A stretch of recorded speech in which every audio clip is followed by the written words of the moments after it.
The Opie and Anthony Show on XM 202, featuring Opie, Anthony, and James Norton.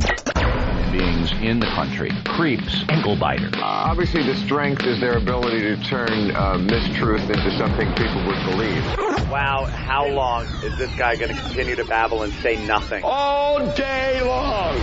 Shut up! All right, here we go.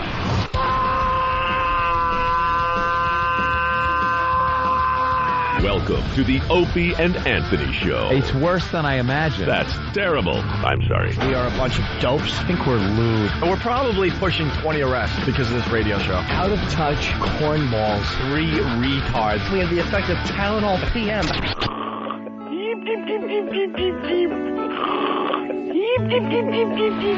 Opie. You know I could have been a model. Anthony. I'm gay. James Norton. I like yogurt. Robert Reed.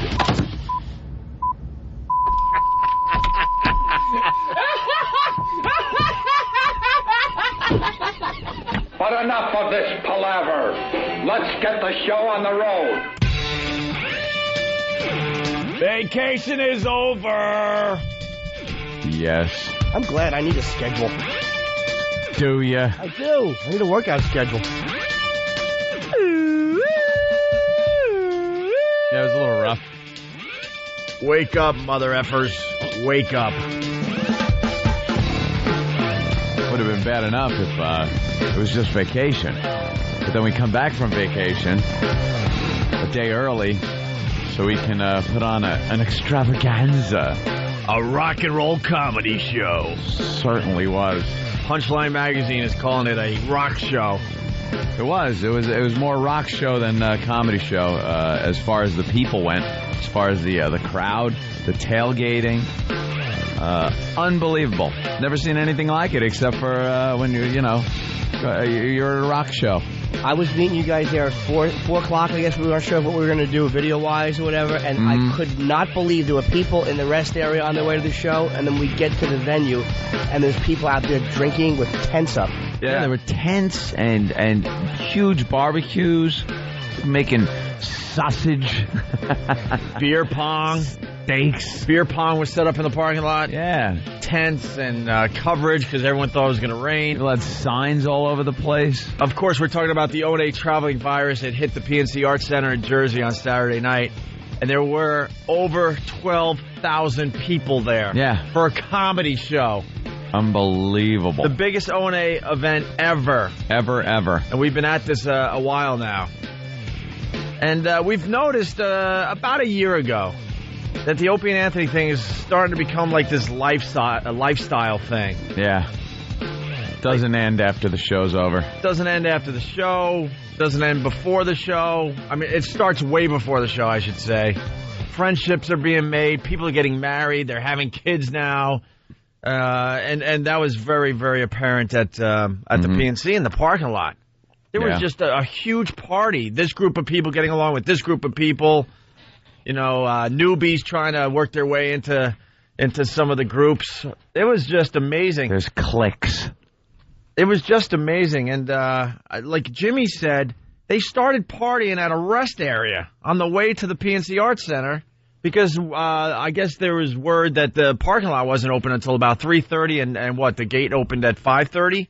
Yeah, and they're like, that's not good enough for us. We need more than just 2 hours in a parking lot so we could all hang before the show. Kenny took care of that. So Kenny got the venue to open up the parking lot at what, like 12:30, 1 o'clock? It originally was scheduled doors 5:30, parking lot 3:30. That wasn't good enough for our fans, so I got it to open 1:30, and the party animals had to stop at the Cheesequake rest area and party for a couple hours before that. They could have went inside the bathroom and had a real party. Yeah, rest area. Buddy. Got tickets? Buddy, what are you doing in there? There are hundreds and hundreds of pictures all over the internet. Go to opieandanthony.com. That's a great place to start. Whackbag.com has just a ton of pictures. Yeah. The FBA site, I don't know if we're allowed to promote it officially because of the name. Go to opieandanthony.com, and under one of the links, it's another great fan site, FBA, but it's what FBA stands for.com. There's another one that goes to the same site. It's Safe for Work. I know. I forgot the name. What is it? Anyone remember? Don't know. O&A Experience? maybe O&A experience. Yeah, I think that's it. And I was looking at some of the pictures, and there they are at a rest area with their huge banner, group picture. They're partying and grilling at a rest area. And then they finally got into the parking lot. And we went around the parking lot. I could not believe how many people were there and how much fun they were having hours before the show. Our little golf cart ride. Well, you got to bring the video in. Yeah. We don't have a good video of that yet. We played it at the PNC Arts Center, but basically me and Jimmy jumped on a golf cart driven by our own Club Soda Kenny, and we went up and down every row to say hi to all the fans that showed up very early. And then Jimmy, we needed a video for the event, and Jimmy nailed it. All of a sudden, we're on the golf cart, and people are losing their minds because we're just having fun, and they're screaming. We're screaming back at them. And then Jimmy decides to moon the parking lot. Yeah. And the video is hilarious. Ant was videotaping. We were able to pass it to the cart behind us, and we got just great video of Jimmy mooning everybody. But I was wearing my boxer briefs, which are white, and it looked like I had on tighty-whitey diapers. It was so because my ass. It's basically a work of art. It's like a soft childlike thing, and right below it are my stupid underwears hanging, and it's like down to mid thigh. It was kind of pushing your cheeks up a little bit. Oh, it was perfect. It was like two little loving hands just holding them, presenting them for every queer in the parking lot. I haven't laughed that hard, Jimmy. I got to tell you, a really long time. Because then you inspired the crowd. Yeah. So then the more aisles we went up and down, the more people decided they had to then pull their pants down and show the crowd. Some people running right in front of the golf cart, jiggling their big fatness right in front of us. Very interactive crowd. So there were a few thousand in the parking lot way before the show. And like I said, I was amazed because I thought it was going to rain. So I figured most people would wait for the last minute, park their car, and get into the show. But they said, screw the rain. They had tarps up just in case. And like we said, they were grilling everything in sight and just partying and having a good time, well behaved. Yeah. It kind of had the feel of like a very, very mini Grateful Dead thing in the parking lot. Yeah, but with, I think, more animals. Yeah. Because they like their they like their beer and their crystal meth instead of their pot and and acid. There's some still pics up on Foundry. I'm looking at one right now. Of Jimmy's butt just hanging out. If Kenny's driving, you're in the front of the cart, right? Yes. Yeah. And I'm hanging on the left side with my ass hanging out, and Ope is sitting right next to me, and my pants are down to my ankles, and it just looks like it wasn't meant to happen. It looks like it happened accidentally, and I'm too scared to like reach down and pull them up. Yeah, like you had to get away from a situation, so you jumped on the back of this thing, and it's an emergency, and your pants fell down, but you're too concerned about the emergency to notice your pants are down. Or maybe that was the emergency. Maybe I was just being raped, and thank God a couple of golfers drove by and picked me up in the car. Tiger Woods had his club and some lube out.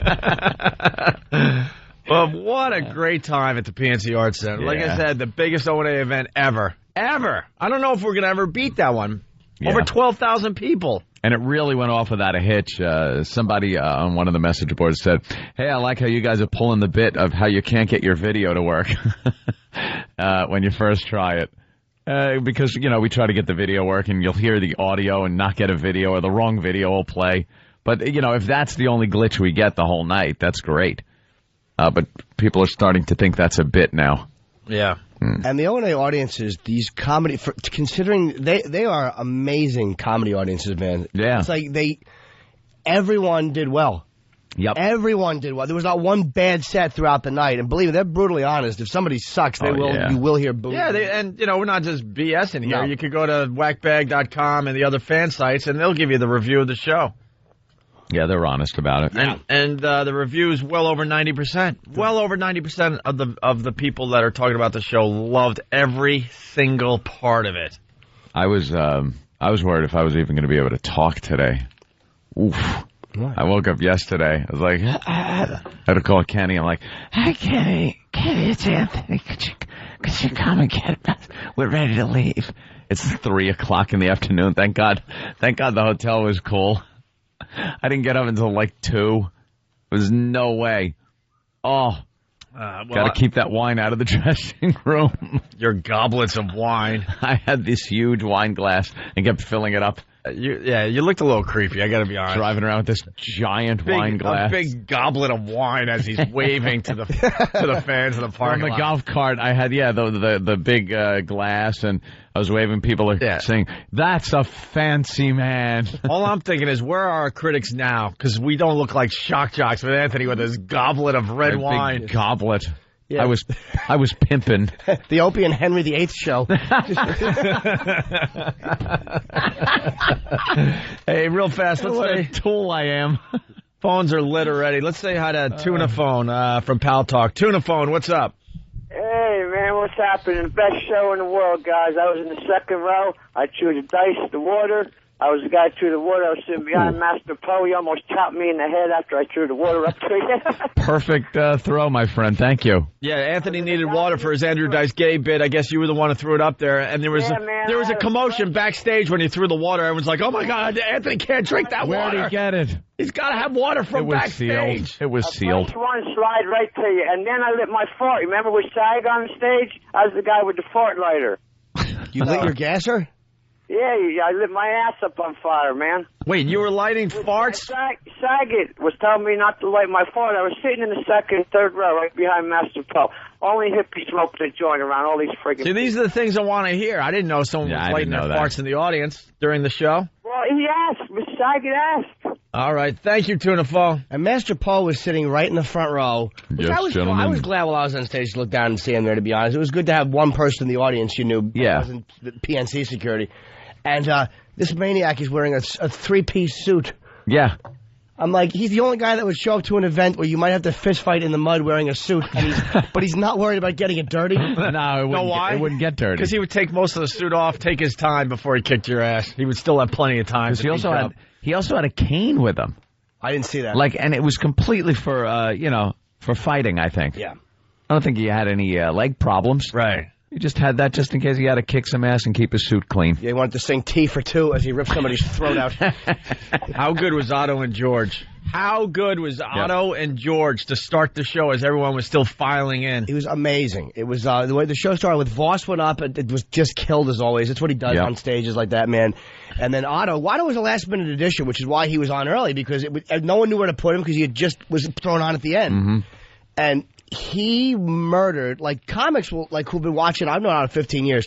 That's what he does. And it's like, I haven't seen him like that great in a long time because it was just so good to see him pumped killing. up in front of that many people and, everyone just loving it, screaming. He hammers, man. He is just a machine. When he's on like that, he is just devastating to watch. And just an awful human being to have that stuff come out of that puppet. You know what he is? He's a pig. I'm trying to think of more of the highlights, but it was just amazing. Tracy was great. After Otto was Tracy, which I would never want to go on after Otto. I wouldn't allow it. And Tracy didn't care. Yeah. Morgan did great. And let me see if I can remember. After Morgan was Bob Kelly. Am I correct? Who killed. And after Bob Kelly was Saget, and everybody knows what Saget does. Yeah. And after Saget... No, everyone doesn't know what Saget does still. I mean, even though we've been pumping it for about a month, the guy is probably the dirtiest guy there. I mean, his response... to the audience. He kills. He absolutely killed. And then you guys come out. We did the Stalker Patty bit. Yeah. Which horrified people. You had to do it. I was getting reports that women were biting their nails right off their fingers. I think because everyone saw it coming except for Patty. Because I was reading somebody on Whackbag, I think, saying, it was a hack bit because everyone knew it was coming. That's the beauty of it. Freaking Patty doesn't know it's coming time and time again. That's the only thing that matters is that she doesn't know it's coming. You're in on the joke as the audience because you've seen Carrie and you're not 5-year-old mentality like she is. I can't believe how we talked her up to the point where she really believed that she was being crowned some type of O&A virus princess. Yeah, we wanted to do this for many years and we finally pulled it off. We crowned her Miss O&A Traveling Virus for the PNC show. She bought right into it. And by the way, backstage there was a panic because just before we came out to do the bit, I'm like, "Where's Patty's gown? Where's her tiara?" All of a sudden, I see a freaking king's crown. Brought out a big crown. Why did you get a king's crown? But then there was a tiara, thank God, because I was in a panic. I'm like, oh, my God. I had alternate props. Ah, he's good. Yeah, I had a backup. Why? In case we got a tranny instead of Patty? What's the matter with you? You're so prepared. So then, she had to sit in her little throne, and we gave her cape, and we gave her tiara, we gave her the roses. We had glitter, all kinds of glittery stuff in these cups that we were throwing around the stage, and she was so happy to be crowned Miss O&A Traveling Virus. Mm-hmm. Sat there. We talked about how she had been loyal to the show for so many years, and that she deserved this, and the crowd was giving her just a standing ovation. It was amazing. And perched precariously above her head, high in the rafters. I'm like, how is this going to work? But I guess they were practicing it for hours before we got there. Yeah. To make sure it was going to work. Yeah. And was the pig's blood. Yeah, the blood from above. 5-gallon bucket. 5 gallons of blood pouring down on Stalker Patty in front of 12,000 plus people. Bringing that Carrie moment to life where she was all happy with herself for a second. And we got the perfect reaction. A lot of laughs, a lot of boos, and a lot of and then I was laughing so hard I just walked off the stage. Anthony walked off the stage, and there she is just awkwardly standing in front of everybody. There soaked. She doesn't know what to do next. I guess the video's up on YouTube. YouTube.com is great. Our own Sam is, putting videos up there. This is what I love. You go to YouTube.com, search our names, Opie and Anthony. There are a lot of videos for the PNC Arts Center show. And what I love about that is that these guys got their cameras in there and they bootlegged it, because we cannot play you even clips from our own comedy show on our radio show. No? No, we're not allowed to. Really? Because probably more, the PNC, they want to charge you for that, of course. Right. So we can't sit here and give you a quick highlight of Andrew Dice Gay or Otto and George or Jim Norton or Patrice O'Neill. But it was us. Or the Stalker Patty thing that we just explained would be great to give you just a piece of audio. But why can't we? It was us. I'm guessing something to do with commercial use. You can videotape it for your own use. They won't stop you from keeping it to archive it for yourself as a performer, but there's something to do where you have to pay a massive fee. Right. There's origination fee because it's a union house. Of course it is. What else? Wow. Of course it is. Why wouldn't it be? You have to pay for the unions, apparently. I don't know why. But thank God we have some of the greatest fans. We got the greatest fans in radio. They got a lot of clips. They have started throwing them up on YouTube, YouTube.com. Sam has thrown them up on YouTube, YouTube.com. You can find the Stalker Patty thing. Eventually, you'll find the video of Jimmy's, mooning of the crowd in the parking lot. Yeah. And there's clips of everyone performing. There's a clip of Jimmy up there already. There's a clip of Bob Saget up there already. Patrice O'Neill, Bob Kelly, just about everyone. I think they even have Otto and George up there, a little video clip. So I hope so. So check that out for yourself on YouTube.com. All right? Otto murdered. I was really happy. I mean, I knew he would kill. I mean, it's not a doubt. Just great to see him in a huge place like that with a bunch of people, Yeah, let's say hi to Vinny in Jersey. Vinny, what's up? Hey, guys, what's going on? Hey. Listen, I was there with my kid. There's no way you're going to be able to explain how huge this was. I was trying to explain it to my wife. It was like being at an old Giant Stadium rock concert. I can't believe there was a comedy event. There were guys sitting 200 yards away, and they were it was packed. I can't believe it. Yeah, the people on the lawn were having a great time, even though there was that misty rain and kind of coming down. They didn't care. Got pretty lucky with the weather, Lucky, we got real lucky, because then after the show we were signing autographs and stuff, and pretty much right down to the last autograph and picture, and then it started raining. Pouring. But that's when it finally started raining for sure. And there were some people that were waiting that didn't get stuff signed. And we'll explain that at one point today. We just thought I thought we were being hustled out. I know I thought the same thing. And stayed and actually signed a little bit more. But we thought we were being hustled out by the event was kicking us out. Yeah, that was huge. Yeah, huge. The whole thing was huge. It was like this Punchline magazine. They did a review, and they're calling it the O&A Circus came to town, because they were tailgating. Then we had the O&A Village that had all these great events going on, and then the comedy show. It was just, and then they were partying after the show in the parking lot. They finally had to kick them out of the parking lot. It was just unbelievable. That clown was also a huge hit. That clown, that knucklehead was. Oh, was he good? Oh, good, because he sucked in Worcester. No, he was huge. You couldn't even get over by that guy. Oh, good.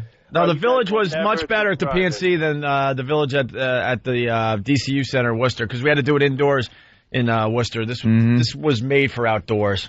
You're never going to describe to the audience, unless they were there, how humongous. I still can't believe it. I'm in shock that was a comedy event. Well, dude, I was too, because comedy is not meant to be done like that. Comedy is something you do in front of a few hundred people, and you need the conditions right, because laughs are just different than rock. If you're talking during a Kiss concert, it's cool, but if you're talking during comedy, you're missing it, and it's going to look like it stinks. Yeah. Right. And the fans were amazing, man. This was something that we came up with years ago. We weren't sure how it was going to work. Like Jimmy said, I mean, to get 12,000 people for a comedy show, you don't know what's going to happen if you can get their attention. But right to the end, with Carlos Mencia, people were laughing their asses off. 4 hours. A 4-hour freaking show. They're laughing all the way to the end. That was the second half of the show. O&A came back out. I'm sorry about to interrupt you. O&A came back out. What you guys did was you did Andrew Dice Gay right as soon as the break was over, right? Yeah. Yeah. And then it was Patrice came out and was great. Did you see your video of Andrew Dice Gay? Yes, I did. When you squirted your When I had to actually take the bottle of water as if it was something else, and I kind of sprayed my ass. And then when you were finished, you turned around and posed so everybody could see the jacket. The giant wet spot right on my ass. I went all out. Well, that picture's up on, that video's up on YouTube as well. Anthony as Andrew Dice Gay. What a great way to get back at that ass. Yeah, there it is. Yeah, there is the picture. It's wet right there at ground zero. And you still look better than I did in my stupid diaper underwear. And okay, so you do Dice Gay. Patrice comes out, and then it was Bill Burr, it was myself, and Mencia. Yeah. Mencia did like 35 minutes, and which was the maximum because we had a curfew. We had to be out by 11 o'clock, or that's a curfew. You cannot. Yeah. Again, more union stuff. Yeah, of course, because the unions. I mean, look, they do a lot in this country. We do need unions, but there's times where they just become aggravating. And Mencia just murdered. And of course, Jimmy won't say anything about himself, but I will tell you something. I was happy. You walk out there, and the people just go BS on you. Unbelievable. Yeah. And I was very happy with this. Crowd loves Jimmy. And the fact that, the way I came out with Club Soda Kenny cradling me. Yes, that was a nice touch. Oh, that's right. Kenny carried Jimmy out onto the stage, cradling you. Yeah, like a baby. We tried it in Houston because when I used to tour Dice and Kenny was the road manager, I always one time wanted Kenny to carry me on stage with me wearing diapers and a baby bonnet. I'm like, I just want him to carry me on stage like that, put me in front of the mic, let me do my 15 minutes, not acknowledge what I'm wearing, and then walk off stage. Yeah. But I can't do it now. It's you can't do 45 in a diaper. No. But I said in Houston, just please carry me out, and he did, and it was so safe feeling. It was kind of safe / sexy and homoerotic. Big man, big arms. Let's go to Dugout Doug. Hey, Doug. Good morning. Hi, Doug. Hey, Doug. What a great show you guys put on, man. I don't think there was much that went wrong that night. That was probably one of the greatest parties I've ever heard of. You know that we had like literally one miscue on a dumb video we had to play? That was pretty much it. Everything else glitch. Everything else would work perfectly. Yeah, I remember that when you guys tried to go to the video the first time. I love when you guys got to eat crow. It's just hilarious when you got to do that. So that worked out fine anyway. Yeah, it's gonna happen occasionally, man. I mean, it's like whatever. But it's not a show. It's like when something sucks, I just tell you that sucked. Yeah. But it worked out. It was fixed. Hey, Doug, thanks for the pest booth. You guys did a great job. Oh, thank you, man.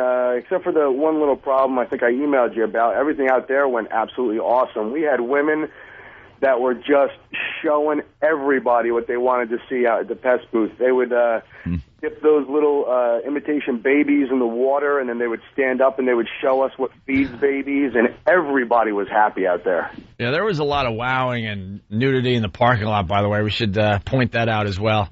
You know, for all you people out there that don't think this Whip 'em Out Wednesday thing doesn't work, go to an O&A event. Yeah. Go to an O&A event. Well, they were doing you guys had the Yates Challenge, right? Set up? Yeah, we had the Yates Challenge and the Chester Kickoff. The Yates Challenge it's pretty much a takeoff on a wet T-shirt contest. Because when the ladies do this in a T-shirt, their T-shirt gets completely wet. Now, you know what the Yates Challenge is, right? There's five. What did you use this time? Was it balls or? Yeah, we had five of those like kid balls, so they're not small. So right. Yeah. And what you're to do is to hold them. See if you can hold them all underwater. In a big tub of water. In a big bathtub full of water. Is it a real bathtub? No, it's just like these big tubs. You know, yeah. big, okay. Like a bathtub size. Yeah. And kind of hold them down. And then the girls come up, and their whole front is completely soaked. So you get like a wet T-shirt contest. So it adds a little fun into that whole tragedy of a woman drowning 5 of her children. The Yates Challenge. The Yates. What was the dog thing? You guys The Chester kickoff, Opie. To see how far someone could kick Chester? No, we had 3 stuffed dogs, and what we had set up was one of those freestanding soccer stands that has like the 3 holes in it with the flaps over it. And what you had to do is you had to get 2 dogs kicked through the holes, and you win a T-shirt. we had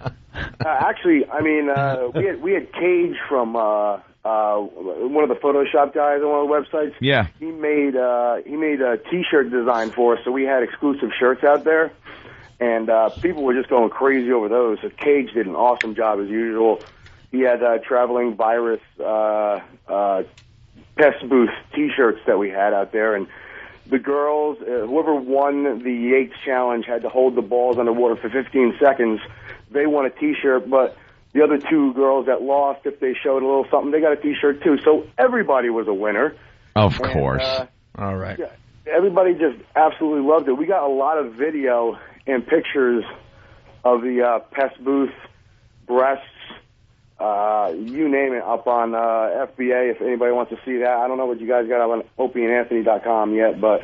Yeah, we got it. No, you guys are linked to opieandanthony.com. Just look for FBA. It's a great site. It's got video and pictures of the event. Doug, we got to go just because we are ready to take a break here. All right. Thank you, sir. Bye, Pumpkin. No, thank you, guys. All right. Come to Philly. Yeah, the next stop is Philly, September 9th. Technically Jersey, though. Tweeter Center in New Jersey. Which is Camden, the murder capital of the world. Nice. Yeah. That's where we want to go. I was reading a nice article on Camden over break. Yeah. Murder capital of the world. The circus is coming to town. We've been there, though, for Ozfest and stuff. It's no big deal. You go over the bridge, and it's, believe it or not, the safe part of Camden. Everything's fine. So we can't wait. And I was talking to a lot of the O&A fans after the show. They're planning on road tripping to Philly. Now that they've seen the show, they're like, you know what? We got to go to Philly now and do the whole thing over again. Follow it around. In the parking lot and whatnot. Because it's not just the show, it's the whole thing. They're planning karaoke parties the night before. Yeah. They're nuts. They are nuts. It's going to be September 9th, Tweeter Center, the O&A Traveling Virus. And the lineup is, I think, even better. I think we have, even more comedians for the Philly show. I think you have it. Yeah, we actually have, instead of 8, we have 10. We have 10 comedians for the Philly show, yeah? Myself, Ralphie May, Bob Kelly, Patrice O'Neill, Billy Burr, Jimmy Schubert, the great Dom Herrera, who I can't wait to see. Nice. Bob Saget. Bob Saget. And Patrice O'Neill, you said. Tracy Morgan, Ralphie May. Tracy Morgan, yep. And possibly Otto and George. He killed at the PNC. We want him for the Philly show now. So tickets still available through Ticketmaster.com. All the info's up on opieandanthony.com. The O&A Traveling Virus coming to Philly in less than 2 weeks. We can't wait. All right? Yep. We're going to take our first break. We'll continue. It's the O&A virus spreading across America. I got the cheddar. I could pay the rent. 4, 3, 2. All right. Hey, a black guy. Ooh, fun. Call me Daddy. I'm your cheddar man. All right. Hope you like crap.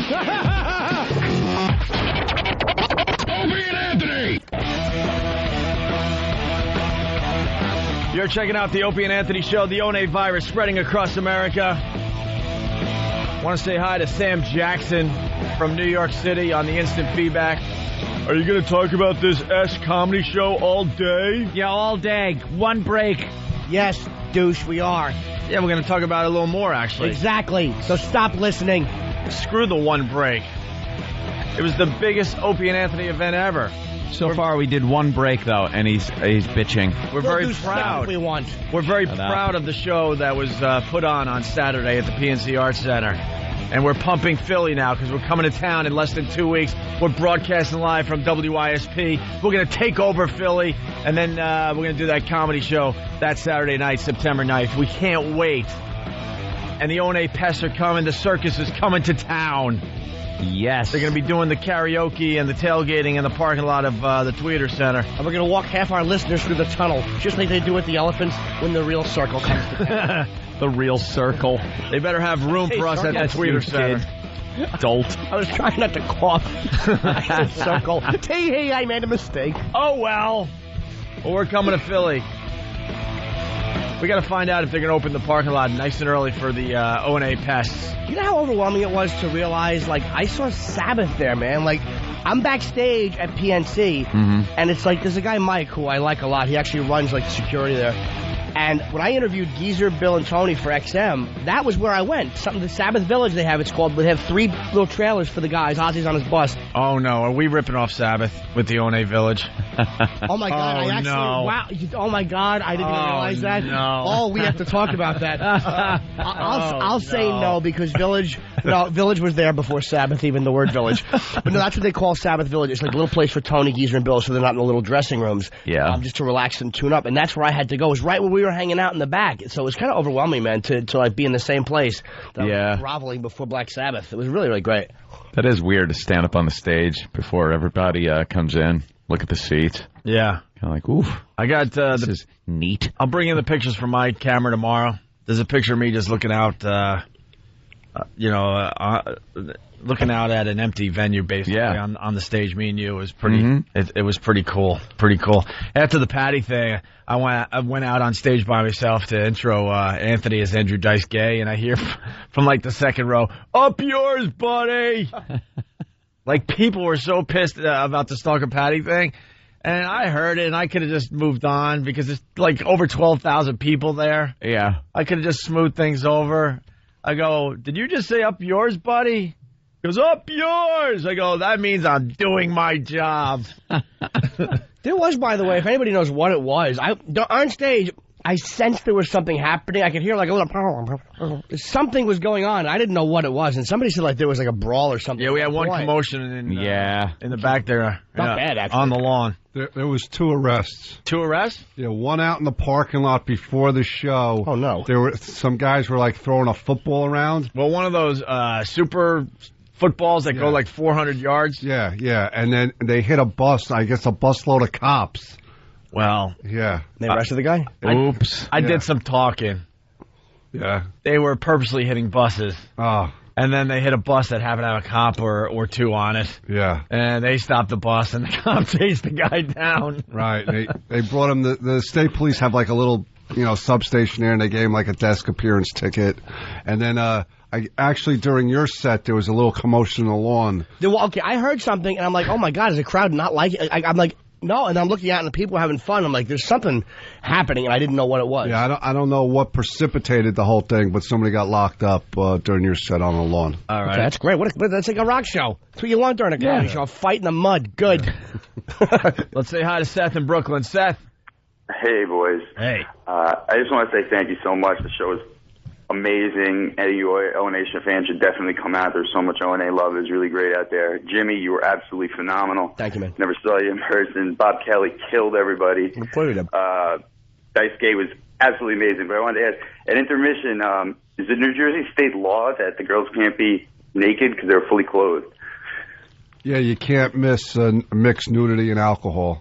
Right. Because we would have thought there definitely would have been like midgets with dildos up there otherwise. Oh, you're talking about the strippers? Yeah. We couldn't have them nude on stage, but they were wearing tiny little outfits. You got the point. Scantily clad. You can't have nudity and alcohol, though, unless you call over money to the state. The girls were courtesy of Headquarters Gentlemen's Cabaret, 38. And 11th. Yeah. I got to be honest, I was very impressed with the girls. Backstage, they were really smoking, and that's where you had your big appearance to it. So it's lucky they recovered from that massive bombing. Wow, yeah, it really was awful. You should walk into that club with Hezbollah written on your chest. Yeah, we thought Club Soda Kenny had a little juice, so we gave him a little promotion. promotional appearance at this fine gentleman's club headquarters, and no one showed up. Yeah, not one person. Not one person. All right, thank you, Seth. Let's go on to Gabe. Gabe, what's up? Hey, boys, how's it going? Hey. I wanted to thank you guys for having my jug band perform in the Village on Saturday. Yeah, the Wahoo Skiffle Crazies Band, I believe, right? Yes, you got the name right. That's awesome. Thank you. It's written very right in front hard of me name here. to usually Thank get correct. Thank you. Yeah, you guys were great. People weren't sure what to make of you guys, but they were very entertained. Yeah, we had a great time, and we'll be seeing you boys in Camden. We're playing that show with you, too. Oh, right on. So, thanks again, man. You're welcome, All right, Gabe. Psycho, Jersey, what's up? Oh, yeah. What? All right, he was just going to say how great the show was. Dan in Patterson. What's up, Dan? Hey, what's up, Opie? I'm the blind kid that met you on Saturday night. Oh, yeah. What's up, man? I just want to say thank you so much for everything, man. You blind, dude? Yeah. Ew. Jimmy, I hate you. Do you like the T-shirt Opie gave you?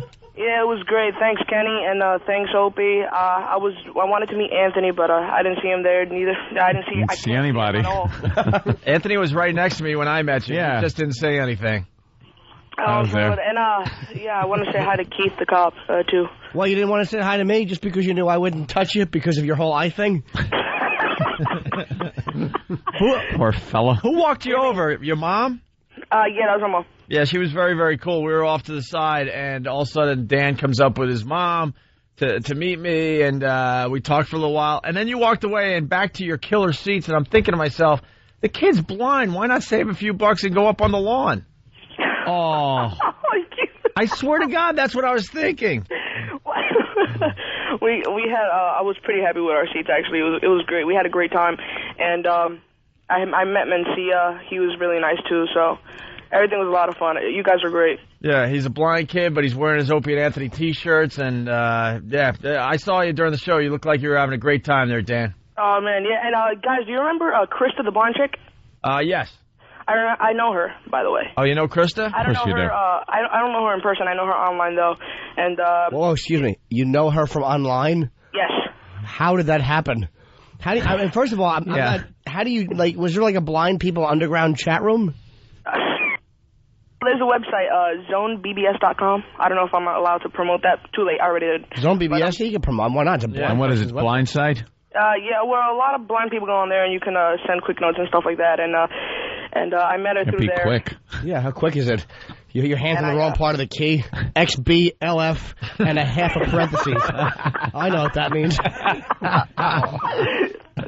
Is it? Do you use By the way, on Saturday night, you killed, man. Thanks, Mike. Do you use voice thing on that site? What's up? Do you use voice to text on that site? They have a voice chat system, but you just send text. Have you been blind your whole life, Dan? No, I got blind at 5. Oh, so you know you're blind. At 5? Yeah, I was born with cataracts, and they did a bunch of one, actually. Can't they fix that? Yeah. Knew that was coming. And knew Kenny would get a kick out of it. Of course he would. The old cataract joke. Any type of joke that a 7-year-old would enjoy. Yeah. Kenny jumps up and down like Fred Gwynfor. Cataract, Grandpa. Lily. Big oaf. Wait a minute. You had cataracts. Yep. And then, can't they fix that? Well, they were trying to, and I think that's what made me blind. Oh no! Someone screw up. I'm starting to think we could get you some eyes. Yeah. Isn't it just your corneas? I had a whole bunch of eye surgeries, and it was crazy. How old are you, man? I'm 13. Now, is it really like do you remember like what your parents look like and stuff like that? At 5. Not really, but I do remember. Like, if you said a color to me, I know what it looks like. Wow, is that better or worse? I don't know. Like Stevie Wonder never saw anything. At least it's better. At least it's better than nothing. Like Krista the blind chick, she was born fully blind. So. You ever see stuff when you dream? You ever see stuff? Ooh. Wow, I heard the Krista bit too, and you asked her this question too. Question. I can't really tell, actually. Yeah, I guess that's a no. Really tell. What did she say? That's a great question. What do you dream of when you've been born blind? Yeah. Just blackness. I don't know, man. Just voices, I guess, right? Yeah, voices. Yeah, you got to still dream. Talking. There's no depth perception. It's like radio. You just hear things. Oof. Creepy. Yep. Wow. I gotta say, that's creepy. But this kid is really cool. I met him, and it's almost like you don't even give a crap you're blind, Dan. Nah, dude, I don't get mad at anything. I can take jokes. I'm not like hoo-hoo. Ooh, I'm blind. Hoo-hoo. I've created blindness, Robin. Hoo-hoo. No one was blind before me. Yeah, all right. Whatever. Where do you live, in North or South Jersey? North. Hey, Dan, hold on the line. We're going to send you some more stuff, all right? Thanks, man. And if you want to come to Camden, just leave your address and contact phone number, and I'll hook it up. No problem. Thank you so much, Okay. Kenny. And we'll get your mother's credit card number to charge for those tickets. I love you guys. See you, buddy. Later Hold on the line. There's Dan from Patterson. He was very, very cool. All right. Yeah, it sounds like something screwed up, though, because cataracts, they can fix that. I'm starting to think we could get that kid. Maybe we some eyes. could get Maybe him I shouldn't say that and give him this hope. Imagine if we got somebody vision. Oh, how great would it be? Especially, and then if we just took it back. Anytime we want. And took it back at a comedy At show. a live show, That's yeah. what we would do. At a live show. Put him on stage and threw acid in his face. Read off the chart, and he does it, and he cheers. And then you scald his eyes and go, tee-hee. 12,000 people. Here's your cane. 12,000 people with teary eyes just applauding. And just ended with acid in his eyes. His little Visine for you, pal. He had darts. Brian, what's up? Hey, what's going on, fellas? I was down there to the PNC on Saturday night. Yeah. And I seen this comedy show. I don't know if you guys want to get off the subject like that guy said. Is this all you're going to talk about? Well, we're going to get off the subject, but it was a great night for us. I don't want to talk about anything else. This thing was the best fun I had in about 10 years. Excellent. I can't believe how good Bill Burr was. Yeah, everyone had their Bill's favorites. Great, man. Yeah, Bill was fantastic. I was talking to my wife after the show. She's the original church lady, and she doesn't go for this kind of humor. And Oh, she boy. was laughing her rear end off through the whole show. Even when Otto and George were out there, she was laughing about that whole thing about calling the people up on the lawn, the Katrina victim. Oh, that I was didn't really hear funny. That. That's hilarious. Yeah. And he threw out some JonBenet joke that was just awful It and could be the tasteless. worst thing anybody's ever said on a stage. Yeah. All right. Well, Horrid. Listen, I'm trucking right now, so I got to get back to what I'm doing here. So I just wanted to say thanks, and I'm going to be down in Camden to see you, too. Oh, cool. Yeah, a lot of people are saying they're going to make the road trip now after what they saw at the PNC. Thank you, Brian. All right, buddy. And, for the rest of the people that didn't go to the show, you could check out the pictures. You could check out the videos. Go to opieandanthony.com. Check out the links to all the fan sites because they have their own thing going on, their own videos and pictures. You can go to YouTube and get bootleg video from the show, which makes us very, very happy because we would love to Everywhere. play clips of this thing to prove to you how great it was, but we can't do that. So you go to YouTube, throw Opie and Anthony in the search, and you'll see a bunch of videos from the show Saturday. When are we in Cleveland? September 23rd. Okay, at the Tower City Amphitheater, is that correct? Yes. Okay, cool. We only have 2 shows left. The first one, September 9th, Tweeter Center. In less than 2 weeks for all you Philly people. We're going to take over Philly. We're going to broadcast from WYSP. We're going to do it upright. The O&A Circus coming to town. Yeah. All right, we're going to take a break. We got to say hi to Vegas after the break. Bob Kelly stopping by to say hi. We got Emmy talk and other things to get to. Bobby's coming here? Yeah. Oh, cool. He should be here in a few minutes. He might even be here already. Dude, you ever stop rehearsing and then talking to me, stupid? We'll go to break with Jared. Jared in Boston, go. Hey, boys. Take the eyes! Take the eyes! Yeah. See Opie yelling that on stage. Take his eyes. It's the O&A virus spreading across America. It's like punch sound, woman scream, Opie and Anthony. That's right. Opie and Anthony. It's the Opie and Anthony Show. What's up, Vegas? It's the O&A virus spreading across America. We say hi to Vegas this morning. We were in Vegas before for a short time. on a crappy AM. Yeah, I know, but we were there. We're rocking the FM now. That's right. Nice. So there are people there that remember us, people there that have no clue what the hell this show is all about. But people like this show in Vegas, I remember. I'm very happy we're back on there. Good.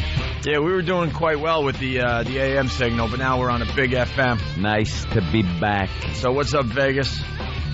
Some people don't get it. Don't worry. It's a virus. You listen for a little while, it infects you, and you find yourself listening every day. And next thing you know, you're making travel plans to go to the One virus, traveling virus. I was talking to people from all over the country that flew in for that PNC show, by the way. Yep.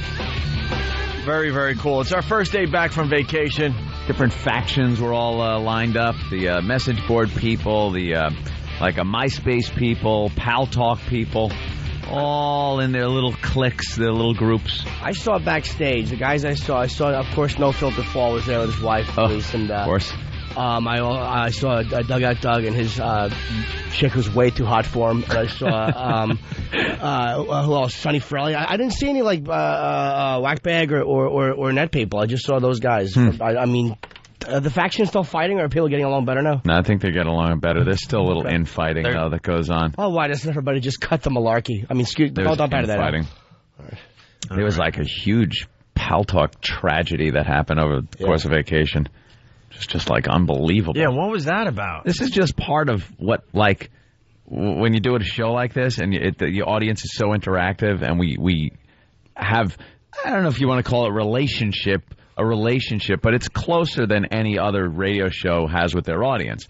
We get on these things like Pal Talk, video conferencing, MySpace, things like that, where, I'll pop on Pal Talk and have a camera in front of my face at my house, just drinking, having fun, watching other people do things. Then you find out that a couple of people died, or one person at least. That's the last I heard. One person. They both wound up dying. That's what I heard, yeah. And there is a relationship, by the way, because in those Pal Talk rooms, you go in there a lot. I'm in there sometimes, talking to people. I mean, we know these people, like the fans of the show. We're not. I mean, anyone fans of the show know that this is. We're very approachable people. Yeah. But, wait a couple of years, and then we'll just spit on you when you walk by. The more markets, exactly. The less you talk to us. Apparently, a couple had met on Pal Talk, and were together for, a couple of months, and things kind of went awry, and the guy flipped out when tell the whole story, breaking up. Because the Pal Talkers were getting together for a softball game. It was Boston versus New York. Like we said earlier, this whole Opie and Anthony thing is becoming like a lifestyle. Like after the show, we end the radio show, but the experience doesn't end. Yeah, they keep doing things. They all hook up. Then they had a softball game going on. They plan events all the time. Yeah. Had a softball game going on between Boston and New York. Halfway between, right? Like in upstate New York, Westchester or something like that? Yeah. And there was a party, and the girl was there and the guy was there, and they were having problems. And the guy asked the girl to step outside, and when she did, he shot her, and then shot himself. And they both, they both died. Yeah. Wow. Someone had said, like, I didn't know them, except by a quick hi in the room. I remembered her name, though, because... Like, obviously, when you sign on to Pal Talk, you click on all the new names you don't recognize just to look for girls, even if you're not going to talk to them to look at them. So I remembered her. I had seen her. Just to look. She's a beautiful girl.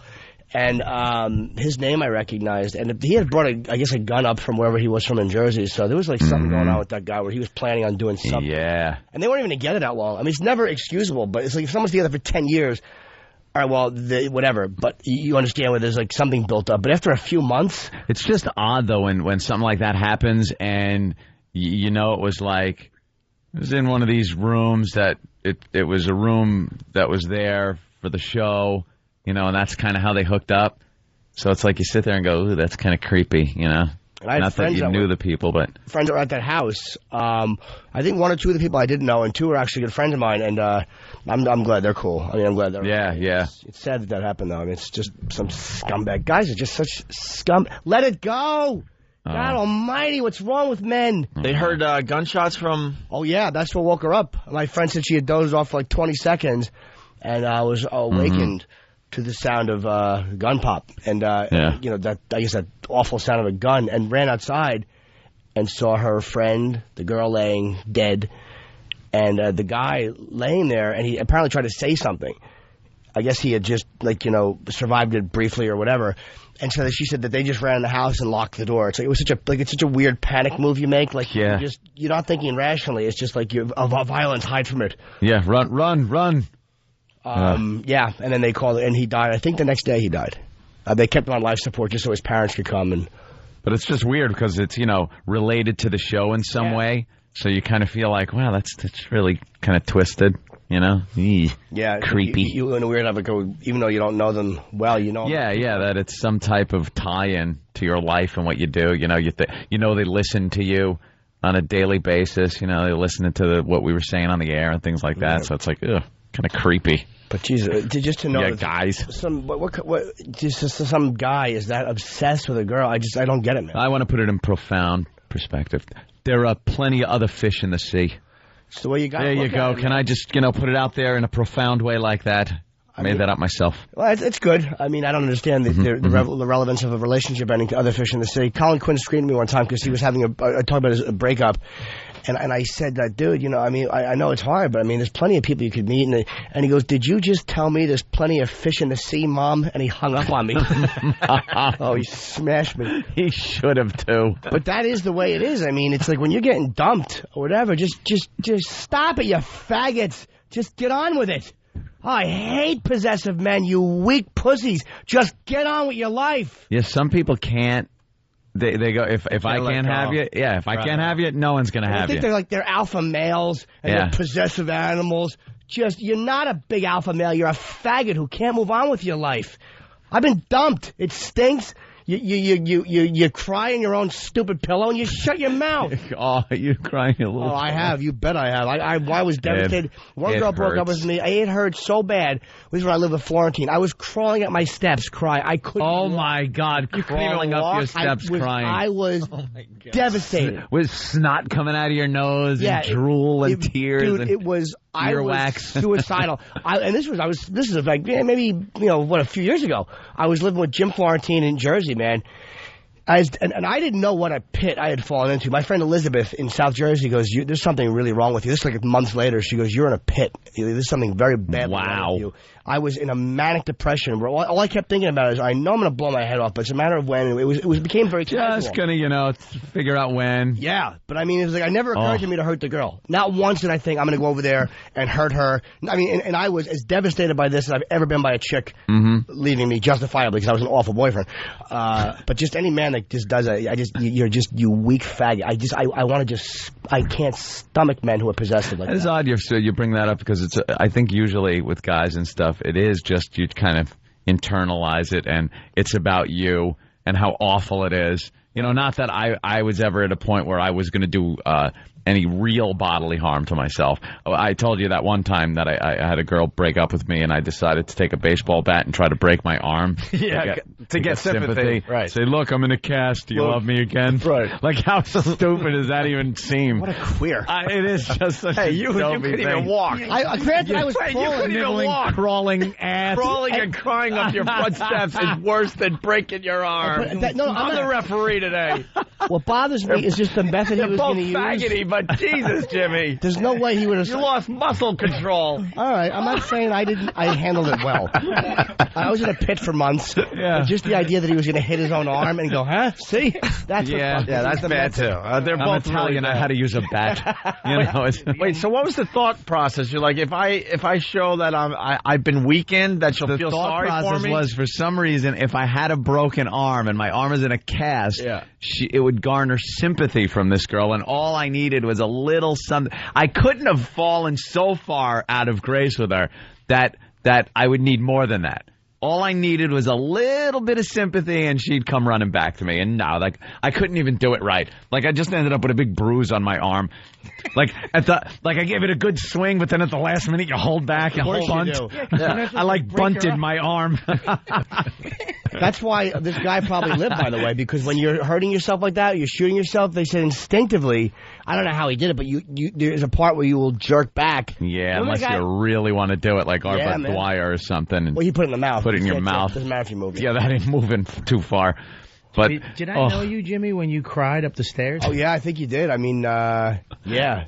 You really? Oh, dude, I was. Oh, that is devastating. The whole image of just crawling because your leg muscles have given away with sorrow. I couldn't. I was. Jimmy, why are you crying? We got some audio of Jimmy here, I think. Don't you do it! Don't you! I got nowhere else to go! I got nowhere else to go! Is that the girl? I got nothing else. He had reason, though, to be sad. It was the greatest piece of ass I've ever had, and I've had them all over the world. And a man in my position can't afford to be made to look ridiculous. And it was even more depressing if you saw the Cliffside Park dump I was crawling up to. It's not like I was crawling up to my comfortable New York apartment. It was that cesspool I lived in with mold. Is it true that your godfather may have been there when you finally did open the door? You can act like a man! What's the matter with you? Yes, of course he was at 2 in the morning after I did a set at the Cellar, as he normally is. Just waiting at the top of the steps for his little Jimmykins to come up happily as normal. I just didn't want to wake my roommates. Oh, you poor bastard. I wouldn't either. So that's why you cried into the pillow? Dude, I was like, there was no sound coming out as I crawled. Oh, no. Uncut shemale behind him. That's what he's crying into the pillow. Daddy, shut up and stop crying. Stop it. A silent cry. I'm here for you, Dad. Was there a song involved or anything? No, I don't think I had a song with her. Did I? No. It was no, when you went, did you play a song when you came home just to make it hurt that much more? Make it hurt more. Everybody hurts. Sometimes everybody cries. He plays it again just so he gets home perfectly, right when it ends, so he can shut it off, open the door, and fall to his knees with tears. And then I look up the comedy tragedy symbols on the internet, and I go, yeah, that's the way it is, man. I gotta now get a tattoo. Oh. I need a teardrop somewhere on my body now. Yeah, I have to capture this moment. So important to me right now. So you really crawled up the stairs? I was. Oh, God. That's why I'm not a guy who could never own a gun. That's why I never allowed myself to get a gun. Yeah. Because I don't trust myself. You just would use it too often. At that moment, without I wouldn't have never shot her. It never occurred to me to go in and screw with her. That's what I mean. It's always been like an internal kind of you feel so sorry for yourself and why me? I wrote a poem once. Pussy. Ew. Especially with your awful grammar. Oh. Bob Kelly in studio. You wrote a poem. Yeah, my first girlfriend cheated on me with some hockey player. Oof. Oh, boy. Yeah, I got a number, and who's it? My cousin. My cousin Sean. What was the poem called? Puck You?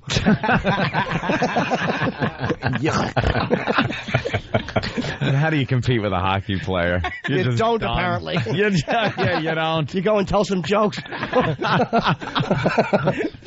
What do you stand in a goalie uniform between her kneecaps? Trying to... This is before jokes, though. I mean, yeah. Oh, really? Yeah, I didn't have gray hair crying on a stoop. I'm 38. I wasn't 38. I was younger. But I was 30. I was close to 30. Oh, is that sad? What was the poem about? I don't know what I'd do if I saw a grown man crying on stairs. I don't know if I'd kick him or help him up. It was about she. You know what? I'll tell you. If I find it, I'll give it to you. But yeah. I think I have it laminated because it was really good. Was it really good or was it really bad? Well, it was really bad, but the Take Me Back poem, never good. I wrote one. Yeah, I wrote one too. It was the same girl I tried to break my arm. I mean, I really gave it my all, and you'd realize how futile the whole thing is, and you're trying to write a stupid poem, and you have no poetry skills whatsoever. I got one line right here, right? If I ever find that love I heard in a song. Ew. And here's the rhyme part. Now, if I threw my coffee in your face, it wouldn't be wrong. Not only are you melodramatic, but that's awful. It was about Ew. I hate this show. It's like therapy. What rhymed with it, Bobby? You just start revealing crap, and you walk out. reason. You feel better, but you feel raped at the same time. You're like, why did I say this? Yeah, you feel better about being raped and molested. Wait, you wanted to find a song that you... What song did you want to think of love? It's Raining Men, you faggot? What was the rhyme to that? I remember it was something like, will I ever find that love I heard in a song? Yeah, but you heard this in a song. What was the song? No, it was just... Could just be a generic song. I'm not buying it. There was probably a song that really got to you, and you inspired you. Oh my God! Now that is the love I'm looking for. What was the song? I'm going to use that line in my next poem. Yeah, what was That's the love song? I'm looking for? Well, I forget the song. I swear, I can't believe I remember that one line. I remember that line because I remember when I wrote it, I was like, "This is a good line." All right, I know the song. That's a good line. No, not that one, because that's Jimmy's song. You got to find Journey, Open Arms. Oh. Is that the love? I probably sang that. Is that the love? That's a good song when you sing because you can actually see. You think you can sing it. You know what I mean? That's the song. You can actually. I'm not going to sing it. I almost just sang it. Whatever. Wow, that would have been good. No, why don't you say it? Just give us a verse. We're among Look friends. at Opie's face. Oh, look at that face. Let's hear it. We're all buddies. What's the problem? I was going to judge you. You don't get judged here, buddy. Well, I mean, this is just. If I can only find the love of what? What was the line I was again? in the back of a library, Malden High School, by myself, looking reading. up lyrics. First and last time in that type of building. Used to lie beside each other. Mine was real Yeah. rapid and heavy because it just had a tuna melt. The new guy crosses the blue line. He's in the crease. This guy knows how to score. He's leading the league in goals. She joined a fraternity. That's when I knew it was over. She had me make the T-shirts too for all our fraternity sisters. Oh, here it comes. Here it comes. Get ready. Don't tear up. Wait a second. Oh, Bobby.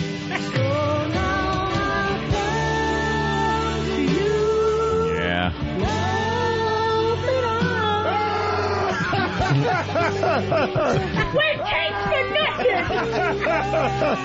You use your tongue prettier than a $20 whore. That's the hockey player. Of course. He was banging cocktail waitresses 2 at a time.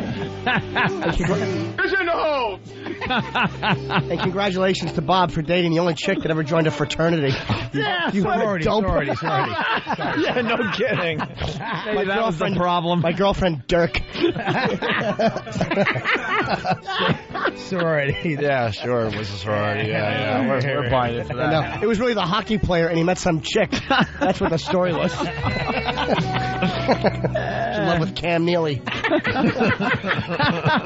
You know Cam Neely, you crying stupid. I know 2 hockey names, his and Gretzky. I was a bitch. I'm not going to say that. No need to bring that up and hurt. No. That's terrible. I'm sorry. That is Were you reading the newspaper, the sports page in the back when you were crying on the stoop? What? Crawling. That's rough, man. Crawl.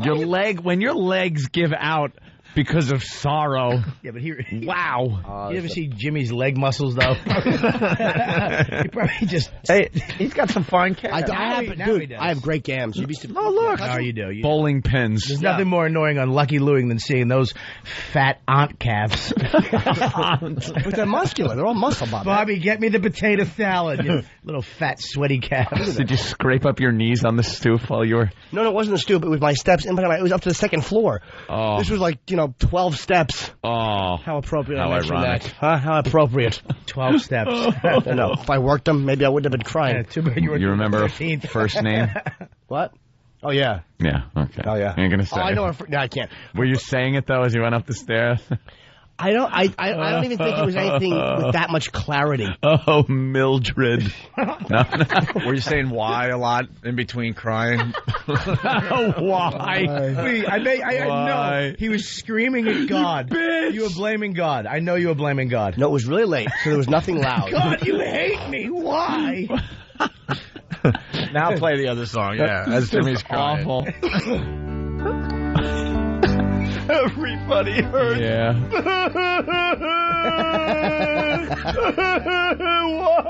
Why? I love you, Johnny Cake. This song was written for me. I love you, Johnny Cake. Oh, you like that, don't you, faggot? I was a sensitive gentleman. Yeah.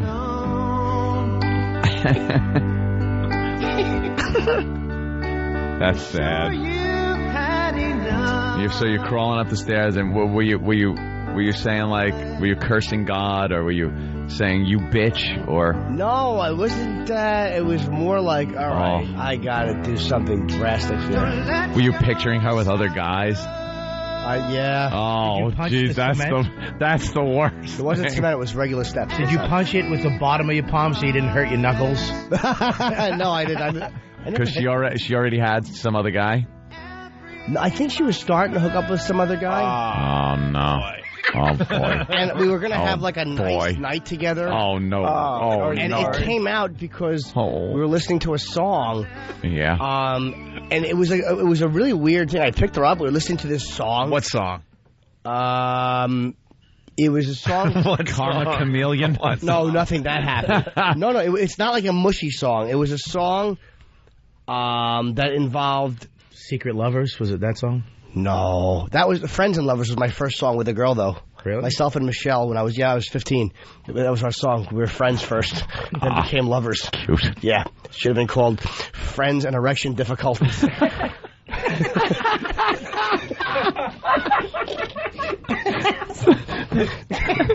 So there's this song, but you can't remember it. I do, but I don't want to give away who she was. But it wasn't a mushy song at all. The point I'm making is the song sparked a conversation between us. Uh-oh. It was an artist we both liked. It was so casual. Sounds like she was just waiting for any excuse to start this conversation. Yeah. Like the car not starting. It would have been, hey, guess what? But it was like not our relationship. What this band? isn't going anywhere. But it wasn't a mushy song at all. What band?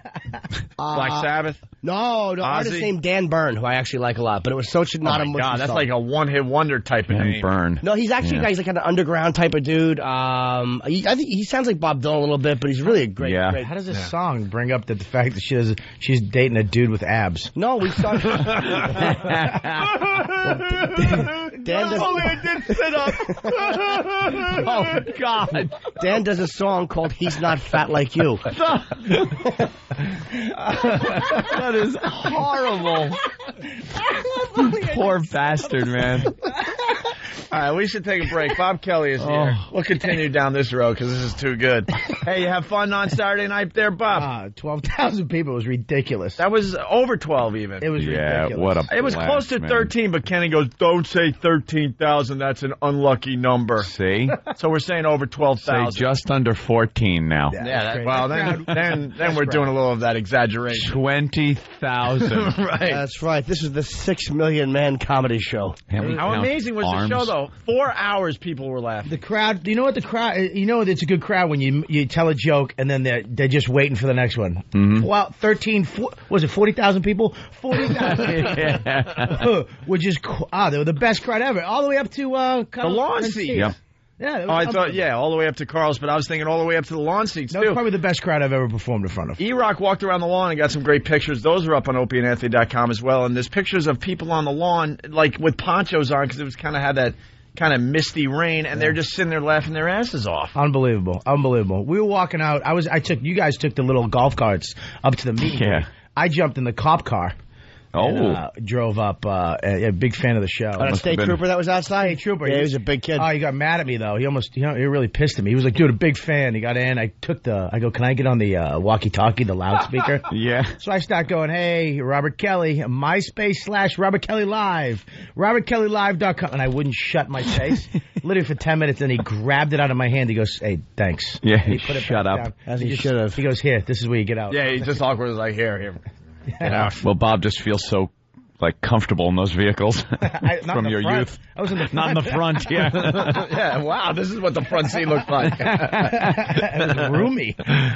Well, I'm heading to Dallas this weekend for the Improv, and it's not that you're going to be a letdown, but Addison. 12,000 people, yes. Addison, You're yes. going to be in Addison this weekend? Yeah, I know. Oh, that's weird. I'm going to be in Houston at the Laugh Stop this weekend. Okay. I was at Houston last week. Wonderful crowd. We should meet in the middle. Let's meet somewhere and talk. We'll meet in the middle, cry on a stoop. There you go. Cry.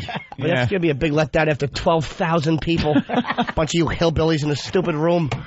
Well, we want to do Howie math now. The official number is 50,000 people. Now it's 50,000. Yeah, thank you. We got to do some Howie math. Over 50,000 people saw the O&A Traveling Virus at the PNC Arts Center.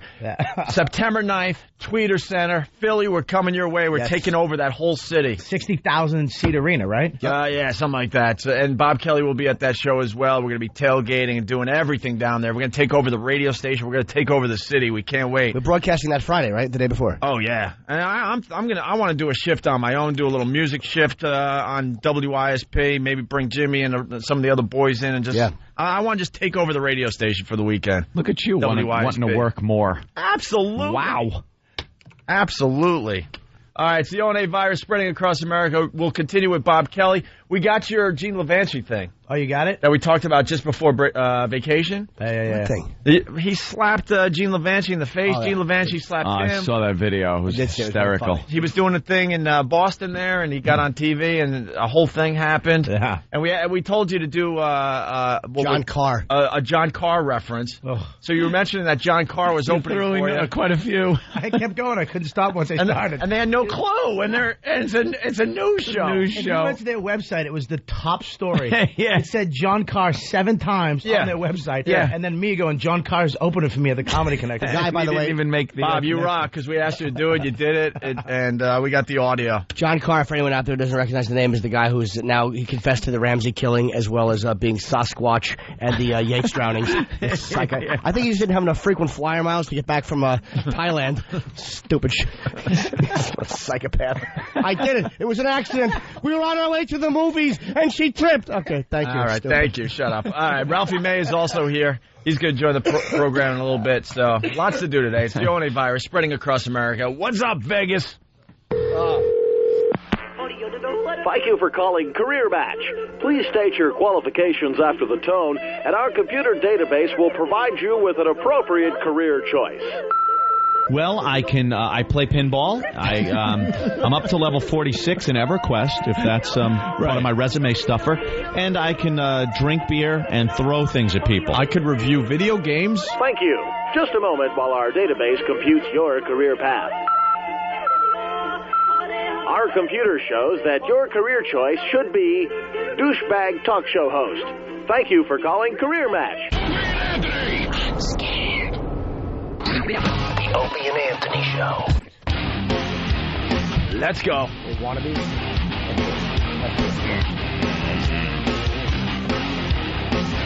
You might have a mission for the pest. Oh, yeah. All right. It's the O&A virus spreading across America. 1-866-313-FREE. That's 1-866-313-FREE. Bob Kelly in studio. And just before vacation, I got to tell my baby turtle story from vacation, and Ant's got to tell his Hollywood stories. Hollywood. Got just too much going on today. Your baby turtle story? Please tell me it involved work boots and concrete and a crying 5-year-old. No, you'd be proud. You'd be proud of me, actually, Jimmy. I went on vacation to the Outer Banks in North Carolina. 11-hour drive. You four-wheel down a beach. I thought he was crab fishing when he said the Outer Banks. Like, I thought that was where they take those boats out in the world's deadliest catch. Deadliest catch. That's what I was doing over vacation. Yes, you were like baiting crab pots or something in the cold. Getting quahogs on the beach shore. Don't know what he was doing. World's deadliest catch. You throw the rod in and you pull up Robert Reed, wrapped in barbed wire. He's waving at you with his little poof of 1969 hair, the really cool one he had. A little afro. Yeah, I liked it a lot. I had a great time. I went on vacation with the Schmigos. And you four-wheel down a beach. You stay in a beach house for a week. It's a hassle to get to town, so you just kind of hang out on the beach for a week. It's very relaxing. No phones, no BlackBerries. Isn't that what they evacuate whenever there's a hurricane? Oh, yeah. Yeah, okay. Yeah, I take it. I take the chance every year. Because when I said before that's where I was going, people are like, you're an idiot. You're going down there during hurricane season. You're 9 miles Just from like town that? or something? Huh? That's pretty good. You're 9 miles from town at all? There's no town there? There's town, but, you get to the end of the road and then you four-wheel to the house. So it's a pain in the ass going back to town. So there's all these beach houses, but the only way to get there is to four-wheel on the beach. It's great. It's a great spot. But how would the to get caddy away from get there? everything? What? How would the caddy get there? Your caddy? Yeah. Really? Oh. Have to hire blacks to carry it. Jeez. My God. No cell service, which was very enjoyable. Not for me. Yeah, Club Soda Kenny. Kenny losing his mind that he couldn't get in touch with Opie every 15 minutes. Yeah, because he had so many questions about the PNC Arts Center show. I finally turned on my phone like a week later or whatever, 5-6 days later. There are so many messages from Kenny, I don't even know where to begin. Yeah. I don't even know where to begin. You have 20 messages. What? Hi, it's Kenny. Hold on, Kenny, before you comment, we have a song for you from Dave from New Jersey, who does all the parody songs lately for the show. He's a good boy. I like when people have theme songs on this show. We were finding a place to play this today.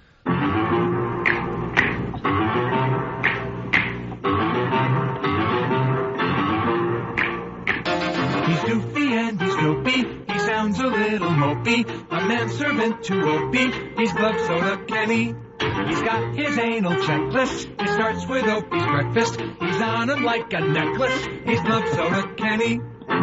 Security. XPD. OCD. Whatever you need, call him. No wonder Ope adores him. He wipes Opie's ass for him. He's Club Soda Kenny. There you go. There's Kenny's, and he's big like Fred Gwynn, which is good. Nice creased Although that was the Addams Family thing. Yeah, it was. All right. that. Sorry. I stink. All those creased, perfectly sharp sleeves. Thank God he shaved the mustache again. That was looking awful. I told him on the way in today, I'm like, Kenny, you gotta either grow the whole thing in during vacation or keep it shaved. The in-between thing was just god-awful. It bothers everyone. John Carr was creeped out by that. Well, kudos to that guy that made up that little jingle. Yeah, so. He did a good job. So you were in a panic because you couldn't get a hold of me during break, right? Yeah, I mean, life goes on. I mean, I had business to attend to, and I can't make a decision without you. See, people don't understand, because he said that in one of his voicemails and his emails. Life doesn't go on for me. When I go on vacation, I know how to take a vacation. I turn everything off. Done. Really? I'm away from everything for a week. Recharging the batteries, yes. And he's like, no, business still goes on. I'm like, no, it doesn't. That's why you take a vacation. Ugh. I like having enough input where if there's an emergency, then I can know and, I need cell access. Were you online? You'd have a computer? I brought the laptop, but I really couldn't get a signal. I got on every once in a while. Just a quick little... See, I need all that. When a I quick go, little check. When I go on like a cruise or something, I bring a satellite phone. So that I can, You don't think they have that on the boat? Oh, yeah, for $8,000 a minute. Ooh. Well, I'm saying, why do you bring a satellite phone? Because then if you're not on the boat, if you're on one of the islands, that's right. Then you have your satellite phone. And then you talk. To who? James Bond. To anybody. I don't want anyone calling me on vacation. Actually, it was during a lot of negotiations that were going on, and I was just keeping in touch with Super Agent Bob Eatman via satellite phone. That was your excuse to your girl. I need it. I need the satellite phone. I need the one they had in Jurassic Park. That. Now, I didn't need the night vision goggles. You were right. But they were handy to have to look at the people having sex on their balconies. How about a samurai sword? I didn't take that. Anyway, well... You can do that, by the way. You can relax on it. I can't do it. He just hangs out and won't. I have to because I have to recharge. None of that. I hook up a camera at my house, and then I can log online and I pan around my house to make sure that there's no people that shouldn't be around my house in my house. You set up like a little teddy bear in a certain way with something on its hand. So if it moves, it's a camera. And I have my computer set up so I can make it blast noise out of nowhere to scare people away. And I'm sure you did that. Yeah, I did. Old Hitler speeches just blasting through his empty mansion. Why does it have to be a Hitler speech? Scares people away / inspires him. I can't wait till somebody hacks into that, by the way, and is able to look into Anthony's house when he doesn't know it and catches whatever it is that gets him off sexually. I know it's creepy and there's Nazi paraphernalia involved with it. There are many security blocks in between the camera and me. Oh, okay. I know. What's the code? I'm not telling you. Oh. You'd punch in and watch me. I'd see the camera go, focus on me. Yeah, I have to work harder. The code is 88. Ooh. Why is that? Some people will figure it out and they'll write it on the instant message thing. Oh, and you're making a rumor thing. No, 88. HH 88. Oh, I got you. Right. That old gag. Right. Every white supremacist should know that. Thank you, Kenny. Can I tell one more story from Saturday night? Oh, boy. It's always a pleasure when you're on the microphone. Good. I just got to thank the Can't wait for sucker this that story. bought us breakfast at the diner after PNC. Sucker. Oh, he was a nice boy. Yeah, Brian McCarron. He was very nice. He picked up the tab for us. For like 12 people. Yeah. He was a big fan. And he picked up the tab at the diner, Brian McCarron. So thank you, sir. Thank you, Brian. It was very good. And the chef, allegedly, who was a big fan that gave half of us food poisoning. Right, thank you for that. No. One of us got sick. Wow. But, Brian, the people pleaser. Know what the greatest part about that was? This was really late at a diner somewhere in Jersey, and the guy picks up breakfast for all of us. And then stupid Voss is like, I was going to pick up the tab. Yeah, he has to tell everyone that he was going to pick up the tab. What an ass. Stop. Voss is a fool. Has Voss ever picked up a tab? Has he? Yeah, but never with a lot of people. Not Voss will pick up a check if it's you and him, and it's like if there's a drive-through involved, Rich will pick up a tab. But if there's more than one course, he's no, it's your turn. He's generous to me. He's given me gratuities. He's been generous to me, yeah. So, really fast, on vacation in the Outer Banks, I discovered down the beach about a half a mile, one of those giant turtles laid her eggs. Oh, wow. So basically this is a big thing down there. They have websites and they train people because if this happens in front of your house, then you pretty much have to go into training to deal with it. Because then they set up kidding me. They set up police tape and everything. Basically the turtle comes in from the ocean, lays her eggs, and then she's gone. She could care less what happens to the turtles. Yeah, don't they bury the eggs? And And then, so then the months later, the police, roll out the police tape, and then the locals. There's a website and everything. They get together, and now they watch the nest for 2 months. Wait, what's the training on how to set your video camera up when you run through with a bat and have a few laughs and make turtle soup? Is the turtle Dominican? I got some environmentalists down there for sure. So wait, the turtle lays the eggs on the beach. This big, fat, lazy turtle. Yeah, and then takes How off. many are Done. Anywhere from 80 to 120. Oh, and only 1 in 1,000 make it to adultheit. Really? So pretty much the whole crop of 10 turtles don't make it. So then these people, because they usually hatch at night, so anywhere between midnight and I guess dawn. So they sit out there with their dumb chairs and their lanterns and their little blankets, and they watch the nest so the birds don't get to the nests or the people. But isn't this like nature? It's supposed to be the birds getting to the nest, and what about the poor starving birds? It's an endangered species, so now they're trying to help it along. Cool, as opposed to letting it go. And then they dig a trench even from the nest all the way to the ocean. What's the trench do? I'll tell you why, though, because, the people are effing up the turtles because they're doing the four-wheeling on the beach, making these trenches. It's impossible for these tiny little baby turtles. Oh, to get up and over climbing a mountain to them. Frogger. So, Frogger. Yeah, right. It's like Frogger. So they help them along by making this trench, so they keep the trench clear just in case. Nice and level. And when we were down there, we were walking down the beach every day to see what was going on with the baby turtles. Do they turn over the ones that go on their back? Oh yeah, they help them along. Well, see, when they start hatching like crazy, then all the locals come out and start shooing them and helping them to the ocean. It's a big thing, I guess, down there. Fat hillbillies. Oh, look at him go! Big excitement. Meanwhile, every time they see a black guy, they call the police. So I pulled like a Ron Bennington. Gonna fry the turtle. Yeah. I had my Ron Bennington delivery, so the turtles were easily a week late. Yeah. They're supposed to hatch anywhere from 55 to 70 days, and at this point it was up to 60 some odd days. Uh-oh. And the locals are there Probably all not good. A little all worried. sitting around hoping with their little hot chocolate and their Afghans and their lanterns. Where's the baby turtles? And I look at the nest, I go, they're dead. The baby turtles are dead. They gotta be dead. It's too long. It's been too long. I think the mother turtle laid some waterheads. They were not amused. They were. Can't they dig one up and see how they're doing? Well, yeah, but they have signs posted because, you know me, I want to see what one of these things looks like before it hatches. Federal offense. Oh yeah, really? Jail time, something like a $250,000 fine, I believe, if I read that correctly. Wait, how do they know? Let me ask you. You lay the eggs. The turtle lays the eggs. Are they above ground or under? Under. Then how do they know?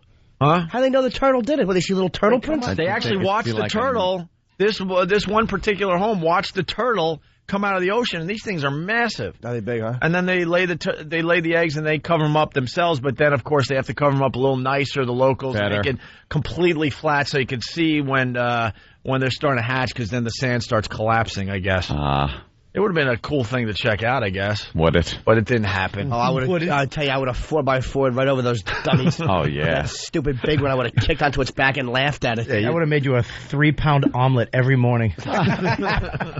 Yeah, a bunch of little turtle eggs. I would have sold the little feet. Well, yes, Hoo Hoo Higgy from the Jersey Shore isn't one of Opie's favorite sayings. Not all of the baby turtles make it to the ocean. Yeah, that is one of my favorite sayings. That's it's the meaning of life. Not all of them. And I used to watch Mutual of Omaha's Wild Kingdom, and they would show the turtles walking, doing that little flappy walk, and some of them would be on their back, and then, they'd say, some of them don't make it. Right. And you're saying, why Yeah, but then they turn the cameras off and they help them. Do they? Yeah, it's more dramatic to see a little baby turtle on its back, suffering. You don't think they let them die, a little turtle? Nah. Die, the sun beating down. No, because now it's Well, I've seen on those shows, too. You see, like, the dead turtle and goes, this is part of life. It's a prop. Blah, blah, blah, blah, It's blah. a prop. It's a prop turtle? Yeah. It's an endangered species. Special effects turtle. They're getting all the baby turtles in the ocean now. What about the birds that swoop down and, what do they, get brooms and start, like, shooing the birds away? Because I've seen the seagulls come down and grab the turtles and fly off with them. They told me they set up all sorts of sirens when the turtles are being born to keep the birds away. It was a whole thing, because I was talking to the lady, like, this is ridiculous. They're just watching a nest for days on end. That's what you want to be born into as a turtle, a big police siren. That's encouraging. You're trying to just hang out in the ocean, perhaps eat some kelp or whatever those little faggot turtles do. Oh, I would run through there with a bat and play batter up with turtle bodies. And I would smash those fat hillbillies sitting around in their dumb lawn chairs. Chairs, not cheers. They'd just be horrified. Smash the cocoa right out of her fat hand. Why don't you help somebody? Help a person. Fat do-gooder. The little turtle might come out. Yeah, really? Will it? It was that and the wild horses, so I had a good vacation. They saw some wild horses. Outer Banks, they just have wild horses wandering around. Still have I don't know those. how they survive or anything. I don't get that one at all. Yeah. How do they do that? And they're all freaking hung and have no problem showing you. Horses, well, yeah, what they say about horses is very true. I've seen footage. They are amazingly... But they have no problems. I mean, you will be driving down the beach, and there's a horse sitting there with a... Just excited. Yeah. Exactly. But they stand in such a way they want to show it off. I swear to God. Wouldn't you? I swear to God, they're showing it off to the locals and the people driving down the freaking beach. Pair of NBA shorts pulled down. I don't know how that is happening, but they're just wandering around these horses in between houses, eating your grass, and they survive somehow. What is wrong with these people? It's a beach. Huh? It's a beach. Yeah, with a lot of houses at this point. Who'd you stay with, Chaka and Will? I almost hit one on the way home from town, though. Oh, in the middle of the night. That'll cost. Had to jam on the brakes on the sand to... A turtle or a horse? Yeah, what was it? Imagine hitting a turtle on horseback. What that would cost you. Or can you imagine if what's his name, the movie producer lived there? You'd get in the bed, there'd be a little turtle head. He'd have a little speck of blood on his toe. Johnny would never get the part. That turtle does not get that picture. Art Doan, where's Art Doan? He's under the sand. I would have had turtle soup and money from the glue after I smashed a horse skull. I would have stayed rent free. Opie naked on a horse with a turtle shield and a sword. What the hell are you An doing? Afghan as a cape. What? Vacationing where you got to watch out for these things. I was just kind of surfing for the whole week, just hanging out. You were surfing? Well, like, the wimpy way. What's that? Boogie boarding. Think that body comes from nothing? You boogie board? Dude, I was boogie boarding. I brought a brand new board. I brought a brand new board. The waves were pretty cool down there. You had a professional boogie board? And I thought I was looking pretty cool. And then these like 12-year-old girls come out from the house next door and they're surfing, like really surfing. I'm like, I'm a dork. So where's this paradise? Where do you go see middle-aged men boogie board with turtles? Right. And 12-year-old girls and horses. Yeah, You sure you 12-year-old went on an acid trip? 12-year-old girls showing you up. Horses Their that are leaving surfboards. footprints and ruts in the sand. John Carr shows up because all the parents are looking at turtle eggs. Oh, he scoops up these little surfers. Right. He mistakes Opie for a little boy on a boogie board. John Carr equals always funny. Well. Boogie board. Yeah, I did. How much does a boogie board go for? Like $19.99? No. Was it a plastic one or a real good fiberglass one with flames on it or something? Well, you're in a vacation area, so it was $175. Probably for like Tell me you nothing. didn't have the ankle thing on your ankle. No. When you boogie board, it's on your wrist. Oh, yeah. And mine is spring loaded, so when a big wave takes your board, Wait, what is a boogie board? What's the difference between that and a surfboard? Around 35 years. Boogie boards are shorter, and you kind of lay down on it. The difference, that's fun. anyone can boogie board. Yeah. Not Very many people few can me. surf. Right. I can't boogie board. I'm too heavy. Okay. If you're too heavy, you can't boogie Surfing board. is very difficult. Boogie board's it's like I'm a little too heavy. Is that the language you're using now? If you boogie boarded, there'd be another tsunami. Wow. Wiped out 200,000 Laotians, whatever they were. Wow. It looks like fun, though. I'd love There to it smash is. him for boogie Look board. at the little kid boogie board. That's not a boogie board, you ask. That's That's a Exactly. skipper or a That's skimmer or that's whatever. your they hard used drive, to- Eric. It's a young 8-year-old Here, on a show little the- board and a pair of Here, shorts. show the fat chick the boogie board fun at. Really, that picture's illegal that you just showed. You pulled it up from the wrong file, stupid. The Gary Glitter. Yeah. J.O. Fun is not the file we were looking for. Young lad on a boogie board or whatever it is he's standing on a board of shattered dreams. Can you open the fat chick one? Oh, you trying to? Yeah. Open it before your face gets slapped. See, the difference between boogie boarding and surfing, when you go boogie boarding, you make sounds like this. Whee! Right. It's fun. Yeah, well, you know what? You don't make sounds. Hey, You're a Greg, man. No, surfing, you're too busy concentrating. yeah, looking at chicks who are looking at you. Right. Freaking 12-year-olds. Boogie boarding, you're up to your waist and you're Worried about- waiting for a wave. Worried about sharks. Then it comes in, you jump on your chest. Actually, my boogie board was on sale, and I couldn't figure out why, right? And then I'm in the water. I'm like, of course it's on sale. The bottom is white. Oh, is it? Is that bad? Yeah, Real bad. Yeah, you look like a seal. Yeah. Seals are white. On the bottom, See, They are. Right, They've maybe they're not.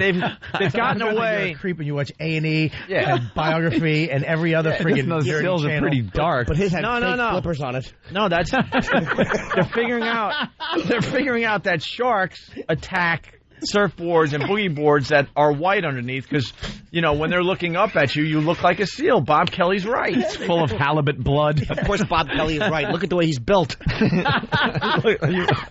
Whenever he's on the ice, he has to be careful when he goes to the island. Scoops up a little fish. Stupid whiskers. Smash your otter face with a rock. Come here. You have an otter. Otters are very cute. You're a hairy otter. You're like a Lebanese otter. Make me sick.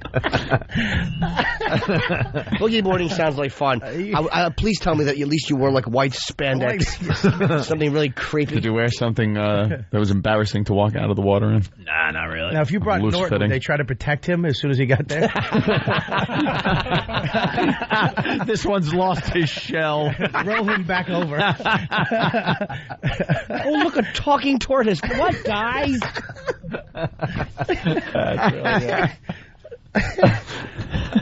Boogie board. Did you have a little body, what? A bodysuit on? No.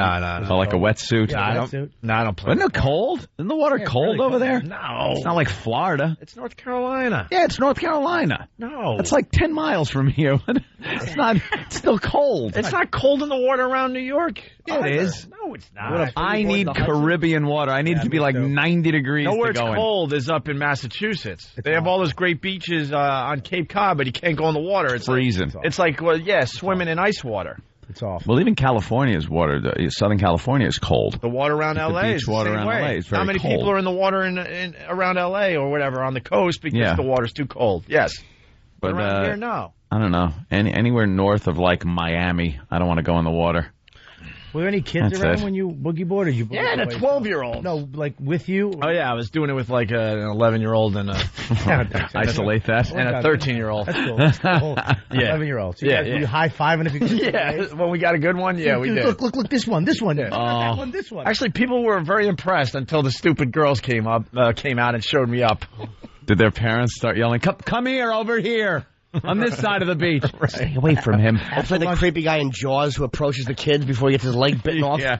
And then Your kid's okay over there? And then some lady was taking my picture, and I'm thinking, wow, that's cool. I must look really cool in these ways. And then I realized, no, she's never seen a grown man on a boogie board before. She's taking and she wanted to show the locals. Yeah, she's gonna print out Predator on there and put it on the phone poles. She wants to match you up against website photos. Damn, that's creepy. I had a great time, but I looked like a dork. I know it. Hey, why don't we take a break? We got Ralphie May. We got to talk about the Emmys. We got to talk about Dick Clark before we get out of here. Everyone saying how courageous it was to see Dick Clark during the Emmys last night. Yes. It was just downright creepy, and no one's willing to admit that. I heard he sounded better. That's what they're other trying people to say. Saying he sound worse. That's what they're trying to say. Do we have the audio from New Year's? Maybe we could compare. E-Rock, we got that? All right. Bob Kelly in studio. Ralphie May is going to join us. It's the O&A virus spreading across America. You got a war face? What the F? Ah! That's a war face. Now let me see your war face. No! You didn't convince me. Let me see your real war face. No! You don't scare me. Work on it. Jackass. I'm scared.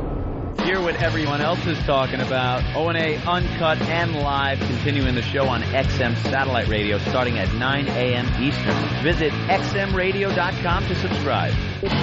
The Opie and Anthony Show. Yeah, we're back with the Opie and Anthony Show, the O&A virus spreading across America. We say hi to Vegas today. Bob from Rockaway, New Jersey, not happy with us. Is he really What mad? happened? Let's call in, man. 'Cause I don't mean to piss people off. Bob from Rockaway, give us a call. Bob, you're annoyed at Instead of hiding behind your keyboard, give us a call. He writes on the instant feedback, you guys are so cool. I love how you use your cool voices and make sure how lame it is to protect endangered species. Oh. Such fags, aren't they? I can listen to you guys all day making fools of yourselves. That is true entertainment. All right, well, as long as he's listening. Absolutely. Well, maybe, dude, I think you misinterpreted. Don't be a coward and just write it. Call in. You're not going to get trashed. Just, if you want to say something, man, call up and say it. You don't have to write it, bro. Make sure how lame it is to protect endangered species. Yeah, see if he calls in. Why not? He's right. I mean, we are just kidding around. It is important to protect endangered species. Yeah. Oh. So, Bob, if you want to call in, feel free. We're just trying to make jokes. Man. Yeah, dude. We understand it's only cool to make fun of the Republicans and the conservative monster machine, but we're just trying to go with another ideology to tease a little bit. But sorry, dude. Throw in a little 9/11 conspiracy in there, man. Yeah, all the fun stuff, right? Shouldn't make fun of a bunch of people who ignore other human beings and sit around looking at a sand where turtles are allegedly buried. Boy, let me move to that place, and I will say, yeah, I saw one, bury it, and I will just have them all sitting around, and you know what? My logs will be in there.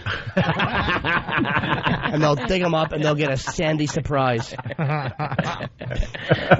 That's hilarious. Oh, wow. Ralphie May. Or gay porno tapes. You bury gay porno tapes, and I don't know, the police all roped off the area, and they dig it up, and there's a bunch of people with old Club Soda Kenny mustaches doing awful things to each other.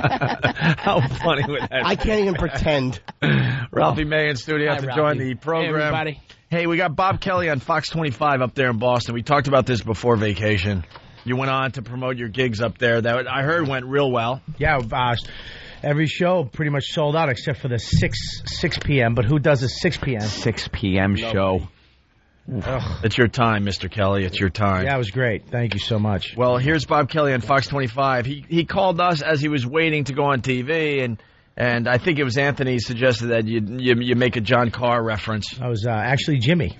Yeah, Jimmy. Wait, were you? Oh, I'm sorry, Jimmy. Oh, yeah. I thought you were it's funny, in Houston. He apologized for accusing Anthony for giving Anthony the credit for making the 6-year-old murderer reference. I'm sorry. I thought that was. You got to give credit where credit's due. I thought he said the child killer thing. You're the awful human. Okay. Only on this show would that merit an apology. It's not even a filter. We don't even think that way. Like, oh man, because we just know it was funny. In your cool radio voice, man. Yeah. Making fun of endangered species. Sit around there and look at turtles.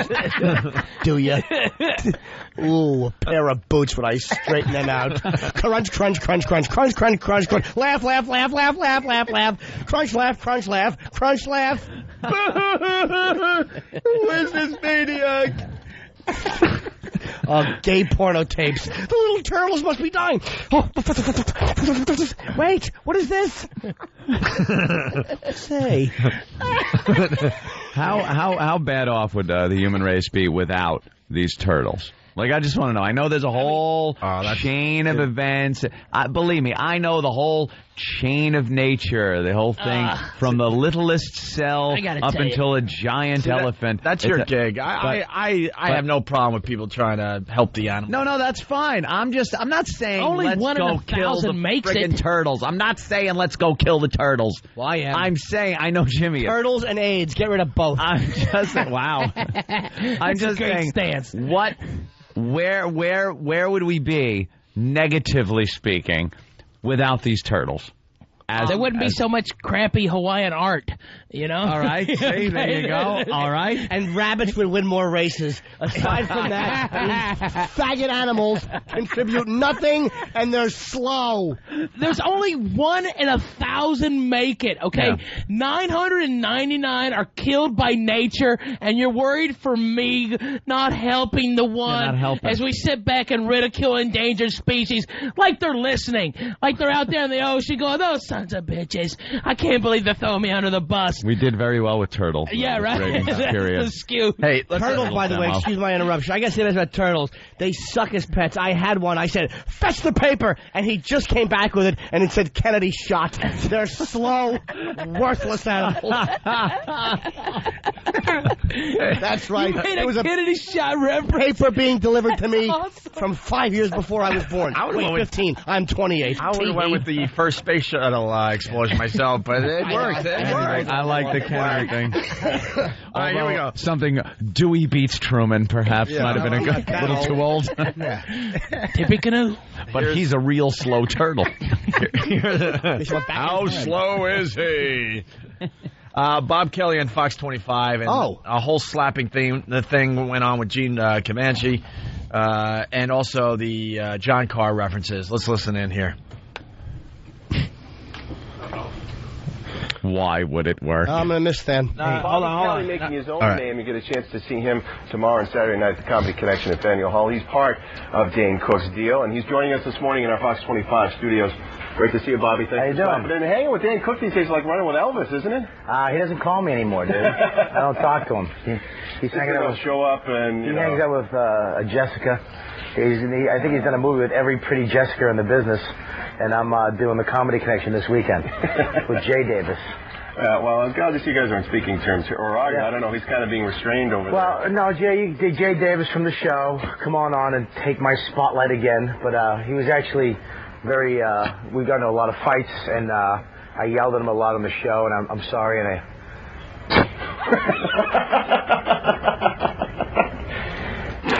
That was a bitch slap, wasn't it? He did. Are you out of your mind? Now, who came out and slapped you? Jay Davis. Jay came out of nowhere and just smacked you right in the face. He smacked me in the face. He struck a blow for every paid member in a comedy club who has watched Bob Kelly. God bless him. Thank you, Jay. By the way, Art from Boston called me out. He goes, Opie, Gene Cavanci. I know it's Gene Levanchi, but I wasn't thinking when I read it off the disc. Gene Cavanci. I said Gene Cavanci because it's written that way, and I do know better. It is Gene Levanchi. I'm sorry. All right? All right, Art. Jay Davis came out and slapped you, dude? Yeah. Why, because you wouldn't do Miyagi's? What's going on? What happened? You wouldn't do his bringer show? What's going on? I love the fact that Opie just stops the program. Listen, you jerk. Well, they pick up on everything. It gets frustrating after a while. I do know it's Levanchi, but it was written differently, and I'm like, it's the first day back from vacation. I'm a little slow. By the way, Aunt just balled up a paper and it hit me right in the groin. And you know what? Who couldn't have done that? That blind 13-year-old could have done it with such a luscious target. All right, so Jay Davis comes out. And Jay Davey and Gene Cavanci and Von Valkelski. Right. Came out and just Stan Neely. Ray. Bob Kaluli. Larry Bidbird. Say, Ralphie June, how is it? All right. Hey, Jimmy Notano. All right. You're killing me. So did you slap Jay? I wanted to slapping him back, yeah. It gets good, and then Gene Levanchi gets involved here. Are you out of your mind? Yeah, he just bitch slapped me on Fox 25. Wow. I'm from Medford. I'll beat the crap out of you. Where's he from? He's from Hollywood, Florida. You know who I am? You know who I am. Mo Green, goddammit. I slapped Jay Davis when you were banging cheerleaders. What, could you have picked a tougher target, Bob? Oh, wait, he slapped you. I'm sorry. I was just thinking you slapped Jay Davis. Or he slapped you. Jim Nortano. Sorry. I made it. All right. I made an error. Here's Bob Kelly doing his John Carr references during his appearance on Fox 25. A news program, by the way. Can we notify security? He's actually, him and John Carr are actually working the show this weekend. So, yeah. It's going to be a good two comics, fantastic guys. So funny. He's funny. John's funny. They're unbelievable. But you're loving life now. I mean, this is got to be big. How does it get past me? He's a news guy. This was at the peak of that story. It was the day of, I think. The day of. John Carr's name popped up every 3 seconds on every newscast. You bring him up as a comic you're working with. He was on the TV in front of us. and talk about how fantastic he is. And you're saying, look, John Carr's going to stop by and kill 6. That's going to be great. I call him John. I think I know him. Has anybody noticed that John Carr looks exactly like Doug Stanhope? Anybody freaked out by that at all? And it does. He really does, dude. He really does. I wondered if Dougie had a one-nighter in Boulder that night. You know, I'm looking into it. They think it was actually him because they found that John Bonet was killed. They found a Garrett and a Man Show DVD. Wait a minute. A Girl's Gone Wild. Young Girl's Gone Wild.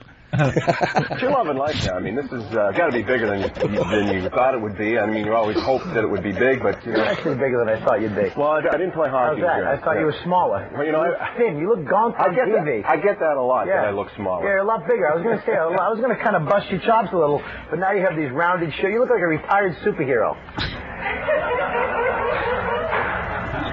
Comedy Connection. Friday and Saturday night. You're killing the staff. You're killing. The cameraman's laughing. They were way down in the pit, down the bottom, and they were because it was going to be a nice, boring interview again. Because they probably goof on him all the time. Oh, this guy. They're probably not allowed. They're probably not allowed to goof on him. That's why they're loving it. Retired superhero. Someone else does it. Comedy Connection. Friday and Saturday night. I got a 6 p.m. show that I got to sell. I like where we're going with this. I kind of like that. Yo, come on, do it. Come on, you wimp. I'm really trying. I have gopher elbow. Hey, look over there. That's my mic hand. That's my mic hand. Your mic hand? Is that what you're calling it now? Smashed you. I picked up an ashtray and honest to God, I had to hold everything back in my life. You ever get something and you're just do it. Just I had hit him an ashtray and I was going to smash it over his head. And it was huge. It was a really big ashtray and I was like, just do it. You'll go down in history as smashing Gene Lemanzi with an ashtray. and at the last second I went, yeah, and I put it back down. But then you slap Jay back here. Oh, Jay comes back. I slap like my friend Jimmy used to, actually. My friend Jimmy used to. You go to what? Don't ever cut me off. You understand me? Can we see that video again? Yeah, get away with the slap. Yeah, no, that was the show, Torgasm, that you don't know me from. I know. He had no idea. He had no clue. No. He had no idea who I was. That's hilarious, Bobby. He had no idea who I was. It was so obvious. I just said one thing. I go, Jay, me and Jay fought a lot on the show. And that's what he said at the beginning. He goes, you fought a lot. That's it. That's all he knows. That's all he knows about the show. That's all he knows about me. It was in his prep sheet. We were on a bus. I tried to give you a plug. I was going to say little Jimmy Nortano, and he cut me off. I was pretty angry at this. He certainly did cut you off. He really did. Stomped on you. Cut you off like a wart. Don't know me from?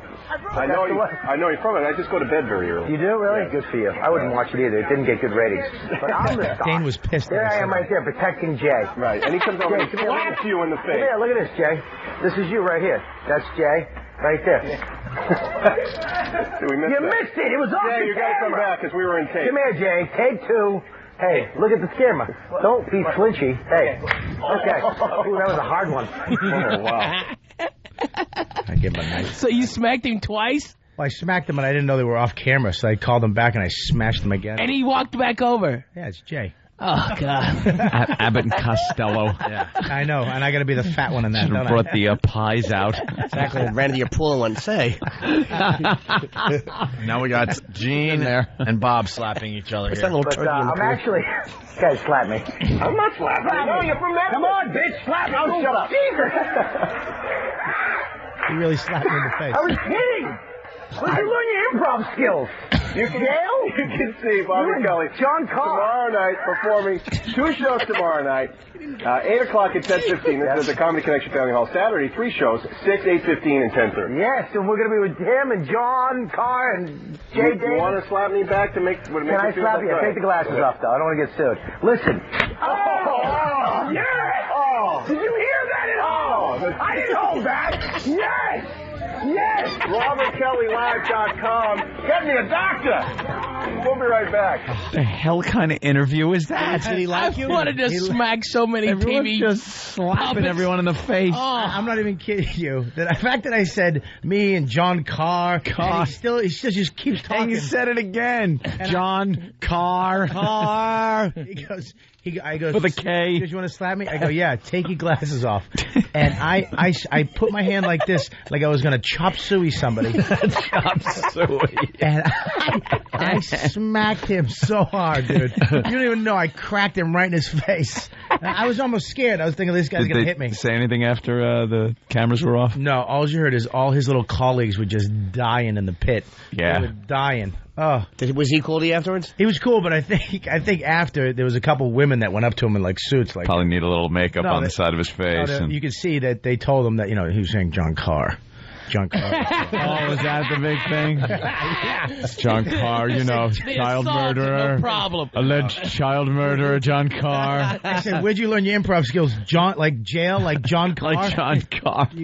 What do you need? How many hits do you need? You couldn't mention the guy more. You want to make a call, a friend? You want a lifeline, you jackass? You even said I got to get out of here and hop into John Carr and go to the next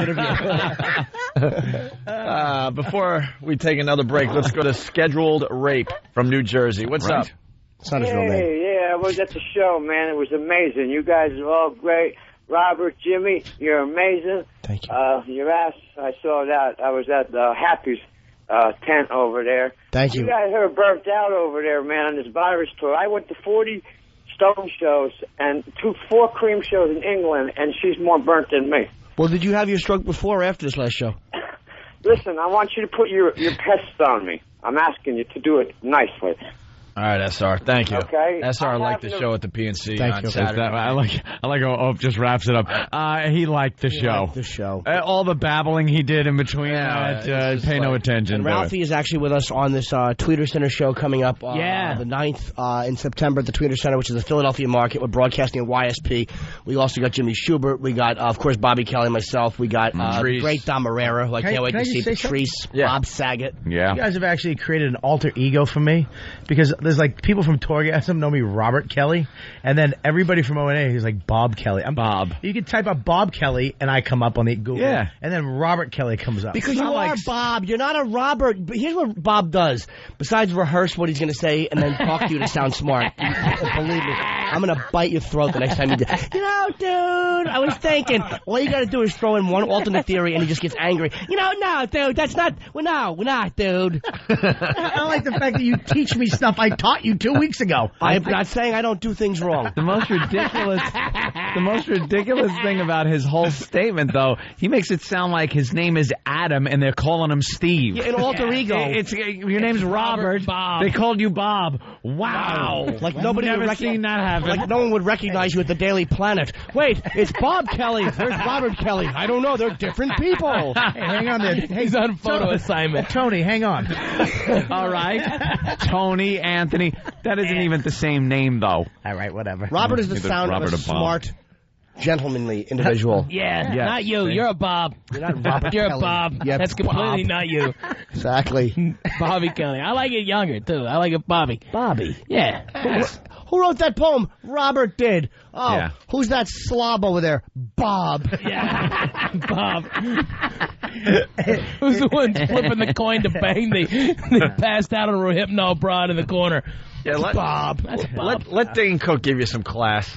We say screw that. It's Bobby. It's Bob over here. Man, I really should have let How you guys big is go to Vicious break. Circle going to be, dude? Huh? How big is Vicious Circle going to be? It's going to be huge, man. That's cool. That's what we want to hear as comedians, to remind that Dane did 40,000 people in one night. That doesn't make me want to shoot myself. You were there watching. Dude, I did watch. I gotta say, I watched Dane film part of that special, the first show, and it was impressive looking, man. And the special, I've seen clips of it, and I really want to shoot him. I mean, it looked so, it's shot so well. Yeah, it's amazing. A comedian standing in this sea of people, and it makes me sick to my stomach. I think the guy who shot it actually did all the Aerosmith videos and the Stones videos. He's amazing. It's on HBO Sunday night, right? Sunday Monday. night, man. Vicious Circle. Monday, September 4th.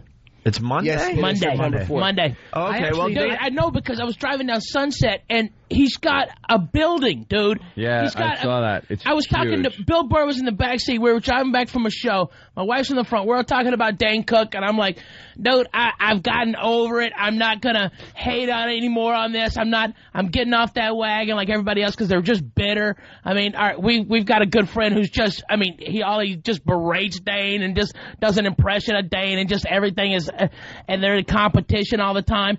And I'm like, dude, that guy, he's got 9 movies coming up. If you're gonna hate Dane Cook, you've got a long next 4 years, okay? All right, you got a real long next. His billboard is the whole side of a building. Side of a building. On Sunset Boulevard. As I'm talking, I turn the corner and I see folks, it's like 24 stories of Dane Cook. I thought Torgasm was like a show, but it was actually just a really 9-episode commercial. It is. Vicious Circle. Yeah. That was a commercial That's all for it Dane's is, dude. show. We gotta take a break. Dane Cook will be calling us on Wednesday, by the way, to talk about the HBO special. So we'll continue with Bob Kelly and Ralphie May in just a bit. We gotta talk about the Emmys, do something current before we get out of here. Absolutely. It's the ONA virus spreading across America. Stay tuned for more Radio Awesome. It's the Opie and Anthony Show. Yeah. All right. Looking forward to it. Opie and Anthony. The Opie and Anthony Show.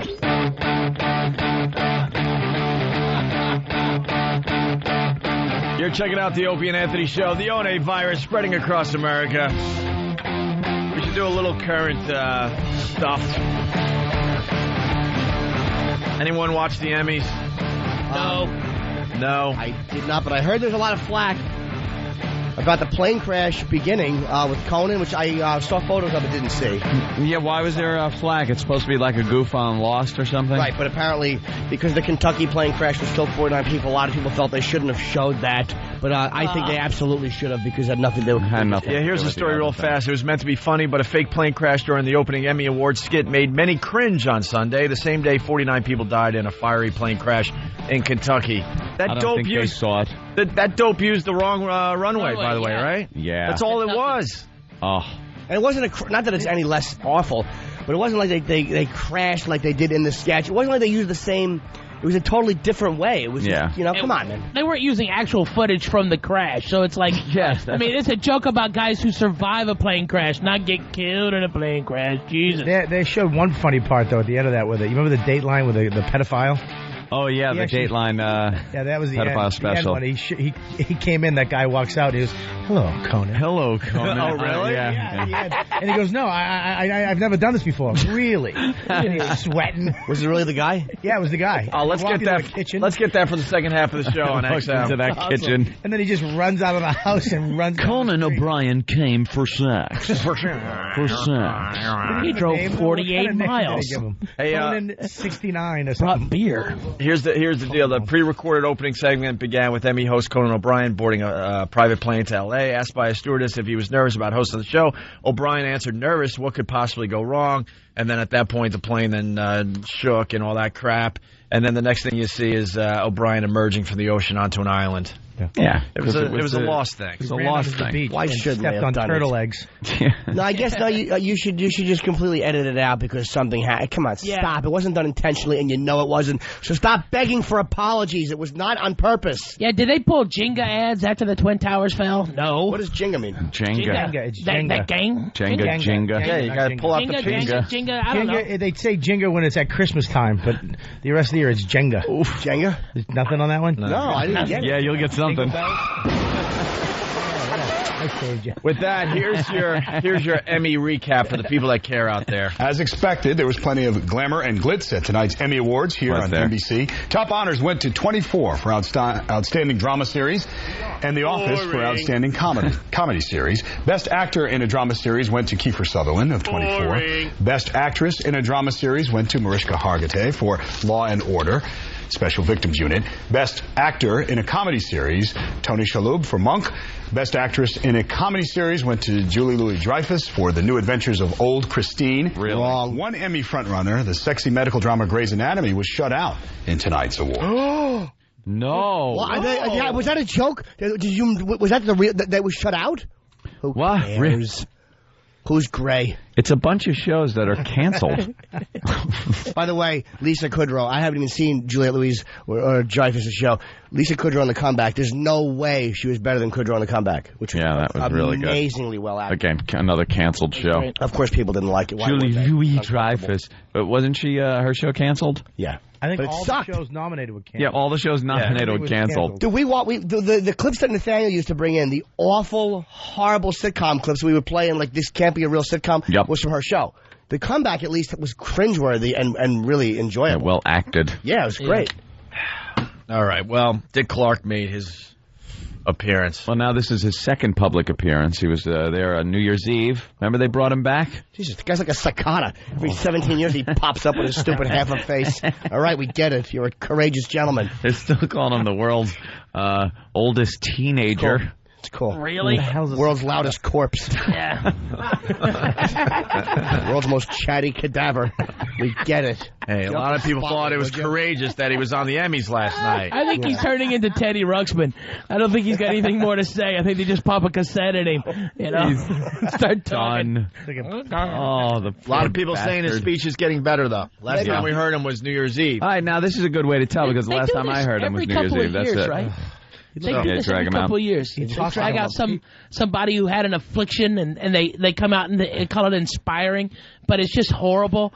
Like Kirk Douglas. Kirk Douglas, when he came out hard. No, it's the death preview. Yeah. They do it during the Oscars. Death trailer. Yeah, they bring out some old actor, and knowing that this is the last time he's going to be seen in public. Jesus, Don't you hate it when it's just a commercial for Coke? You know, they're not really dying. They always got to crack on themselves.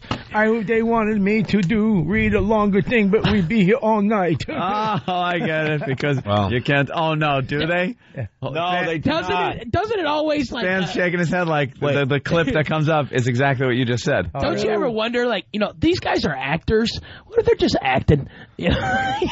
Wow. Pity. Yeah. Little pity acting. Yeah, right. I want to act like I'm a Pez dispenser. It's his new show called Burden. Well, he didn't. I mean, he got that movie after it, right? He got that movie after it because he was. Well, let's listen because we're running out of show. All right, let's listen. Dick Clark. Simon Cowell intros Dick Clark here. There are really only a handful of names recognizable to every generation. Was it hip to have Simon Your intro speech is atrocious. Don't talk, you're awful. Don't talk, you're horrible. Here's why they did that, and he's right. Yeah, because he would be the only one that would be brave enough to say something about his speech. Because he's so legendarily awful, so to have him doing something tender, it kind of shows the underbelly of the shark. Yeah.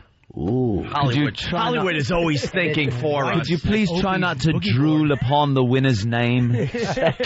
I hate Simon Cowell, man. I'm sorry. I like my English homos nice and polite like Elton John, not catty and wearing too tight a T-shirt like Simon Cowell. All right, you English homo, go back, you dirty Brit. Language. Here we go. Sorry. There are really only a handful of names recognizable to every generation of television viewers.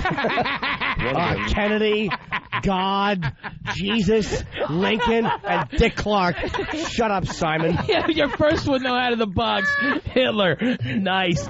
Let's not forget Osama. Osama bin Laden. Who's in love with Whitney Houston, by the way. That's the latest on Really? That's hilarious.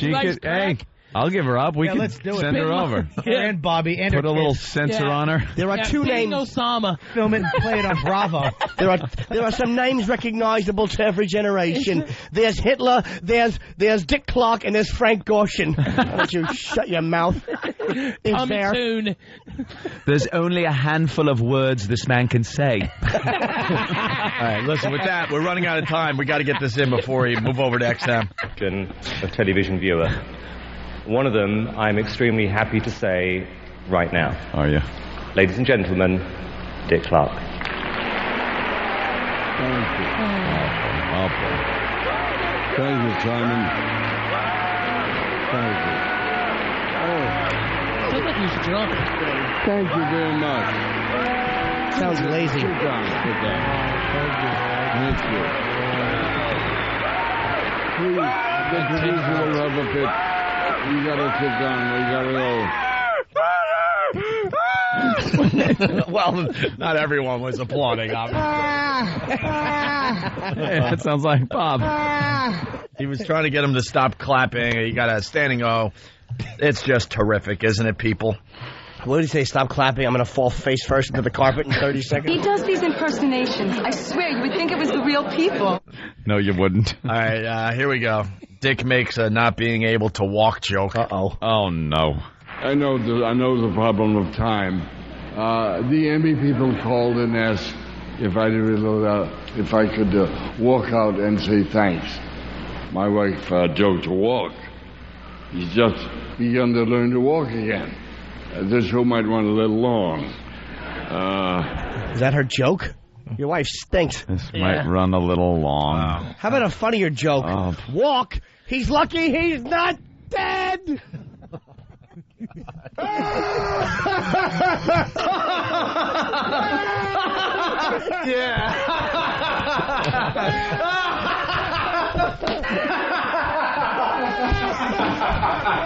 That's terrific. That's terrific. Walk. He's lucky I don't choke him for drooling macaroni all over my new carpet. Oh, my God. We got 2 minutes left. All right. Thanks, Dan. Damn it. We got one more Dick Clark clip here. Before I had my stroke, I was thinking about all of the things I had become involved with over my life. Music, comedy, from game and talk shows, even reality TV. Bloopers. And I realized that I had accomplished my childhood dream to be in show business. Everybody should be so lucky to have their dreams come true. Well, let me tell you something, my Mick friend. And I thank you very, very much. You can act like a man. What's the matter with you? What was your childhood dream? To babble like that while Lucky Louie's being ignored? And then he intros Barry Manilow. Yeah. Right. Actually, It goes from worse to worse. Yeah, right. Oof. It's a combo. Chester's Liver, they won't play a plane crash, but they will have the cripple up there crashing and burning. His wife's joke was not very good. It should have been edgier. Yeah, something. Mix it up. Walk. He hasn't been able to satisfy me sexually in 3 years. I've been betting a Negro.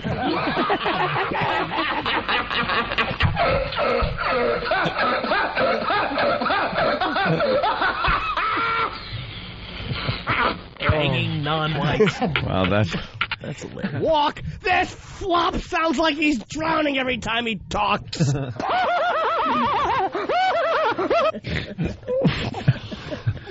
All right, He sounded drunk. At least Maybe he Steve wasn't has some drunk. Maybe sympathy. he just got a bad problem. He does sound That's drunk. terrible. I'm sorry. He sounds like an alcoholic to me. All right, we're out of here. Ralph, are you going to be joining us over at XM? Yeah, baby, I'm going to go for the walk.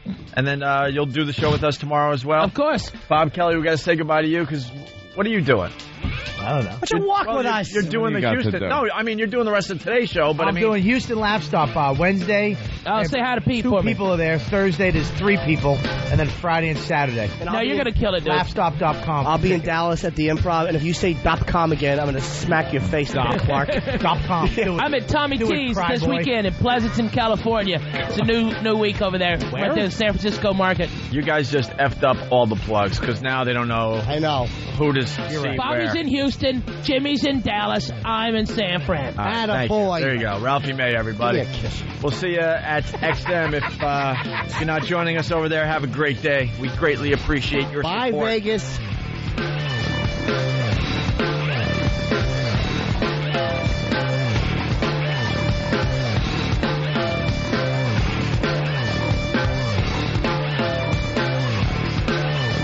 It's the Opie and Anthony Show. Your home for good, clean, wholesome family entertainment. Wow.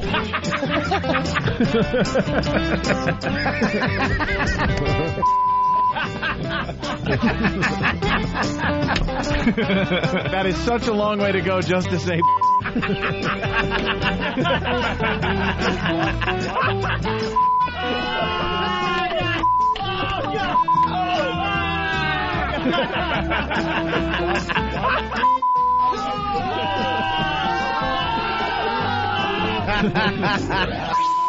It's the Opie and Anthony. The Opie and Anthony XM walkover begins now.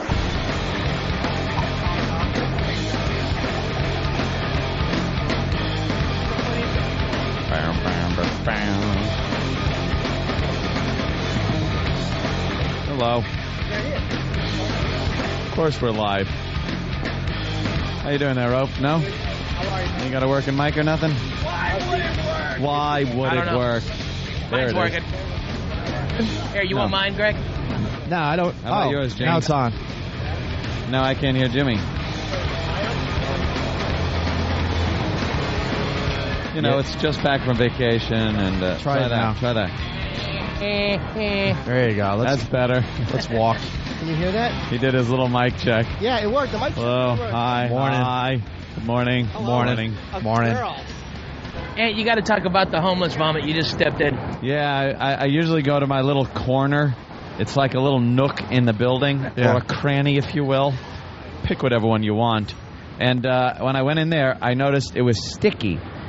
So it's like, I'm like, ew, what the hell is that? And I looked down, and I was standing in homeless vomit. Homeless vomit. So, yeah, thank God it's raining here in New York. It was a lot of water on the sidewalk. for And me it's homeless to vomit, so it's like half clean the soup. soles of my shoes. Make Kenny clean your shoes, please. I would never With make toothpicks. Kenny clean my shoes. Please. That is not my bit. Was it the guy's vomit who we usually talk to? No, I don't know whose it is. It's you can't really dust for vomit.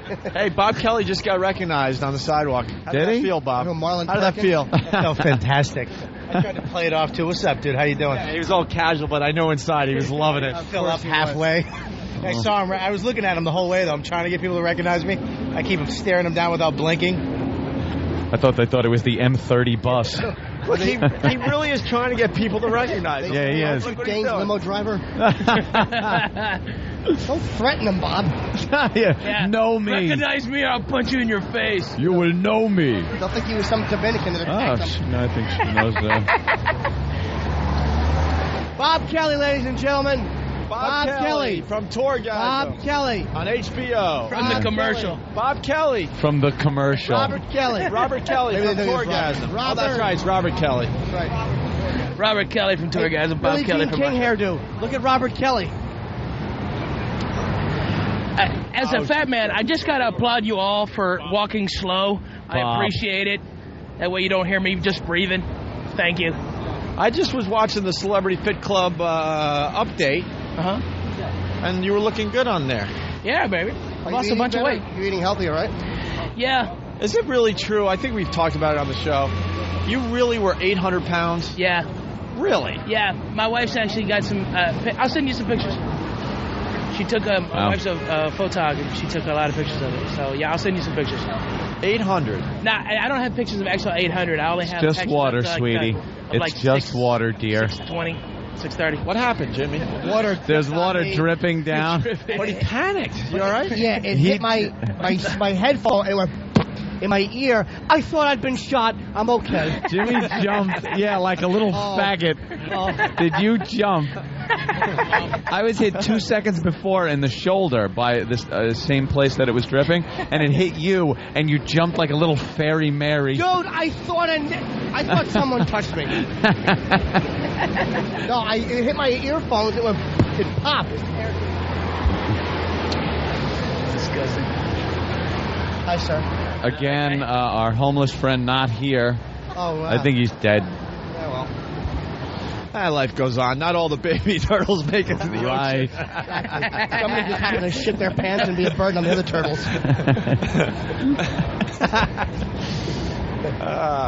Wonderful. Another How you doing, fine baby? morning. People waiting. You're waiting for a bus. Oh. Jeez, what a prick. We take limos. What a dick. You see everybody's face. They went, nah, shit, he's right. Oh, God, he's right. MetroCard assholes. What a bus, man. At least take a cab. His iPods to tune out the fucking depression. Yeah, that they have to take a crosstown just bus. tune everyone out. No one wants to hear or interact with anybody. Uh-oh.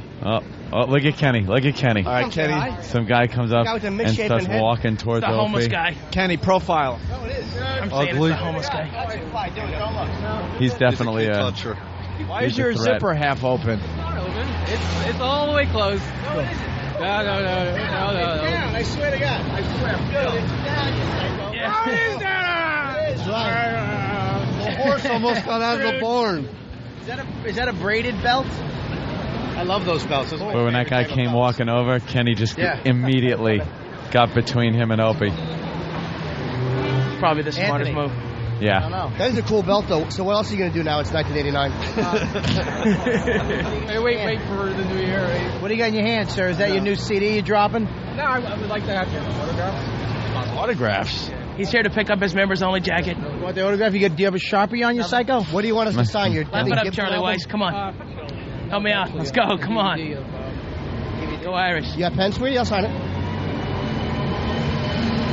I want nothing to do with this guy. That's why I'm way over here. I know. Stay by me. Dude, look. Here's what you're doing. Shots can ring out. What is this? Hide in the fold. Never know. He can be right in there. Hide in the fold. What DVD is In your it? room. Crystal Ship. What's Crystal Ship? They were a cover band. Yeah, the Doors cover band from Long Island. Are you friends with those guys? I'm working with them. Okay, cool. Get me something that I can sign.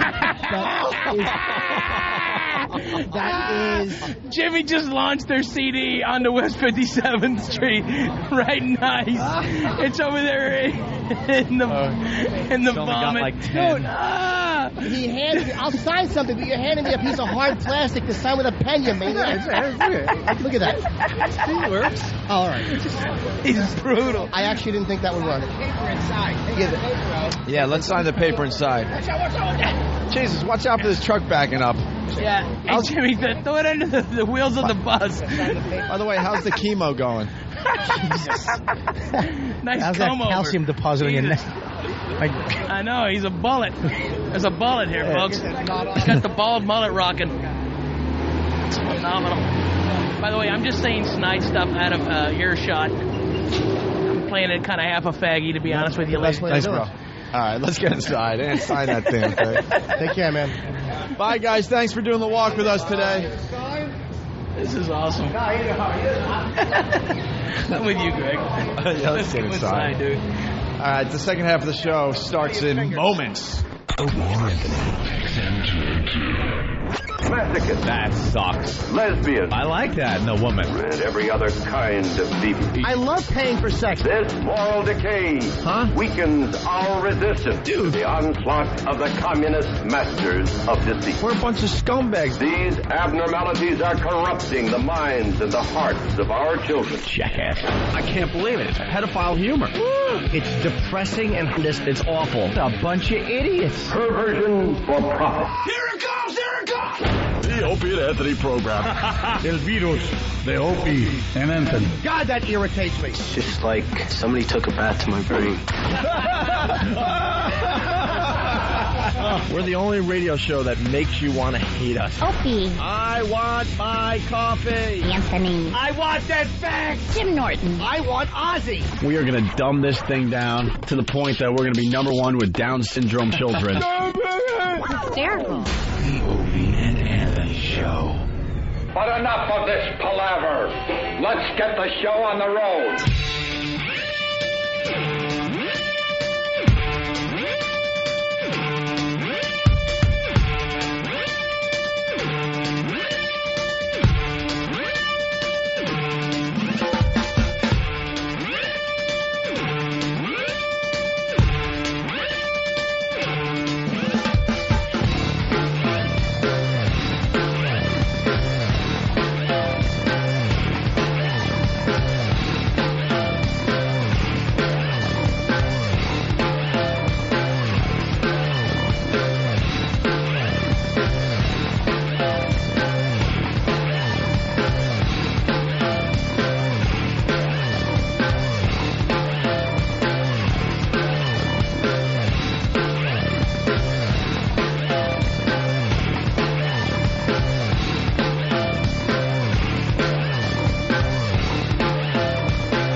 I don't know what this is, Opie.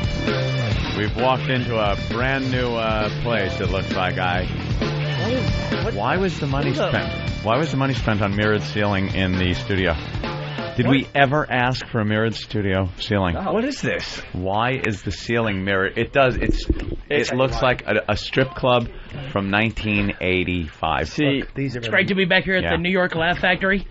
They're trying to make our studio look bigger instead of making it bigger. They're trying to fool us like we're hamsters. We've been begging for a bigger studio. This is their compromise. Jesus, time to look at everyone's bald spots. Thanks. If we mirror the floor, it'll look like we're hanging in space. Jesus. 10 years ago, this would have been awesome. That was just a self-esteem smash. No kidding. I know, it's like... During the 80s, this was great. It's like what one of your friends does in his basement, and you're like, wow, this is cool. Dude, it's going to be the greatest place to smoke weed of all time. What is this? Can the Palatine people see this? I will get that running in no time. Yeah, definitely do that. I bet there's cameras up in there. I bet they snuck cameras to make sure, get you guys... They're doing shady stuff. Kenny, I need food or I'm going to pass. I want some too, Kenny. Okay. Please. And we'd like it quickly. I want a smoothie. I want another bowl of cereal. Okay. I got some blueberries, and I got a banana. And yogurt. It's going to be a wonderful... Do you know what I bought, by the way? I bought some almond butter instead of peanut butter. Oh, so good. Pure almonds. I've never heard of that. So good. $13. Nice. I didn't know it was that much until I looked at the thing later. I just spent so much. It's so good. Dude. It was really good. $13. It's really good. Should come with a chick who feeds it to you and sucks your cock. People see this? Yeah, I just put the mirror. It looks like some wacky video effect. I can't even really make it look right. Get it on the thing. All right, hold on. Stay right there, Jimmy. Hold on, Jimmy. I think PT2 is going to have to... Wait. Nice. Can we get some Windex? Or 409 and cuts the grease? Opan 2 is got that view. Oh, God. Give him a shot of the brown eye. Why is your ass always red in the middle? Well, the color on Opan 2 makes you look like a naked Bart Simpson. You're like a little yellow ass. Why is my ass always red? I don't know. Clip your fingernails. You always tell me he has a good one. Second knuckle. Wow. Chase. Yeah, what the hell is going on with the mirrors? I don't know. It's I don't know if I like it or I want to set the building on fire. But can someone explain it to us? Yeah, explain why it was done. Who asked for it? They do some silly things around here. Like how much did it cost? Yeah, $4,000. And I'm wondering why it was used for that instead of maybe something else that we could have used instead of mirrored. Well, they didn't even like. I mean, look at it. There's fingerprints all over the place. There's DNA over there at that one. This one's broken. Yeah, that one's broken. They said, "Oh, we don't have an extra, so just throw that one." It's not really mirror though. It's actually just shiny paper. It's like a drop ceiling. Some sort of space age polymer. What? Let's say it was actually found in Roswell, New Mexico. Yes, it's very light, but I couldn't bend it. I couldn't bend it. When I crumbled it up and then let it go, it went back to its original shape. Flat. Did it? Amazing. Who wants an XM hat for the rest of the show? Because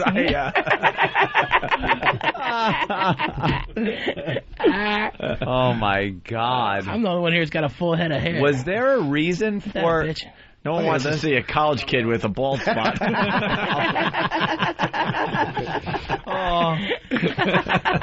can't even say fine, dude. And I tell people, no, it was a motor bike accident when I was 13. I got a big scar. Golf ball. Yeah, I got a big scar. Golf. I got hit with balls. I used to look like a skunk. It was all, my hair went gray down the middle. When I got hit with, I was driving a motorcycle. Can I ask something else? Go ahead, sweetie pie. What the fuck is this? What is that in front of you? I got like the old hotline that went from after the Cuban Missile Crisis, went between Moscow and Washington. Every time we go on vacation, they like to give us a nice little surprise when we get back. Yeah. Hello. Ask him for Police Commissioner Gordon. Hello. Hi. Who is this? It's Happy Typing Girl. I told you never to call me here. What the fuck? You're not even on the air. Put her on the air. I'm screening calls. This is great. I've just gotten a fucking Travis's job. That's good. Travis, you could go home. Thank you. They just gave you a Thank you for interning this year on the Opie and Anthony That's it. Well, what do you have for the show today, Happy Typing Girl? What do you want to talk about? Sorry, not good enough. Hey, that's a fun job, Travis. What you want to talk about? I don't know. I just hung up on her. Let's say hi to Jason in Indiana. Hey, guys, don't ever go on vacation again. Okay. I got stuck listening to the worst drivel ever as terrestrial radio here in Indianapolis.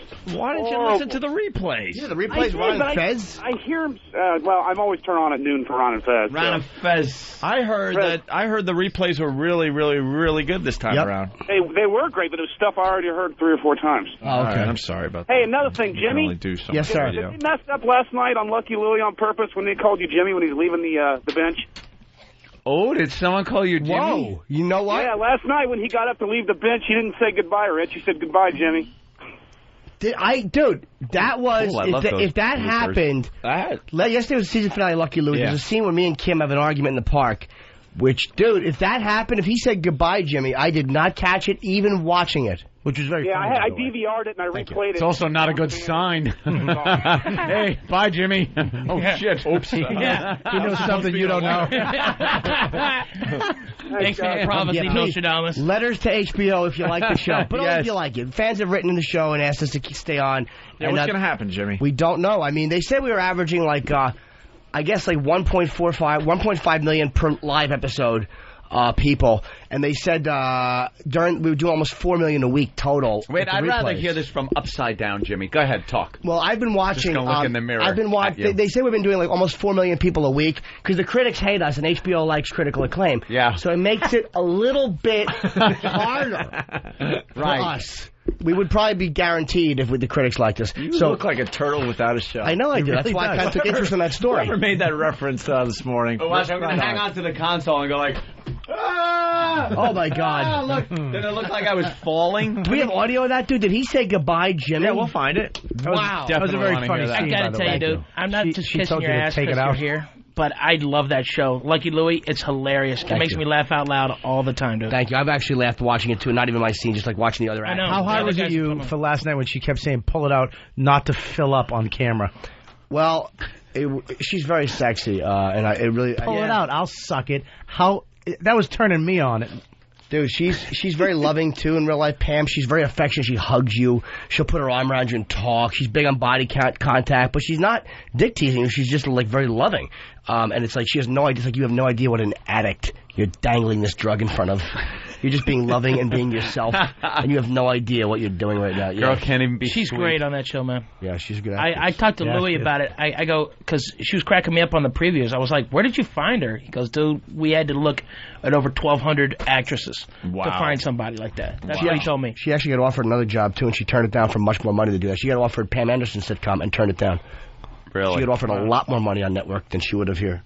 I saw the table read last night, which you can actually get on demand, which is really interesting. If you go to HBO Extras or something, you can get the table read of Lucky Louie, and it sees all you guys before you shot the show doing the table read of... Every show you do a table. When I did Dennis Leary's show, The Job, it's kind of nerve-wracking, too. They say you got to go down to a theater, and you actually have to go through the script in front of everybody. Yeah. And all you can tell the bigwigs are there, the casting directors, everybody. And you got to read your line. You hope you get a laugh off the line, and they actually show Lucky Louie, which is pretty wild to see that. They never show that. Yeah, that's the thing they usually keep under the wraps. That's what people get fired at the table. Exactly. I mean, you get the gig, you're happy. You already told your girl, honey, you start walking different like I did, and then you get fired at the table read. Fired at the. That's great. Wow, I didn't know they had that. Hey, can we get some answers about the mirrored ceiling? Yeah. Where's Elo? Can we get Elo on the phone? Let's Elo. Pick up the phone or there's going to be a problem. That's how you talk to Elo. See if he's on... They're just trying to make it look like we're in a bigger studio. I wasn't saying that, by the way. That was a quote from Tham that I was just reiterating.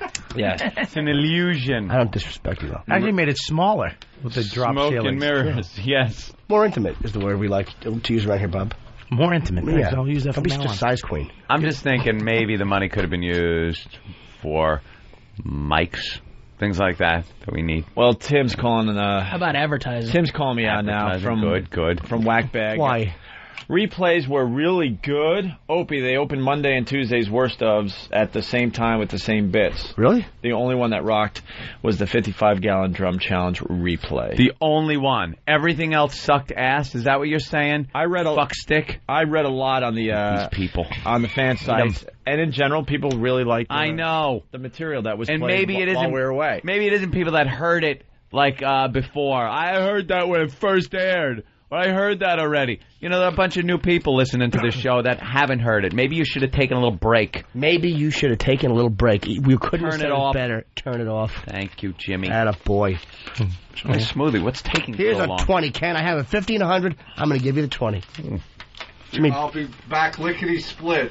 All right. Lickety split. It's hot in here. Your skim milk is coming. That's because of the fucking reflectors now that are above our head. I feel like an ant. Oh, yes. I'm glad y'all blame the reflectors and not my fat. What? My fatness making it all hot. You know when the sun shines in here, you guys are going to melt? Oh, forget about it. Once the sun... You're going to have cans. A flashlight will make you all blind. What is this? No. No. I'm sorry. No, I'm trying. No. I thought you were on the Fat Smash. He is. He punches himself. You thought I was on the Fat Smash? I thought you were Fat Smash. I did, and then I gave up. Why'd you give up, Bobby? You're doing great. Seriously. I lost 25 pounds, actually. And then I gave up. Why, dude? Don't give up. Why? I ate a dessert the other night. I never eat dessert. Why don't I'm you just afraid of success. So throw the bread out and get back on it, stupid. I'm succeeding. I have to ruin it. Dude, Let me eat you're this. not doing that well. You're not doing well enough to stop your heart. You sold out some shows in your hometown. Go fuck yourself. Why don't you throw the bread out? Obviously, you're not afraid of carbs. Exactly. Why don't you eat a tinfoil while you're at it, shit dick? Hey, face for life. I do. I'm a mess, but here's what you got to do. When you fall off that horse, Bob, or when you're eating like one, you suck it off. I'm so glad they're making this about Bobby and not me. Well, dude, I mean, stay over you here. got the surgery. You did. Yeah. You know, I can't hardly eat anything. What? I'd like to. Man, I'd like to tear into that heart attack on a roll over there. Oh, It's actually low. Bob, you know what I'm getting? Here's what I just ordered. Don't say it's low carb. It's actually what? Here's what I just ordered. I ordered It's covered fucking in cheese. raw almonds. It's fried. You were what? I ordered raw almonds, fucking low-fat yogurt, a banana, and an apple. Right. Believe me, And what'd you do last night? What did you do to fill the hole last night that didn't have nothing to do with food? Paid a prostitute. But you know There you what? go. I'm not saying it's healthy. I'm only saying fat smash. We're talking about sex addiction. That's another show. Right. But for now, we're talking about eating because you have both too. First of all, these are Cape Cod potato chips, which are made. They're all Which are natural, fried. and it says no preservatives on the bag. I don't know if you know that. Shut up. They're all natural, You don't need which Cape means Cod it's chips. a trying to sell potato it's a healthy? fucking potato. Dude, why don't you have... That's horrible for you. Dude, get rid of That it. would kill Patrice. Just get rid of it. Just say no. I already took a bite. So what? No, Exactly. I got nothing to eat. Have fucking egg whites, dude. Do it. Just order them. You'll get them in a take few the minutes. bread off, dude. Let me try potato Bobby, you were chips. doing I'll tell you great. how healthy they are. Opie, do you think I don't know you? You were doing great, Bob. You lost a lot of weight. You look good. You don't eat chips. I eat chips. No, you don't. You eat juice is all blueberries Jimmy, and tell him. granola. You actually I love eat Cape Cod potato chips. Are they salt and vinegar? My favorite. No. Opie, you motherfucker. Do you understand? You're like a serial killer. You turn into... No, can you help me with this in the back of the van? Would you? Put the fucking lotion in the basket. Sure, I'm going to Albuquerque. Yeah. Get in. See, now you're expecting it. I don't It's like not to so fun. I take the fun out of It's it. no fun to teabag. All right, You listen. son of a bitch. Where's, first of all, Where where's... you expect us to do bad shit? I'm not going to do bad shit. But I'm predictable.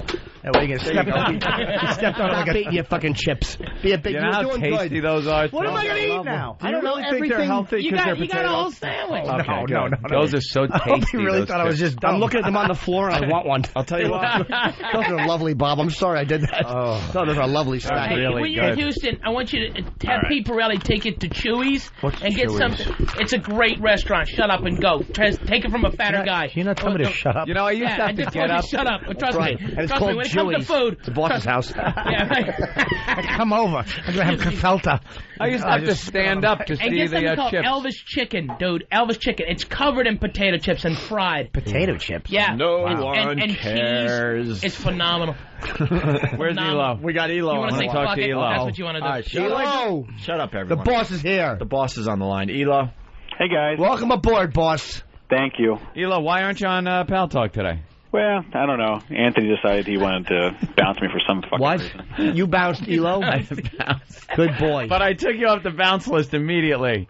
No, it's okay. I just went ahead and shut down the camera. Oh, I ruined it. I ruined your Pal Talk experience for the day. It was going to be the whack cam. And the whack cam. I'm sorry, Mr. Lowe. Elo, did you get my message, by the way? I did, thank you very much. Well, where's the photos I requested? It was legendarily rumored that Elo had some Speedo bikini photos of himself. Ooh. And I wanted them. Well. Yes. They're surfing on YouTube. We have a question. Yes, sir. It's about the new ceiling here in the studio. You mean the ceiling that actually should have been installed and the lights were installed, but it just took forever to get in?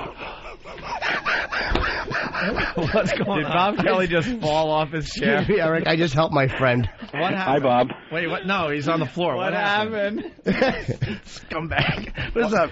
What happened? A little shellish turtle threw my freaking food in the barrel. Dude, he went to get something. Blueberries. You threw a sandwich in the garbage? It was as dainty a move as you've ever seen someone make. I just picked it up by the foil. You picked it up like it was a dirty diaper. But tossed it away. I will buy Bob a healthy lunch. The reason why I'm laughing is I dropped egg on the floor and I was trying to pick it up. I had to get down like an elephant on one knee. And then at that moment he came with an intervention. It was almost a sign from God. I came up and the sandwich was gone.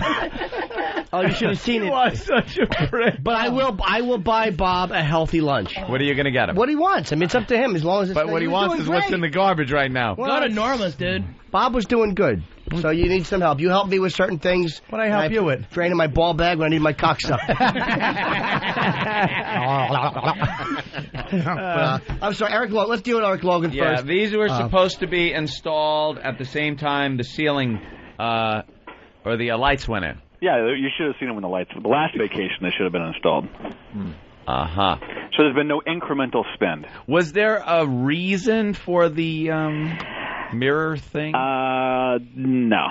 No, okay. They're supposed to help illuminate the room. Oh. Okay.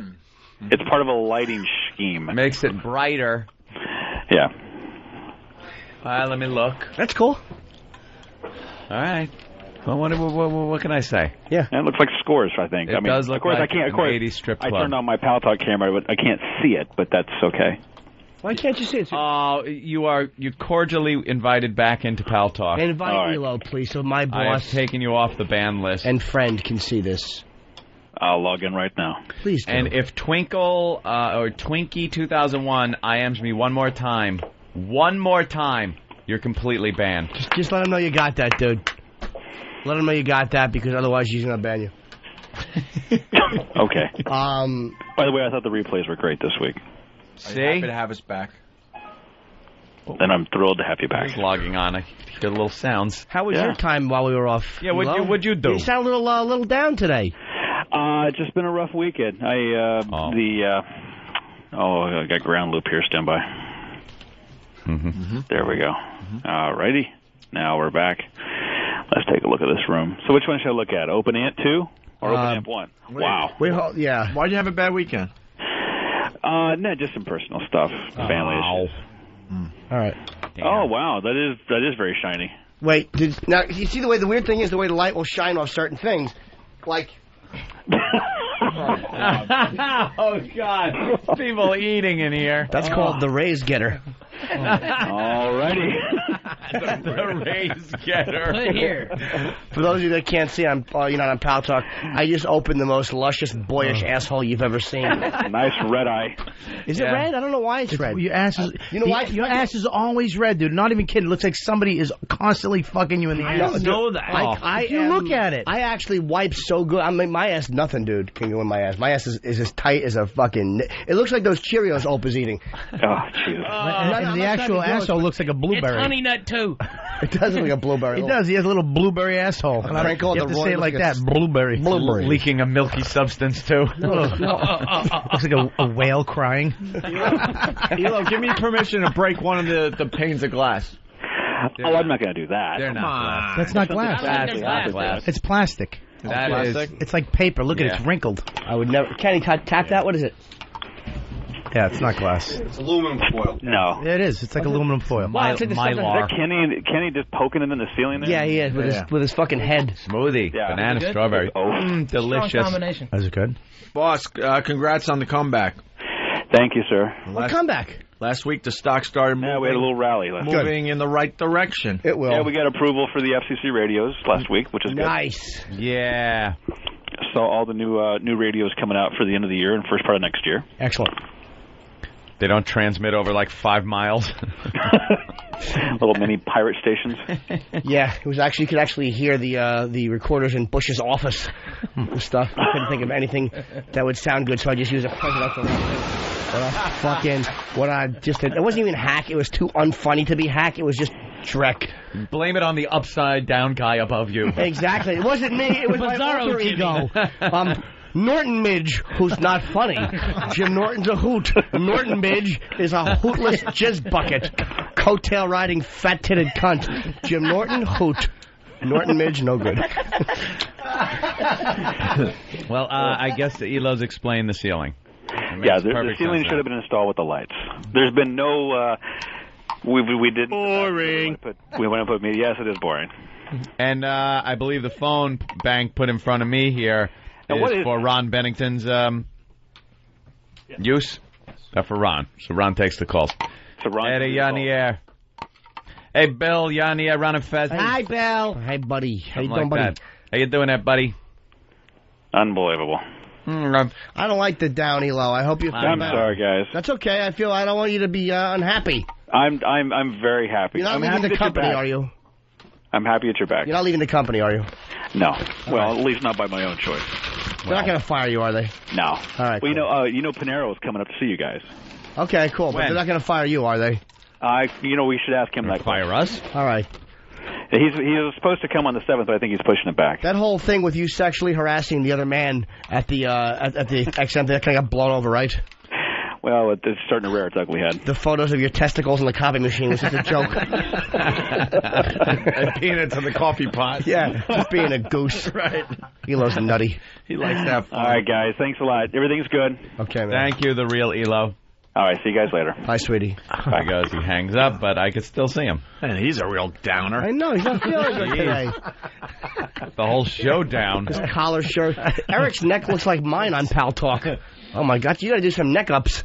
Eric has a neck like I do. It's depressing. He's got to do neck ups with a tie. His tie's all open. Eric's looking like nutty. You didn't get that. I thought I would get a chuckle. That was pretty good. Why don't we take a break? Ralphie May in studio, Bob Kelly. We're going to eat some food. And well, I got some shit coming. Bob, did you order some new food? I ordered a... Stop with the apple juice. Have an apple. I had an egg white omelet. It's coming. Apple with a day onions and keeps the mushroom. No doctor cheese. No cheese. No cheese. I forgot to tell him wheat bread. You can have wheat bread on phase 4. Yeah, could you phase keep 4 off for life, nigga? What's up? Take off everything that has flavor in it. Could you do that? Hey, dude, you just fucking smashed me for having chips and an egg sandwich with cheese. No, I'm saying how much it sucks.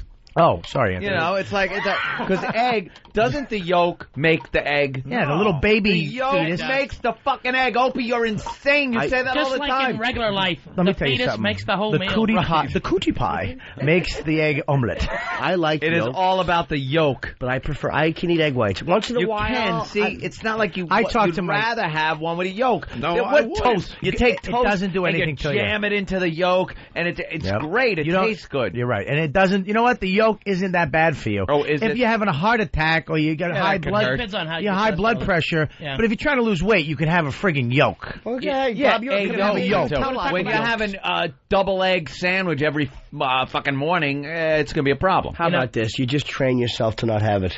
Really, guy who just got his shit together in the last month and a half because you're on TV and you saw your neck. Dude, I can't help it. I mean, you know what it is, man. Yeah, look at them guns. When you're doing stuff, when you're hitting the gym and stuff like that, You're not. Norton, Go, Jimmy. you're not in shape. You're A shape. I'm telling you. You know, I'm running a 10K next year. He really is. I'm running a 10K 4th of July. I'm just losing weight. I want to do it.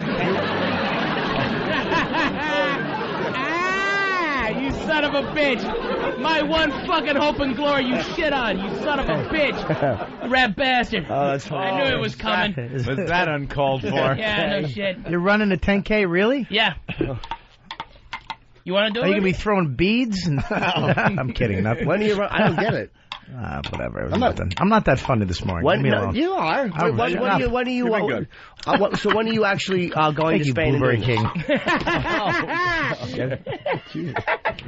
Oh man, dude, 10K is how many miles? It's like 6.4. When are you doing this? 6.2, something like that. Many of those dumb When are you doing this? I've never run one. I mean, you're not talking about somebody who votes experience. Have you ever run like that any type of distance? Yeah, I'm up to like 2 miles at a time I can run, and by next July, yeah, that's great. By next July, I'll be able to do. I should be able to do it all. That's what they're telling me. I got a program guy who's helping me out. Because I want to do it, because I don't want to be the fat guy that fucking doesn't do anything. So you eat better, right? I ate a lot better. Okay.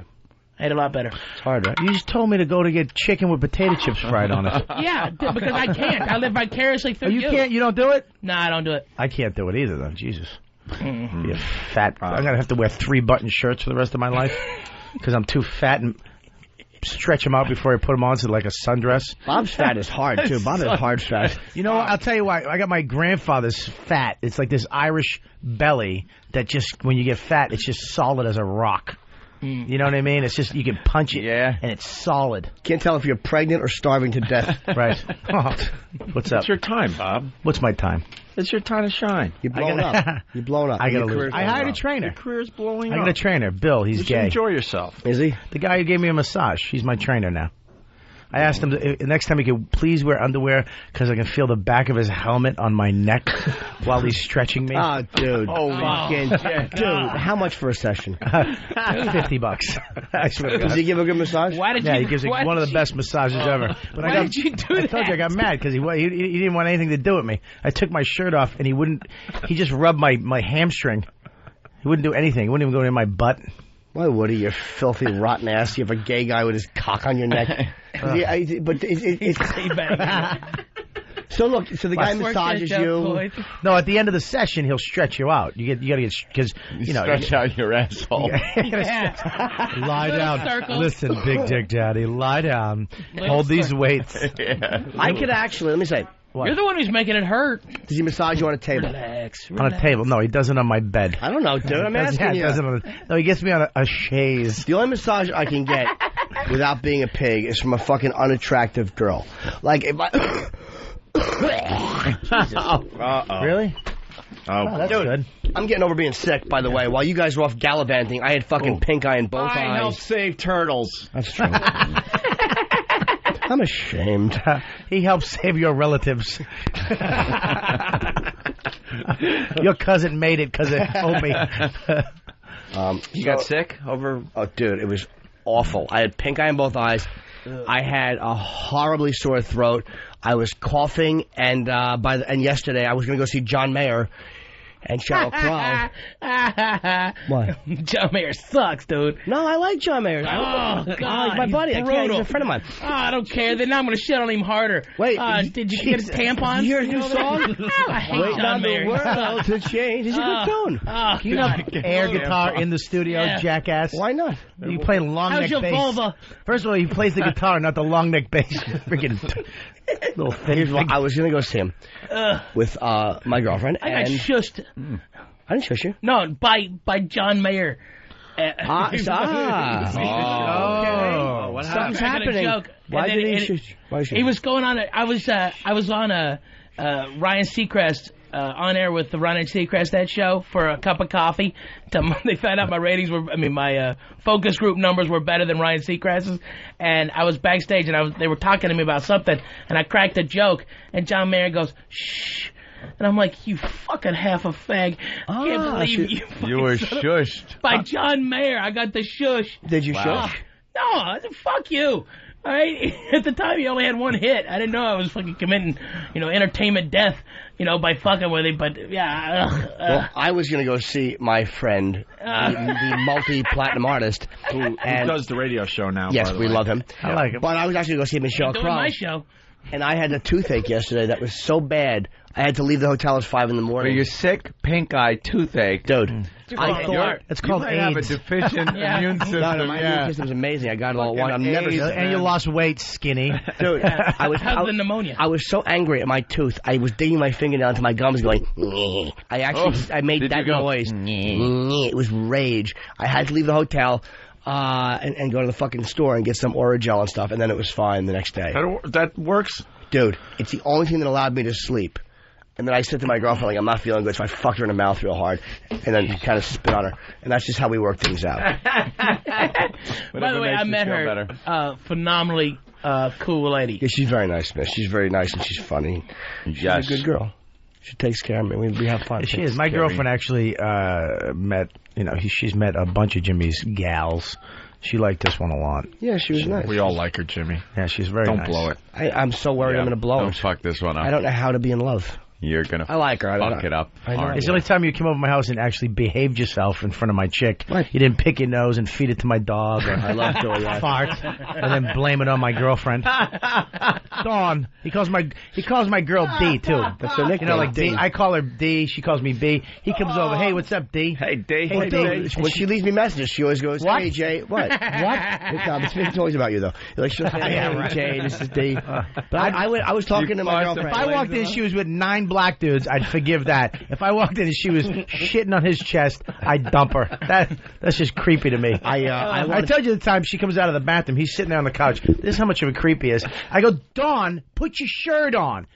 He turned around to look at my girl's tits. No, she had a shirt on. I just want to see how creepy this asshole was. He spun around like somebody got shot, like the Brady Bunch episode when Mike threw the briefcase.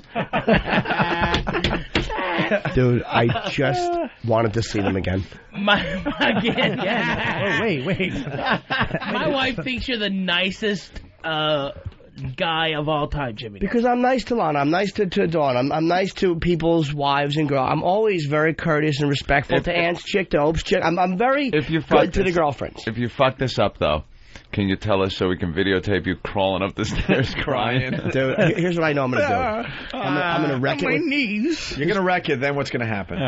Walk us through it before it happens. Okay, this girl's what's going to ruin it? She's so above you. She wants nothing material from me. She doesn't ask. She's really low maintenance. I wanted to go eat the Palms. She's like, come on, we're in a Leonard Skinner shirt. Let's go eat somewhere cheap. Like, she just wants to hang. She's the coolest chick.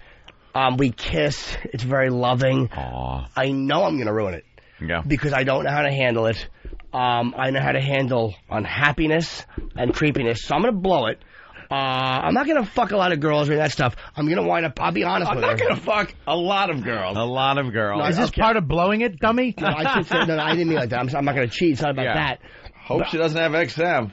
No, but I would say this to her because I've told her, like, I know I'm a dysfunctional fucking human being. I always have been. But this has making it come full circle. Like, I don't know how to be complete with one person. I don't know how to do it. Why don't you go to therapy? I'll give you my therapist's number. Get your crap together. Because I don't want my therapist being the same one as yours. Because, first of all, I'd rather go to a woman, to be honest with you. And I don't care if she's old and ugly. I just don't want to talk to a guy like There's that. a guy, his wife does it. Right next door. Are you serious? Right there, yeah. Okay. Is she helping you? Like, can I have that number? She's making me recognize what a maniac I am. Yeah. By not doing anything. She's just being nice. Like, just being herself. She doesn't want shit from me. You know what I mean? It's like, dude, this is what you want this from a person. I mean, I've dated a lot of great girls, to be honest. I'm the problem in relationships. It's not that I haven't dated a bunch of cunts. They're nice chicks. I'm a fuck-up. And with this one, it's just like I'm 38 now. It's like, dude, what are you going to do? You going to blow it with Yeah, your dude. girl? You asshole. Oof. Yeah, stop fucking it up. So there's anyone listening that I've dated. A, I owe you money. I apologize. You'll get it. C, I didn't give you that. I said, yes, C, actually, hepatitis C. I forgot give you B. Hep C and B. H, I, and V. I said A, and then I went to C. I forgot my B. See, that's what it is. The A, B's, and C's of diseases you got from Jimmy. I just know I'm fucking finished. I know I'm going to fuck it up. No. Oh, what happened? He was trying to squeeze one out. He shit himself. Yeah. Did you start? I don't think so. Yeah, he's like, yo, I'm not. He's trying to make room for breakfast. You're going to gross me out? He's throwing his fart. In my mouth, I'll laugh at it. You kidding me? You'll jerk off to it. Oh, please. What a child's play that fart was. What child's play. Was that bad? So, Jimmy, please. What happens? Eggs with a little hubba bubba. What happens after you blow it? Can I say something? I'm sorry. You had eggs yesterday too, didn't you, Bobby? That's a good one, right? I will be really probably very depressed. Like I'll blow it. I'll tell myself this was the right thing to do for her sake, and then a week later I'll be fucking horribly depressed because I'll realize you dumb motherfucker. And I'm honest with her. Like, I'm really honest with her. And other chicks, it's like, I don't like to lie to girls because I'm not a good liar. Oh, boy. And by the way, anyone who says that is a fantastic liar. Exactly. I'll lie to your Jimmy, face, bitch. Have you ever blown a she-mail? No. Exactly. But then again, you really set me up in a bad spot there. You said did you ever blow a she-mail? You didn't ask the question. What's the question? I know the term. You know this weird terminology about sucking a guy's cock. It's like no uncut. What? No, it's not. That's not what you do with she-mails. Topper. What? Well, exactly. What? Nothing. Just think about what you said. If someone tops, they don't blow. If you're getting your dick sucked, you don't do it. You just get it and go, hey, you just rub up balls. Beat it, you goose. Get out of here. I would tussle your hair, but I'm afraid your wig will fall off and reveal what I already kind of deep down know. Can I get that zit on your back, honey? I noticed it while you were blowing me. So listen, I know. I'm not convinced I'm going to fuck her because I've been really honest with her. Yeah. You're not going to fuck this It's up. hard for me to have sex with somebody who I'm that into. It's so hard for me to combine those things, man. That is bizarre. Dude, That is I talked to Ann about this. I mean, we chatted a bit, and he was like, I'm happy for you. And the guy, sex. yeah, because Ann... It's hard to fuck somebody you love. You're harder to fuck you, Aunt. It's so hard to fuck you because I care about you. I can fuck a girl I like. I can fuck a girl I like. Like, I can like you a lot as a person and fuck you. But if there's a commitment there or any kind of like, I'm like, I fucking panic. It's because of Why? It's because that I'll tell you why. So Not enough- fucking bizarre. No, probably not though. Not enough dirtiness going on. It's because it's real. It's intimate. You have to degrade. You have to degrade yourself like you do in daily life. Right. You have to make it bad. It has to be because you don't deserve it. You're a piece of shit. Is there because there's no? That's what you have is to there do. because there's no guilt involved? Yeah, it's just not bad. It has to be bad. If it's not bad, it doesn't get you dick hard. Because he had to blow a guy in a closet when he was. I'm not saying that to bust your balls. That you did that. It was under. I know it was under a porch. Yeah, okay. But get your story straight. Yeah, right. That's a different one.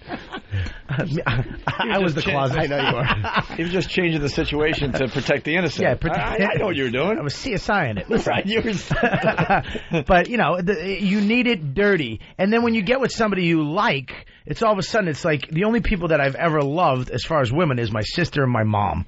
So it's like I care about you. Can't you bring some of that dirtiness into a healthy relationship? You're looking at you got to stare at her vagina and go, it's not my sister, it's not my sister, it's not my sister, it's not my sister. Holy shit! Right, and then you wow, are you fucked up? You keep I'm not saying me. I'm saying Dysfunction Norton. junction. No, Anthony, you're not making it about me. I'm helping Jim. No, here's what I hear you. Bobby raised a good point. For me, it's not the sister thing, but it does come down to, like, when I have, like, a girl like this. Because the way we met was non-sexually. We were kind of friends first, and there was no hint of dating. That's why it's hard. Like, a lot of girls I've dated, I'm sexual with quickly. So it's okay. It's okay. We got that out of the way. But if I'm friends with you and I care for you, it's hard for me to sexualize You're talking about a normal relationship. Exactly. You're talking about a normal relationship. You're talking about getting to know somebody It's so first. much better, dude. And then moving it into we a don't do that. sexual We thing. don't do So that much as better. addicts. We don't do that, man. We meet a chick that has low. We want her to have low self-esteem. We want her to be low because once her opinion of us is the same as our opinion of us, we're fucked. It's over. Once she realizes how much of a scumbag I am and that I have no self-esteem, I'm a spineless asshole, and everything I have is fake. And that's why we do stand-up, and we get chicks from, hey, ooh, you're so funny. And then they realize that I'm just a fucking regular shithead that likes to eat on the couch and pick his ass. Ah, shit, I'm finished. You know what I mean? So, we need get somebody that banging over quickly. But how do you turn that around? You know what you do? You really, honestly have to. This is weird, but you got to fucking hang with what? Cut the porn. You can't watch the porn. You can't fucking be negative. You can't be self-destructive. I can't go to massage parlor. I used to go like 3 times a week. Anytime I went on the road, I'd go to the hotel, get the phone book, go take a shit, find out where I'm going. I look for body shampoo. I know that's a place to jerk you off. I look for open past 10 at night. I know they jerk. I know everything. Did you ever think maybe you guys are addicted to addiction? No. Yeah. Like some of you guys, everything has to be this fucking addiction. The dopamine release. This thing like, all right, I can't drink, so you stop drinking. you know, you don't want to smoke. That's fine. You don't smoke. No drugs because drugs fucked you up. This. And then it's got to, like, everything's got to turn into this big fucking thing where, because I need this, now I got to completely cut porno out of my fucking life. In a way, it's only the things that merit that type of an attitude. Like, when I look at my history, I've been a sex addict long before I ever drank. I was in 2nd grade. I mean, you know the Monster Range stories. I was addicted to the high of the inappropriateness. Like, so, I mean, I've been a fucked up guy like that my whole life, man. I'm 38. Where does that come from? I don't know. It seems like it would be abuse, but again, it might not have been abuse. It might have been just other kids in the neighborhood, me jumping in with them. Honestly, that's why I asked, because that's the easy answer. Say, well, I was touched as a kid, but it and, might not be, and it started all this. I don't know if that's fucking brain. I don't know if that's always the answer. That's why I agree. No, it's because once you start, you know, once you learn how to not feel, right? Not feel. I don't feel. I don't cry. I cry at freaking midgets. You know what I mean? Because I don't cry at my own shitty life. I can't cry. You know, you watch a movie and you're a blubbering idiot, and it triggers some shit off where I'm like, oh, you know what I mean? It's so fucked up. Dude, you cannot. You got the world by the. This is your time right now. Yeah, man. Right. It's your time to shine. You were the star of Torgasm. You're starting to sell out. Right. Then you gotta. Are you gonna enjoy it? Absolutely. I'm trying. Absolutely not. I literally have to talk, but you gotta, you know, call him up or call. You can call him up and be like, dude, I got tackled by depression today. You're each other's fucking sponsors. Yeah. We gotta help each other. Sometimes the thing that makes you good at what you do is also a curse, as cliche as that is. Yeah. I mean, we all have that as people, like the things that make us able to do whatever. It's also the thing you gotta watch out for, because it'll fucking slice your throat. Yeah, we're all going on stage talking about what fucking douchebags we are, and there's people in the crowd going, I am too, and that's why they think we're funny, because they can relate to us. Yeah, I've known you for over 6 years. I am rooting for you so. It's not even funny. I'm rooting for you so much. On this one, she is unbelievable, and I see how you guys together. I see how you act. Mm-hmm. So what are you gonna do? You gotta try to make this work. I will, and I've been talking to her the whole time. I've been really honest with her. I mean, nothing bizarre, but she's really a cool chick. I think she's like, I like the fact that you communicate. She's like, because most men don't talk about anything. So like, she's not turned off by me going, look, I'm a fucking loon. She likes the fact that I'm being honest with her, because a lot of guys are like this and won't talk about it. So I mean, I have fun with her. But again, once I see you, you know, it's a lot of childhood shit. Like, I have, like, when I fall in love or when I start to, or whatever it is, I start to look at you like I looked at girls when I was a kid.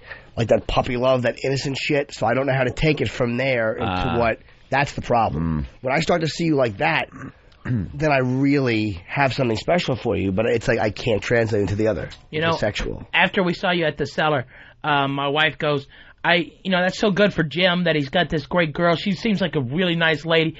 And she goes, I hope he doesn't fuck it up. And then she goes, I wonder who pees on who. Oh, she's too nice for that, dude. She won't let me. I wouldn't even mention Tinkle to her. And that would fuck it up for you, right? Yeah. Well, no, I don't really. I haven't peed. But what if you found somebody that you liked and was like, yeah, hit me with it, baby. Let's rock. But you're not getting peed on because you like it. You're getting peed on to make it degrading. Speak for yourself. All right, you're right. It does taste like popcorn. Who am I kidding? At times, it can be enjoyable. Yeah, you're right. Can't you just look at it like, you know, you're going out and enjoying someone's company, and you happen to be closer than just friends, and there's a sexual thing there, but you enjoy talking to each other, hanging out, shit like that. Why does it have to get so deep that you're thinking, well, all of a sudden I feel like I did when I was a little kid? Yeah, stop overthinking it. Very good. I'm only overthinking it now because I'm looking at, like, why do I do stuff like that? I don't think of it in that moment. Yeah. But I'm just like, you're like, when someone says to me, why you like this? Well, that's why. It just happens. Yeah, we are just friends and this and that, but whenever I start to look at a girl like that and hang out, I'm a fucking pervert, dude. I don't look at girls like, hey, we're a little more than friends, we hang out. I don't waste my time. I don't do it. You know what I mean? I don't hang with chicks like that. I'm a fucking creep. Yeah, okay. He's not, okay? He's not a creep. I don't hurt women. You're not a creep. No, I can see what you mean, You played chess with my wife, like, 3 times, and you didn't do anything inappropriate at all. No, well, she's your wife, though, dude. I know, but you're fucking... Dude, you 8 years ago, I came to the realization that you just... Did he play with what he calls the spitting bishop? No, I mean, but... You just can't fuck them all. And when you can't... I mean, because you get... I mean, Bobby's gotten some stardom, you got stardom, and you're going to have pussy throwing at you left and right. And pretty much it's all the same, okay? I mean, a little freak here, a little freak there. Some's meatier. Pussy's there. I mean, Some's nice. Yeah, Some yeah. smells better. Yeah, right. But I mean, basically, it's pussy, okay? No, there's a lot of different pussy. Yeah, some. I haven't. Would you go past got a cock and balls on it. That you just simply can't fuck them all. It makes life so much simpler. Okay, it's like, who can I hang out with now? All right, and then you figure the rest out. It's so much easier being married. Well, you know what? Listen, the fact is that we have a hard. I'm sorry. Yeah, as you talk about addiction, feeds one. Yeah, keep feeding that emptiness. He's try to explain yourself. It's not enough. It's wheat toast. It really wasn't. It's wheat toast. You. About addiction. I want to tell people about addiction. I was so the worst. I want to tell people. Let me tell you something. I don't smoke. I don't drink. I eat properly. You make it so easy sometimes. I was in such a weird place last night, or 2 nights ago, Saturday night. My tooth hurt, that she insisted on coming to the pharmacy with me. I'm thinking, she thinks I'm going to go out and fuck another girl, but she didn't think that. Oh. She's like, no, I'll go with you. I'll go with you. I'll go with you. It's cool. I'll go with you. I'm like, what do you think I was going to do? And she's like, I don't know. You were just in a weird, I thought you were going to do something stupid. You were in a weird place. But not, she didn't think I was going to cheat on her. It wasn't about that. It was... Dude, this girl you're with right now, I'm telling you, is going to change the way you are. Yeah, it's going to be... Honest to God, dude. You're going to change the way you are. And sometimes it takes that one girl. Like there's always that one chick that makes you. It might take a while, but you'll stop doing the shenanigans you're doing because of her. Yeah, she's a really. And if not, you'll get AIDS. One or the other. One or the other. She's a really nice girl. She's willing to bang whenever. It's not like she's not cold. Believe me, she likes sex. It's nothing weird about that. It's just hard for me to translate. That always has been. Yeah. And that's why girls who I've had good sex with. You get a rod? I can at times. Other times, it's not that I don't want to fuck her. It's just I feel weird looking at her that way. And you just explain this to her? Yes. And she's cool with it? She understands because she knows I'm telling her the truth. I'm not being a dick about it. I'm not making... Does she get frustrated? I don't think so. I mean, again, I don't know. Yes. But we've had good sex. I mean, the sex we've had has been very good. But what was different? I think it was because there was a lot of kissing before. I just don't know. I mean, there's times where, I guess I'm really horny. And, it's hard for me to get hornier with somebody. I kind of have to be horny when we start, and then it's okay to look at them that way. But it's hard for me to get to that place. But it's nothing to do with her. That is interesting. But girls that I've had sex with will wonder, why won't he take it here with me? That's why. Because if I look at you that way, it's not that I don't like you, but I'm going to shut down if I look at you. I mean, I literally shut down. Jesus Christ. I shut down totally. I turn into like a little kid. I can't. There was a time where it was like, I can't even, I just want to just lie in bed. I'd eat, watch movies, fall asleep, and that's about it. And I have to go out and fucking be deviant. I'd have to do sex with somebody who I can fucking spit on, slap her ass, tell her she's a dumb chink. You know what I mean? It just had to be bad. She's Irish. That's the beauty of it. Yeah, right? You know what I mean? I had to ease up on my part, and she had to actually get a little dirtier on her part. It couldn't be always this, the girls always want this, kiss, and then we, grab, this sensual thing, and then go down to her breast, like that B-movie sex scene. They always want that horse shit. And it's like, I can't do that either. There's got to be some there's got to be some dirt here, too. You got to come my way a little. I'll go your way a little bit, too. But it's like, she always wanted it to be nice and romantic with candles and I come home and I'd be like, this doesn't get my dick hard, honey. Panties don't get my dick hard. Dress up like, a schoolgirl. That might get my... But if you putting on a negligee... I know it's a fancy bra. I know the panties are sexy. It does nothing for me. It's pink. I don't give a fuck if I can see your pussy through your underwear. Yeah, sometimes that's just horse shit. I think most guys out there could relate to that.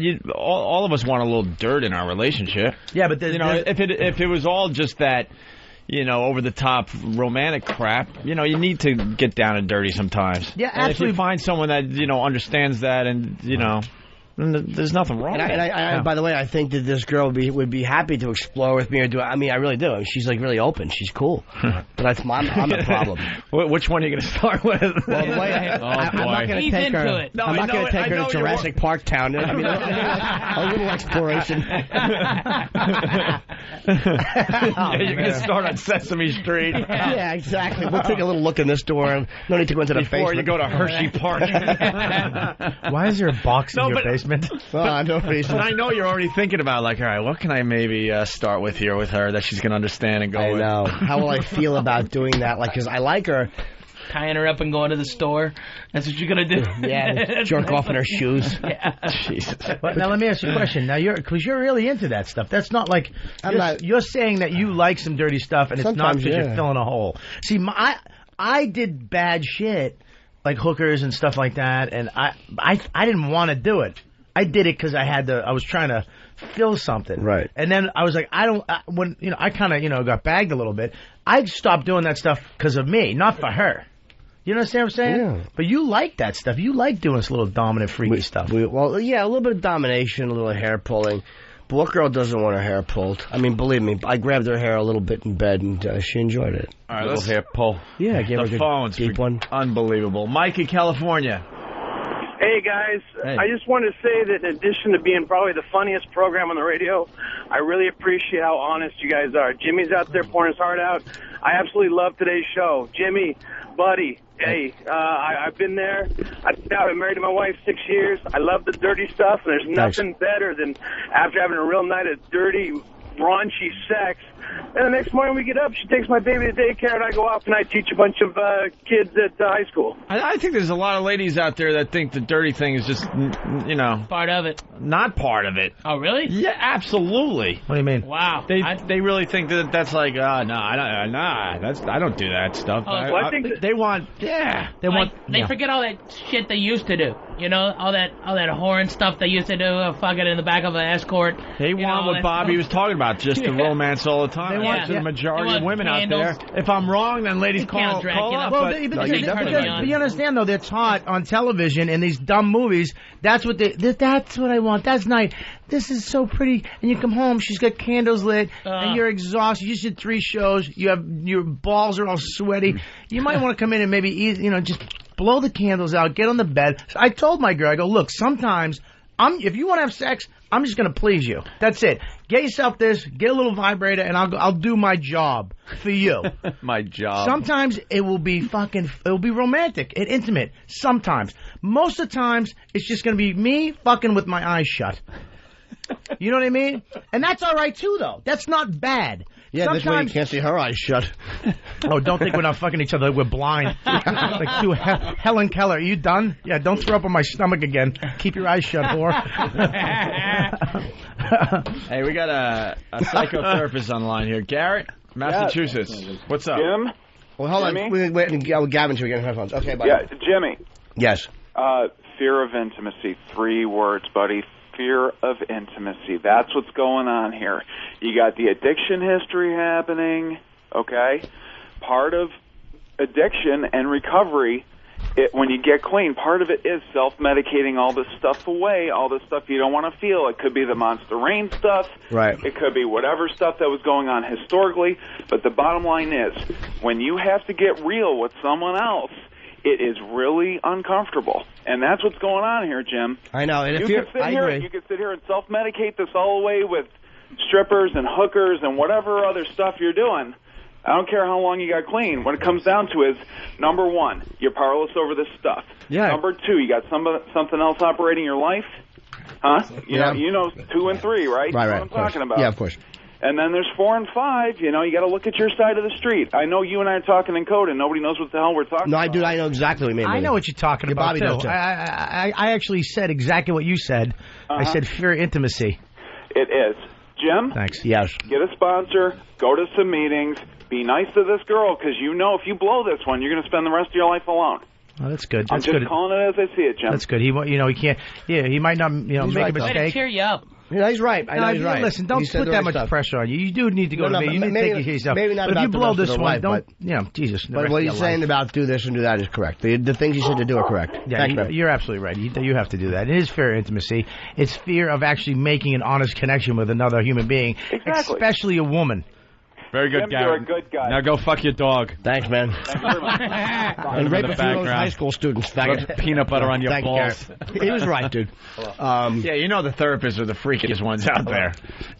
And I'm not afraid of being close to men. Like, I'm a buddy of mine is fine because there's only that friendship. I can be close to a guy. I can hear that. It's all good with me with that. I don't have that fear of intimacy with men because I'm okay being close to a guy because who gives a fuck? There's no pressure there. With a chick, you have the whole sexual thing. It's creepy. Let's go to Tino in Illinois. Tino. Hey, shit, Dix, how you doing this morning? Attaboy, Tino. Right.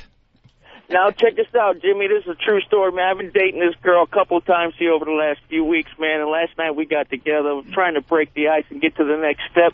We smoked a couple of joints, man. She had on demand. We watched the first 6 episodes of Lucky Louie, man. She loved it. It closed the deal. I got to pop in that ass last night, and it turned out great, man. It's all about fear of intimacy. You got to open up to it, man. I do. I guess, well, if Lucky Louie helped you get ass sex, God bless me and God bless you. Look and at the wipe power. your dick off. And that's why we need a second season We of certainly Lucky do. Louie. There's not enough man getting ass sex. Fuck those asses for Lou. All right, let's go to Lisa. Lisa, go ahead. Girl. Hi, I heard you guys a few minutes ago talking about how all girls are interested in candles and all that stuff. Well, I just threw that out there because I'm convinced that's sort of true, but what do you think? Well, you said to call if you disagree, so that's why I'm calling. I know with my boyfriend, we never do that, and I always have a really good time. So we like the naughty stuff. How long you been with him? I've let him tie me up. I don't know how long have you been with him? Tied me up. Hey, psycho. How long have you been with him? You friggin' freak.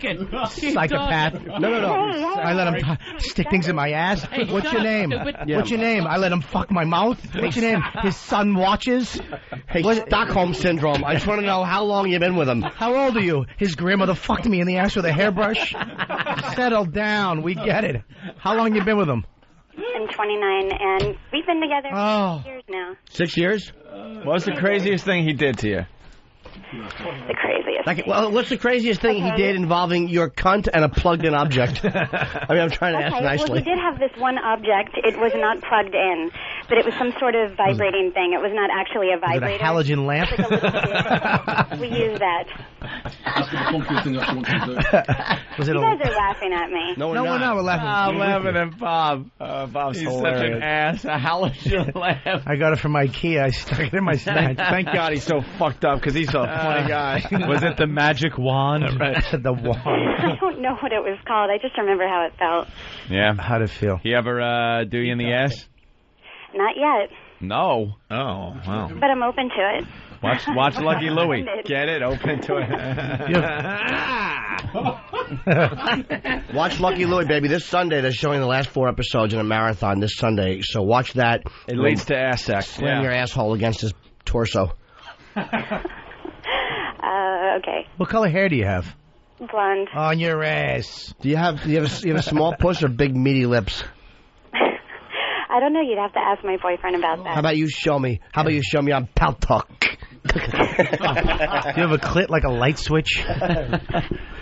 What's that supposed to mean if I do? Not big, just with dirty fingerprints all over it. And little kids' sticky jam fingers. Does your vagina look like a fucking chimpanzee's asshole? You guys are making fun of me. No, we're not. No, we love you. Gavin, we love you. We love you. Absolutely not. Gavin, see, I love you. I listen to you all the time, Good whore. and this is the thanks I get. No, we love you. You want some thanks? Come into the studio, and I'll give you a throat full of thanks. Yeah. And I'll grab your hair, I'll fucking hold your hair, and I'll give your throat a good deep fuck, and then I'll go, thanks, buddy, and I'll kick you out the door. What do you think of them apples? I don't know. I was talking to Than. It's not all about you. What did Gavin say? Yeah. What wouldn't you do? He said, name the things you wouldn't do. Oh, yeah. Oh, you want... Okay, the only thing anything involving the bathroom and anything involving an animal. How about I'm kids? against that. An animal So no or the shit, no bathroom. kids and no fucking animals. Gee, you're a party pooper. That goes half my video collection. So you wouldn't clean the tiles with Tilex while I fuck you in the ass? Exactly, while your daughter tap dances and laughs. Yeah, but as far as anything else goes, I'm pretty open to it. Pretty open. What else is there? If you're not fucking a baby, eating lots of shit, other or sucking stuff. a dog's dick, you're just holding hands as far as I'm concerned. You guys must be having pretty limited... Shut up and let us laugh.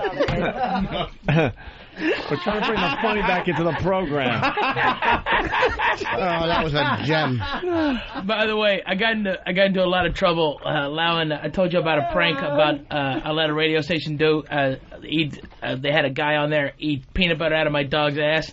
And I got into a lot of trouble. Hilarious. What kind of dog is it?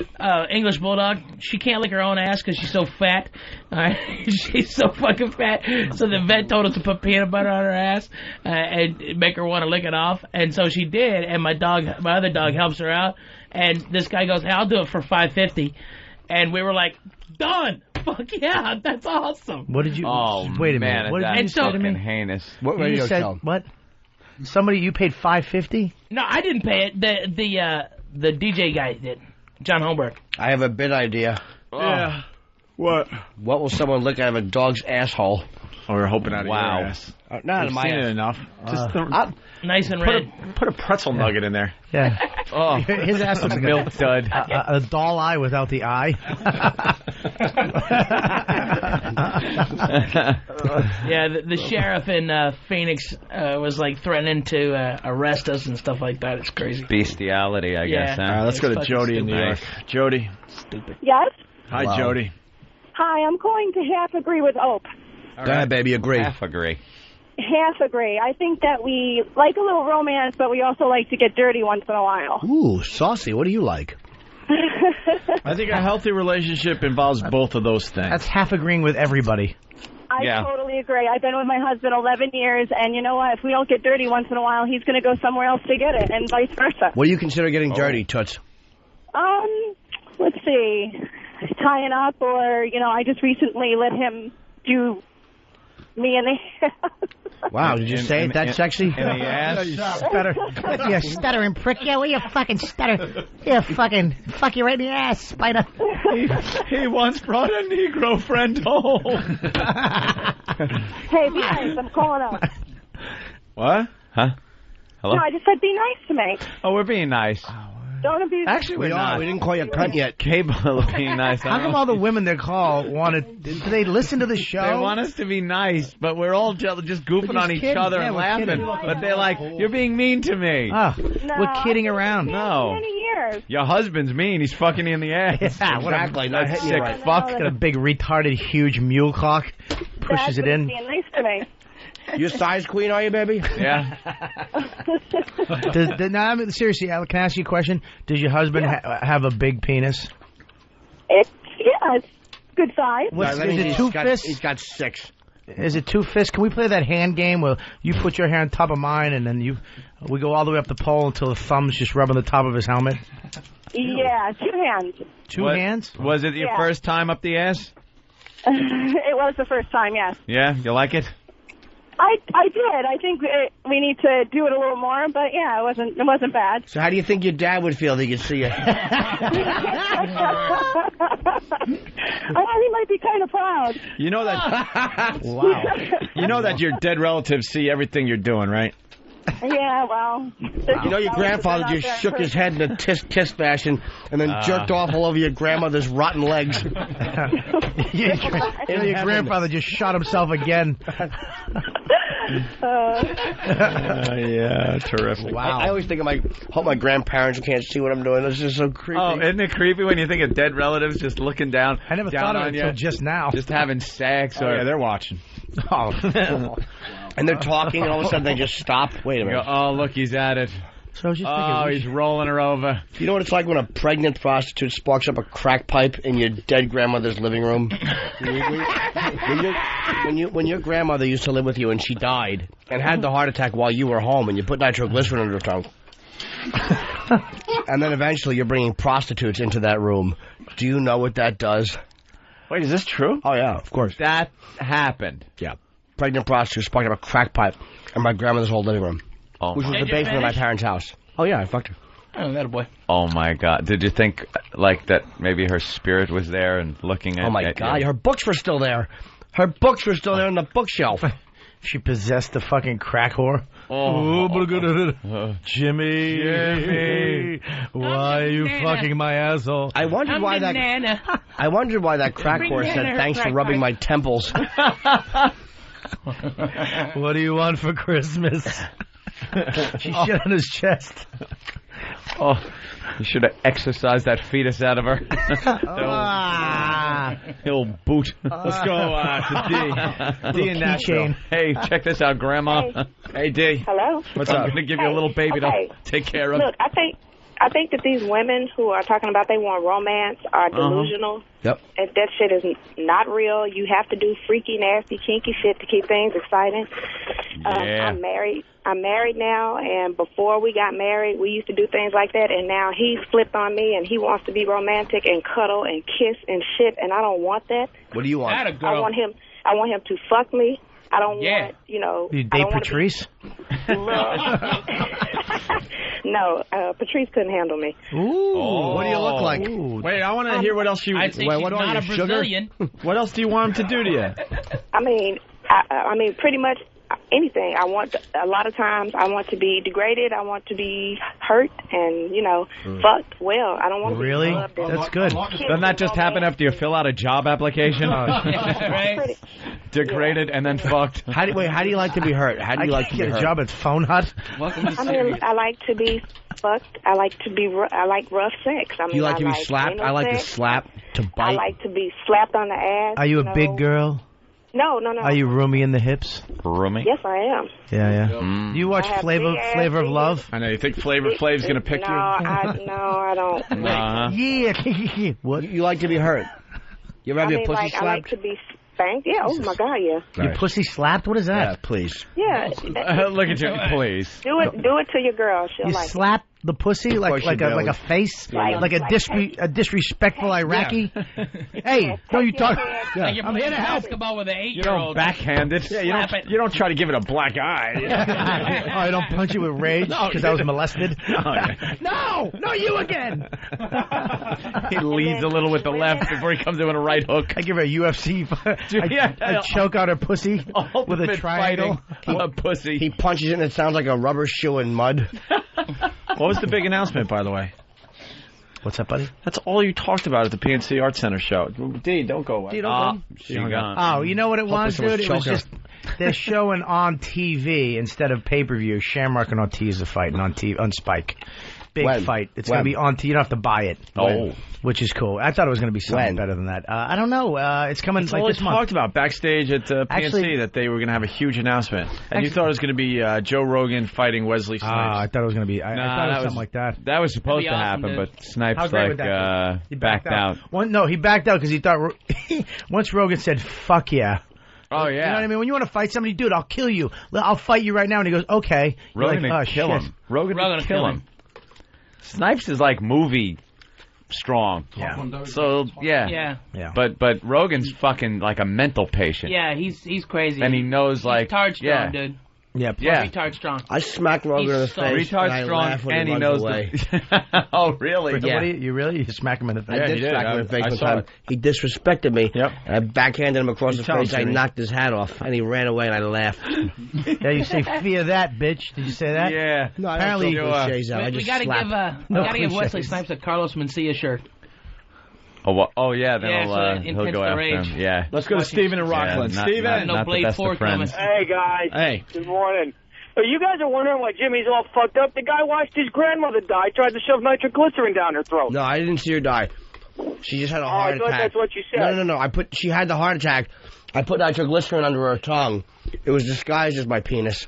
No, I'm kidding. I put nitroglycerin under her tongue. She actually died in the hospital, though. That's still pretty fucking tragic. Not Jesus. that day. All right, we should take a break here. Oh. What can I just show you? It's Bob Kelly and Ralphie May in studio, and we'll continue in just a bit. I smell dead people. I farted. The Opie and Anthony Show.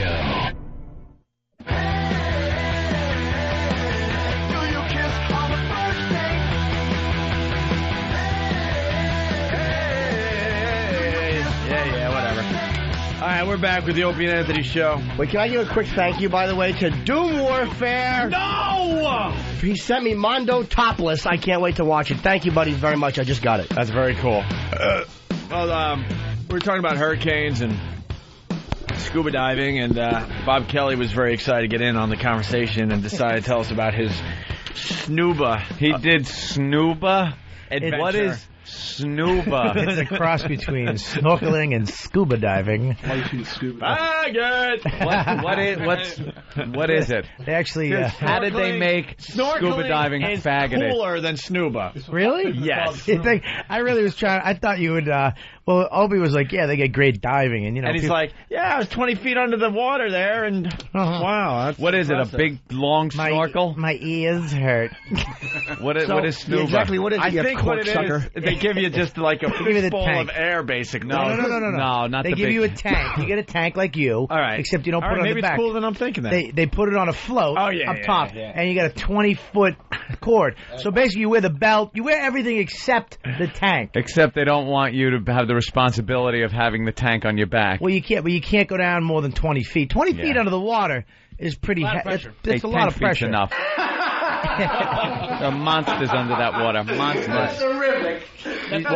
Can you see now, or does normally your sundress blow up in your face? Made me sick. I went snuggling. Yeah, did you? Snuggling. What's it called? Snuba. Sounds like that. Snuba. Snuba. They gotta change the name to make it sound cool.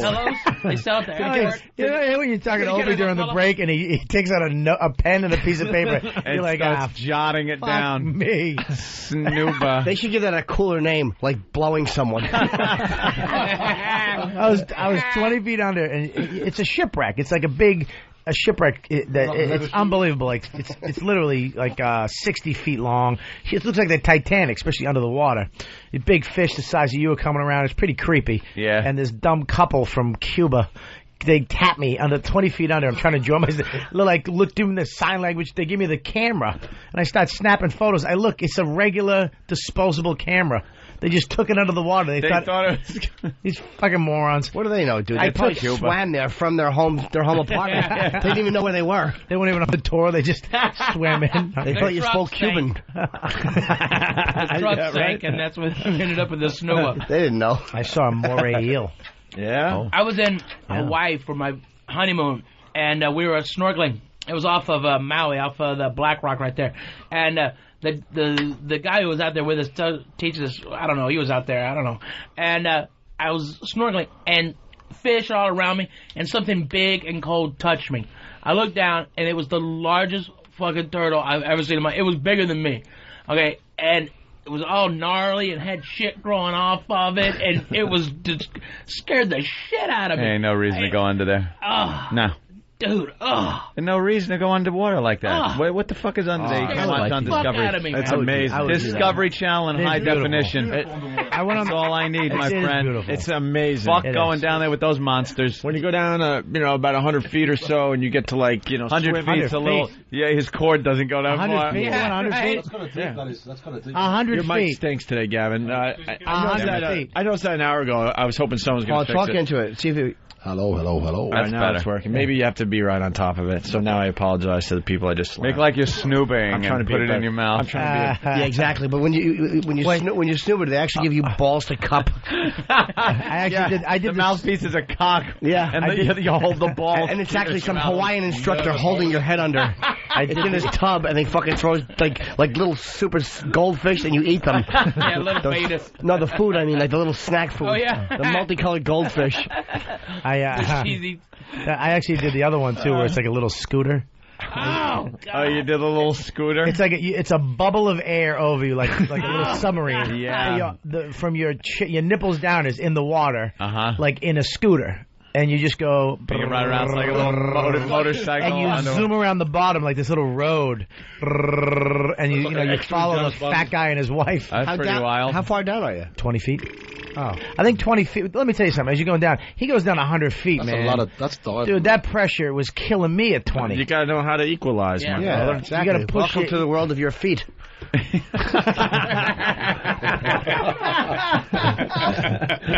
was very hurtful. That was very hurtful, but very precise. Yeah. Almost like a surgeon on that one. Wow. My feet try to blow their nose to release the pressure. Wait, let's say hi to Chris in North Carolina. Chris? Yeah, I just wanted to let Bob Kelly know that I'm not no historian, but I think the Titanic was a little bit longer than 60 feet. Punching out. The key word would be like, jackass. I know that. I exaggerated to get the fucking point across. But Bob, you dumb redneck. It's not like and you're like a cunt. How's that sound? Dude, it was like the Titanic, the boat. No, the DVD thing. It was only a couple of feet long. What's wrong with you, Bob? He's so angry. I don't know. He just made me. I didn't like his fucking. He made me mad. I'm sorry. Bob, why? Because you said something about my feet, and I took it out on him. Just think I went home and kicked the dog, Jim. I was molested. Think if you were happier. Wait a minute. What happened? What just popped out? What just popped out? Snooba. I want to go snooba diving. Let me ask you a question. When you go down 100 feet, what kind of fish do you must see? Sharks and stuff are down there, right? I've never seen a shark. I've seen like long barracudas and turtles and I don't know. How about a nurse shark? Do you ever see a nurse shark? Those big worthless sharks with the fangs. But they do nothing. They can bite you. They don't even smother the elderly like a good nurse. They bite a lot of people. They bite a lot of people, Jim. I'll fuck a nurse shark. I'll put my dick in its mouth and laugh at it. It'll You bite get it bitten off. by a nurse shark, put a fucking gun in your mouth. Yeah, the reason they bite a lot of people is because they're real shallow and people step on them and they bite you. Well, yeah, they're reacting like, hey, your foot's on me. Right. That's why they bite a lot of people. But great white, you don't have to step on for it to fucking bite you. It doesn't just lay like a big fat nothing. Hi, I'm a nurse shark, are you? I'll pick it up by its cock and throw it. The craziest, it's no joke here, but when I started scuba diving in Turks and Caicos, that was about 60 to 70 feet down, beginner dives more or less, and there's a shelf. Don't tell me. And the instructor was really cool, so he let us go over the shelf. Ah, that scares me. In a semicircle and then back, you know what I'm saying? So we go out a little bit, and it was just complete darkness. And then we get back on the boat. He goes, "Yeah, where I had you guys out, it drops pretty much a mile straight down." Wow. That's so fucked up, man. You just swim down there. I'm glad he didn't tell me beforehand. I just thought squid will come up and eat you. I just thought maybe it was another 100 feet or so. Even that would be, death. You feel like you're falling, right? I was sinking into the boat. No, you don't. You kind of you don't know which way is up because you're spinning around and stuff. You fool around with it. You have to follow the bubbles, right? And you're all equal. I mean, you're wearing so much belt that. Well, no, the whites are. No, the whites are much. Right. I could have had you shot. But that was crazy. Yeah. Dude, that's just that thought of that is retarded. And you just look out, and all you see is just complete darkness, and you're wondering what's on the other side. I was actually the middle of the boat was cracked open. Apparently, this big, huge vessel. Was on the exactly. It was just cracked open, and I think when you let your air out, you sink, right? Something like that. How do you when you let your air out, when you breathe out, you'll go down? I don't know the rules of Snooba. I'm sorry. Yeah. Well, no, here's the rules of Snooba. When the cock pops out of your mouth, you're done snoobing. Do you wear a weight belt? No. I'm not stepping into that fat joke. You're out of your mind. You think I'm stupid? I swear to you, it wasn't a fucking Dom DeLuise joke. I wanted to know because he's wearing an asteroid belt. That'll get a cruise ship anchor to. I was going to ask because I know that the weight belts are used to give you neutral buoyancy with the tanks on your back. Right. You wear one. So you wear one. You wear one. It's not like it's heavy as the one he took my weight belt and kept taking weight out of it. He basically gave me a belt with no weight. It wound up having to put swimmies on his arms. He gave me a Chanel belt. I was going to say, he gave you a belt with styrofoam on it. He should have given you a belt of scotch. That's kind of funny. Yeah, that was good. Can I never get a car crash, do you? Never. Thank you. Are you kidding me? I'll give him this. No. Jesus. Never get a car crash. They call me Harry Chapin sometimes. Oh, he bounds immediately. But you saw a barracuda. Yeah. I saw a barracuda when I was snorkeling. Scary looking. Man, and they say, oh, they won't bite you, mate. Don't worry about it. It's bullshit. I was pretty much freaked out by them. Barracudas are unbelievable. You want a fucking pirate ship? I thought he just said that. Who told you that? The bird on your shoulder? Cocksucker. They won't bite you, mate. They won't bite you, mate. I did that for this tea-sipping jackass next to me. They tell you that before you do Speaking of the mic. What are you doing, Scrimshaw? Jason from Rye on the instant feedback. I love how grown up Anthony is. Ope. Ope. What's on the other side? This doesn't make sense, but it says Ope. What's on the other side? Ant. Monsters. Yeah, what about it? Monsters. Yeah. That's all that's down there are monsters. That's what I keep saying. Dude, there's no monster. There's monsters down there. Dude, they don't breathe monsters. air. Right. You're in their environment where the second you don't have your fucking air with you, you're dead. Giant squid. That shit. What if there's a Dude, they have Snuba cord? Snuba. Yeah, just climb up your Snuba cord. I'm telling you, And you that's a forgot lifesaver. When you got that, you can always look up. I was sinking in the middle of the boat house. Like I said, had a big crack. Yeah. All of a sudden, you just start sinking. And it just goes dark. What do you do? Just start jerking the Snuba wire? It goes dark in the boat. Raises you out of the water. Like 20 foot, you don't I was in the. It doesn't go dark. Listen to me, 20 dude. feet down? I was in the boat. Goes in the dark. vessel. Opie, in the vessel. He's acting like he's doing some deep sea. He's acting like he's doing deep sea diving with one of those big metal helmets. Him and Jacques Cousteau just got out of a Steinbeck novel. It was Sorry. dark. You climb down the boat ladder and you Close your eyes. the floor of the ocean. Open your eyes, you dummy. Feet. I forgot the second. Sorry. Stupid guy said, "Open your eyes." Oh wait, you're right. I did close my eyes. Look at No, water in your I eyes. was Why'd it in go the dark? boat. They turned the lights off at the aquarium. So you were in fucking Vegas in the MGM just looking at fish in the hallway. I'm snooping. I was in. Let me explain myself a little better and help you guys out. Maybe you misunderstood. Apparently, we went down the wrong track, and it might have been my fault. Oh. I was in. There's a big boat, okay, and a vessel. Yeah. a vessel, and it had a hole in it. From one of the explosions. Well, you're going down there for booty and gold. Plenty of doubloons. and then, as I was sunk into the hole, I like to call it An the octopus abyss. guy came out. The abyss. And it got dark. David Jones. It got very dark. What happened next, old cumbeard? He meant peg leg, and he put the peg right in his asshole and got fucked by it. That's a long job. They have a bumper sticker now that says, "I'd rather be Snuba-ing." Wow. You don't put it on your car, you put it on your broth bowl. The game's over. Fucking homo. Wow, you're an adventurer. Oh my God. You're a risk taker, man. Wow. Where'd you go? Did you also go to Seaside Heights on a safari? Shithead. I'm tired. I'm tired. Fucking Snuba, man. Oh, I think to fucking slap your face. I cannot wait to see the Photoshop. It was dark down there. Plenty dark it was. Fucking Opie went out into fucking a mile fucking foot of water. I'm in 20 feet. It was dark.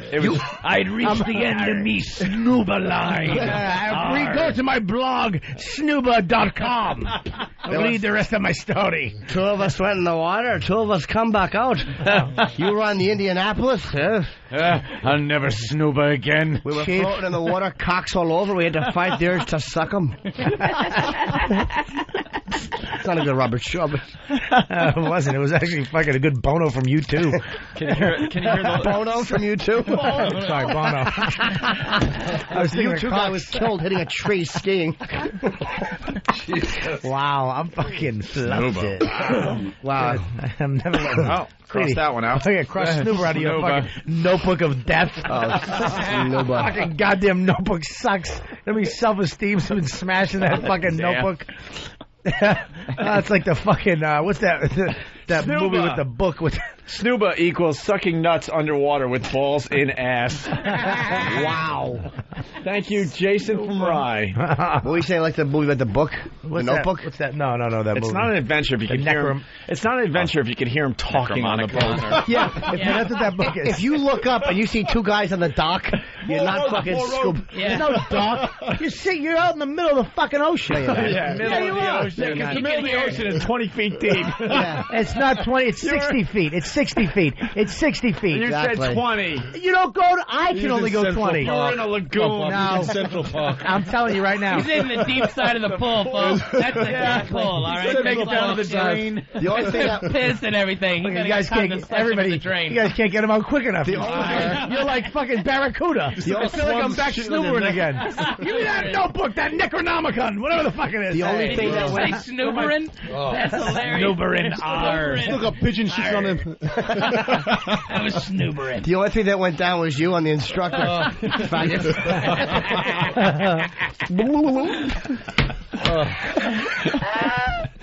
Wow. Not even I really tried to bond with Ope. Yeah, Snooba. He went, really? He went like this. Excuse me, what did you say? Snooba? When I heard you say Snooba, I just, like, in my head, I went, oh my God, no. It's over. It's over. And I asked what it was. 20 feet's not even deep enough to get a Kennedy victim out of the water. I'm fucking taking deeper dives than fucking Manhattan clam chowder. Thanks, your Snooba story. Big fucking deep sea adventure. Fucking get a friend with a pool and fuck yourself. Shit. It's not an adventure if you can touch the bottom of the boat. Yeah. You fucking ass. Jesus Christ. Stupid Norton's spitting up fucking almond dust. It makes me so happy. I can't believe this is so great. I'm going to go snoobering again in a couple of weeks. That's great. Have fun. How long does it take? You have to get a license to snorkel. Dive, man. Dive, right? I'm a loser because I'm not certified, so every time I go on vacation, I go through the dumb courses again. How long I've gone through the courses 3 or 4 times. Once you get your NAUI card. I'm just an idiot. How long does it take? Honestly, to get certified on vacation, you can do it in a week. Yeah. But I'll do a quick refresher course for like an afternoon, and then I'm diving again because I talk my way. Do you learn in the water or no? It's easy, man. It's the coolest thing I've ever done in my life. Can you get certified? Scary, dude. I'll tell you what, man. man. Get certified in pools in Manhattan. Folks out there, don't ever do that. Okay, get certified before you go in the ocean. Where do you go? Where do you go though? Huh? Where do you go? Last year I went to the Cayman Islands. Yeah. And then the water is just crystal clear. Cayman Islands was awesome because you take a boat out. It's not even a half mile offshore, and those dives are only 60 or 70 feet, but it's perfect. That's it. 60, 70. You run out of cord. I was 60. I was 60 feet. The boat is 60 feet. You're out. It's 60 feet of water. No, you can only go 20. The cord only allows you to go 20. They don't want you going any deeper. Oh, so you're floating. You're floating in 60 feet of water. Oh, I got you. You understand? Same thing. It's deep. It's off the coast. I mean, it's really deep. But you can't look. You can only look down. No, you get to go down 20 feet, so you can literally go sink inside of this. You can only sink 20 feet, but it's inside of a vessel. Is it? Why don't you do this? How creepy is it to go 20 feet down, Opie? Honest to God, it's 20 feet is nothing. Like I said, how creepy is it to go 60 feet down, Opie? It's not that bad. How creepy is it to know that this thing's around you? Nah. How creepy is it when you know there's monsters in the closet? How creepy would it be to see you in swim trunks with a bell on your head? Ding, ding, ding. You quickly realize when you scuba dive that just about everything in the water is scared of you. Not everything. Just about. Well, that's the key. Yeah, just about. Well, everything I saw. Here comes that 1-2% that isn't. You know. Dude, a bull shark or a tiger shark is just that. Not even a great white. The great white doesn't go near warm water. I saw reef sharks when I was snorkeling. It was part of the thing we did. How big's a reef shark? They look like. They're I don't know. Depends. A white tip can get up to, so. A white tip can get up to like 10, 12 feet. There's somewhere in Bahamas that you... Well, this is the problem with the Bahamas. You go down there, they don't have rules like America. Bill Burr and I talked about this. It's all good. Everything's all good. Yeah. It's all good. We went snorkeling. They said you go to 3 different spots, and the third spot you get to see nurse sharks. And what they do basically is a part of this area. They have a like. I don't think Jimmy likes the nurse shark. They have like a bait box. Yeah. That they leave on the bottom of the ocean, which is honestly 40, 50 feet down, I guess. So you're snorkeling on the top of the water, and you get to see the reef sharks come and feed, from the feed box or whatever. But then they start circling up because they're curious. And then all of a sudden the instructor's like, all right, everyone out of the water, like... they're taking a chance every time they do this run. Yeah, the sharks probably aren't going to bother you. And then when we all got on the boat, they started throwing chum, and these things were jumping out of the water and just in a huge feeding frenzy. Yeah. And you're thinking, I was just in the water with this crap? Yeah, dude, that's retarded. I was 15. Retarded. I was in Australia, and the host family that had us, they had like an 82-foot yacht, and they would take people out there. There's an island off of of Melbourne. It's 2 islands. One's a penguin sanctuary, and the other one's a seal sanctuary. Whoa. And there's what do they hand you when you go to them? A bat and a video camera? No, you can't even land at them. There's no place to land. It's just 2 rocks. But the channel in between has got the most amazing sharks. Call up again? These great whites will breach out of the water to kill a seal. So you'll just be sitting there, and you'll see a bunch of seals, and then all of a sudden one will just take off flying in the air. They'll just, boom, just be launched out of there. It makes you real small. Do you go to the penguin sanctuary? Wah, wah, wah. Funk. Steel-toed boots. Black blood dripping on them. Here you go, have some laps. Here's your fucking metal boots, have a lap. There's plenty of them. Max from Fairfield, take a golf club. Max? Yeah, the water was only 20 feet, but it displaced to 60 as soon as Bob stepped into it. That's pretty good, Max. This guy's using water displacement in a really joke. did. In the ocean. Wonderful. Yeah. The ocean. That's ridiculous. A seal sanctuary and a fucking penguin sanctuary. I don't know where I'd want to lay barbed wire first. Oh, my dick is hard. Just thinking about all the things I could slap with fat stomachs.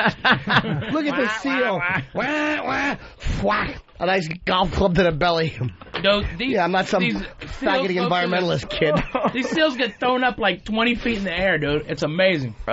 They just, these like 400-pound seals just flying. Just pieces of them just pummeled by a great white. Phenomenal. Love the snooba. Oh, I'd fucking push them into the water if I saw a shark fin. Wah, wah, wah. Fucking boot right to the back of its fucking black head. Bon voyage.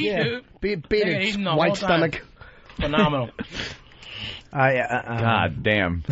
Anything else you want to share about? Not when you have that pen and that notebook near you. Any of the tender moments? Really? What the fuck?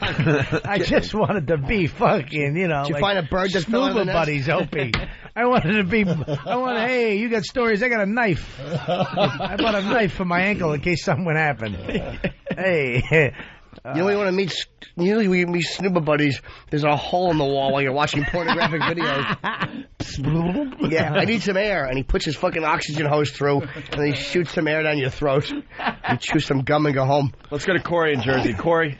Hey, Ope. Yeah. You were saying you can get certified in a pool in Manhattan. Not true. Yeah, because you got to do your open water dive, right? Yeah, but you can do all your courses and stuff. Yeah, pools in Manhattan just teach you how to be raped by wilding teenagers. You can do your dives in the islands, though. Yeah, no, I was mistaken. You can take all the classes and stuff, but you still have to do like an open water dive. How much does it cost? It varies. Like a fancy guy like Opie, he could have whatever schedule he wants. I used to charge. I taught diving for about 12 years, and a fancy man like Ope, I charge him a couple grand, and he's good. But how much do you charge an unfancy fat man that snoobers? The course probably $300-400. That's it. That's it. So $2,000 for Ope and $350 for me. Well, at least you could do it like a man. Yeah. Well, you don't. Hey, sir, are you a professional? You're a professional. Is snoobering? That's not bad, right? It's Liberace gay. Jesus Christ. Christ. It really is. You're very, very, very. Now, how much does the tank cost? Do you have to buy your own tank? No, you can. Or is it like barbecuing? Do you just go and you return their tank and get a brand full one? How much does a suit cost? And does it come in double X? Suit? You don't need a suit. Get all kinds of suits. Yeah, they go up to about a double X and then they stop because I've got to get a vest made for me if I want to go. I taught a guy that weighed over 400 pounds. Would you teach him to stop eating? I wish. Apparently not. All right, Corey. What did you do? Eating the whales fish like right by him? Yeah, was eating the fish like sushi, just in the water. He's chasing squid. Let's say hi to Dave in Jersey. Dave. Hey, Bob, lift up your shirt and show the guys your propeller scars. You fucking manatee bastard. Propeller scars. I like the fucking manatee at the end. Just in case no one just got in case it. nobody got it. Even though we did get it. He threw that in. He threw the ending in. That was pretty good, you fucking all right. jackass. We have a clip of John Carr singing. We do want to get out of here. We got a meeting to do today. Who's John Carr? That comedian that... Hilarious. By the way. Clip. It's quick. That's great, dude. All right, let's hear this guy. Just like Doug Stanhope to me. Oh, what was he singing? I got to hear the song. He was in a band. Thank heaven. He was in a band? Thank him. What? Karaoke? What is it? He's at a church. He's at a church thing? Church, of course. He is. Oh, yeah, they all are. Couple with Down syndrome get married. We got to talk about wanna that hear tomorrow. that. That's cry. tomorrow's show. I can't watch that. I'll tear up. So will I. He's pretty good. Sounds like a bitch. That's him singing? Yeah. It's not bad. Yeah, it's cool. Wow. Sam gave the thumbs up. That's him singing. It's not bad, actually. Who, Sam? Yeah. Sam singing? Sam. Cutie pie. Sam. What was he saying? I don't know. I didn't recognize it.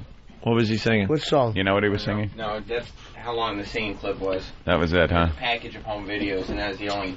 Why does the news only give you that when they know we'd sit and watch hours of this fucking Dude, I want to see maniac? every song he sang. I want to see the bloopers. I know. I bet it's on hate when YouTube. the news does that.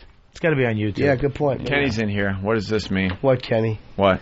What awful fact do you have to report? Oh, boy.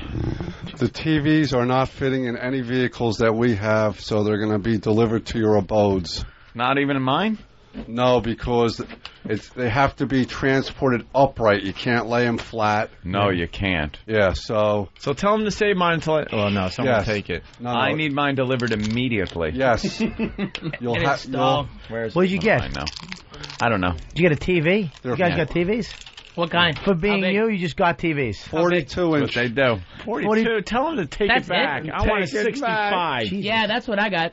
That's right. Tell Yeah, him, no, you're down. That'll tell be him the perfect 42 is for my not office. good enough for me. Yeah. They can't That's for afford faggots. 42 in a car. I'll put this in my Snooba bathroom. Snooba. Yeah, a 42 inch with a snoober. Let's go to Leo. Leo, Yo, what's up? what's going on, guys? Hey, man. Hey, man, you guys just got back from vacation. You guys going to leave early again today? You guys been doing that for the last few weeks? We ain't leaving early. Leo, Who's this cunty guy? I don't know. You're gonna leave early. Yeah, shut up, Leo. We have You're snoober leaving courses. early. You can do some bonus show. And you have Leo, we're not leaving early. We work till 11. We're going to be leaving early Thursday because we're going to be on Letterman. Well, we missed you for a whole week. We'd like to get maybe some bonus shows. And we have a meeting today. I thought that Letterman got canceled. What are you, crazy? You know something we don't because we're planning on being there Thursday. It's and the lead guest, Julian Moore. Oh, wait, I'm Yes. sorry. Wait, guys, no, do your thing. Bring it, Jimmy. Do your thing. Have fun with snoobering, huh? Snoober. I'll be gone. Leo? A few weeks before you guys went on vacation, you had meetings, you had photo shoots, you had commercials. We're very busy men now. We have meetings like every fucking day. We're giving you 5 hours of radio, sir. Sometimes we leave early just to count the cash. There's TVs downstairs. We want more. You'll get nothing and like it. What time is it, Leo? Go to the Twitter Center. All right, love you guys. Love you, Jimmy. Twitter Love Center. you, Louie. Bye, Leo. September Thanks, 9th. buddy. All right. Twitter Center, September 9th. So that was a clip of John Carr Oh. singing. That was terrific. He's not a good singer. He's a better murderer. He's a better child rapist. What's that one? Made of spice and We'll end with this today. What is that? everything nice. I'm not a big fan of Mayor Nagy or Nagin. Mayor Nagin. Oh, that fucking Nagin. jackass. Chocolate who- City.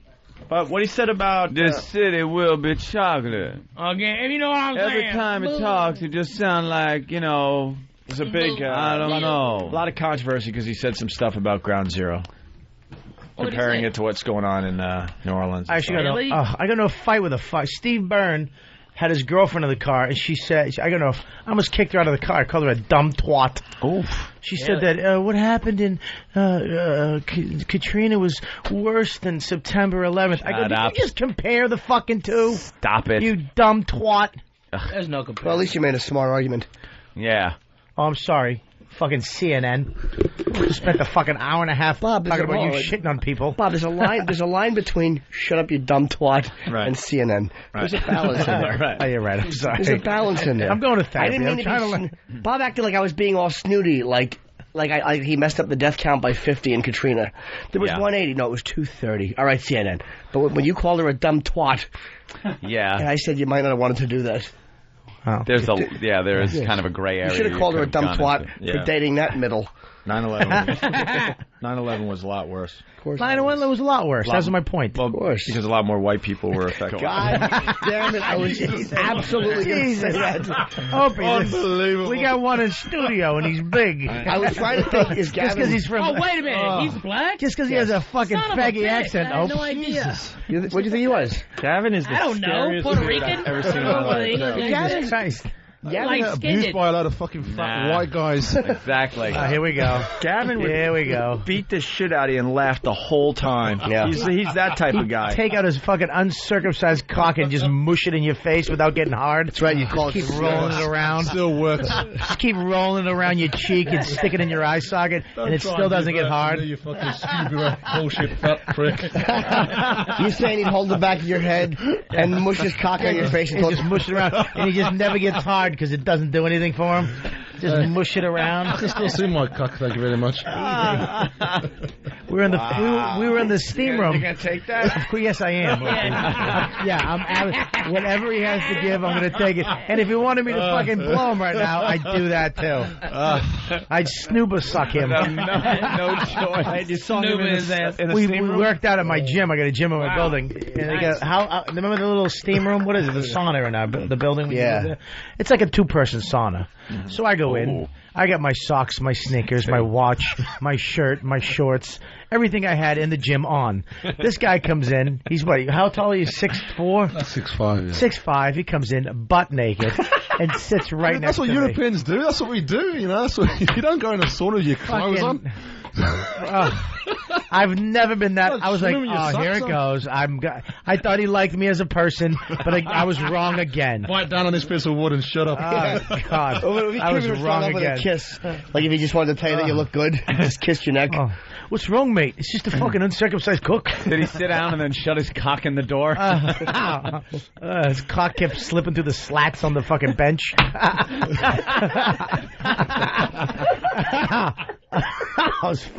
That was so nerve-wracking. Same length as a snooba hose.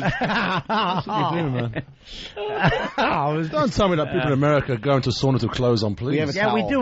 When I just met you, I have a bathing suit on when I go in my sauna. Jesus. I would go into this if it wasn't a 2-person sauna. Yes, I can agree with that. If your forearm wasn't touching my forehead, I would agree with you. Yes, we could be naked together. Yeah. But you know what, dude? There was no steam to fog up the fucking private areas, and you're 6'5". I'm 5'8" and fat. All right, there's no room for me next to you, naked in a sauna. We're friends, don't we? I know we are. I love you to death. You're one of my best people in the world, but you got a huge uncircumcised snuffleupagus. If I was walking around with a maggot, it'd be no good, would it? What was it? If I was walking around with a maggot, it'd be no good. No, well, I had a fucking little fucking mushroom cap from working out. My dick actually gets smaller. Just fucking went inside. Pops out like fucking still photography photos of a daisy. Let's go to Joe in Jersey. Joe. Hey, Bobby Kelly just reminded me, Otto had the line of the night Saturday night. He called everybody up on the lawn seats Katrina victims. That's funny. The whole show was great, but I was so happy to see Otto just destroy. Yeah, don't forget to watch the bootleg video clips from the PNC Arts Center show. It's on YouTube. Is he on? Is Otto and George on the Philly show? No, we're trying to get him on. Definitely for Cleveland. He was a last-minute ad, and he just killed. Yeah, he's great. Killed it. All right, so this is Mayor Nagin. An about-face from the outspoken mayor of New Orleans. He's apologizing for some controversial comments about the rebuilding of Ground Zero. You guys in New York City can't get a hole in the ground fixed. And it's 5 years later. So let's be fair. Ray Nagin responding to questions about the sluggish recovery in his city by referring to what he called a lack of progress at Ground Zero.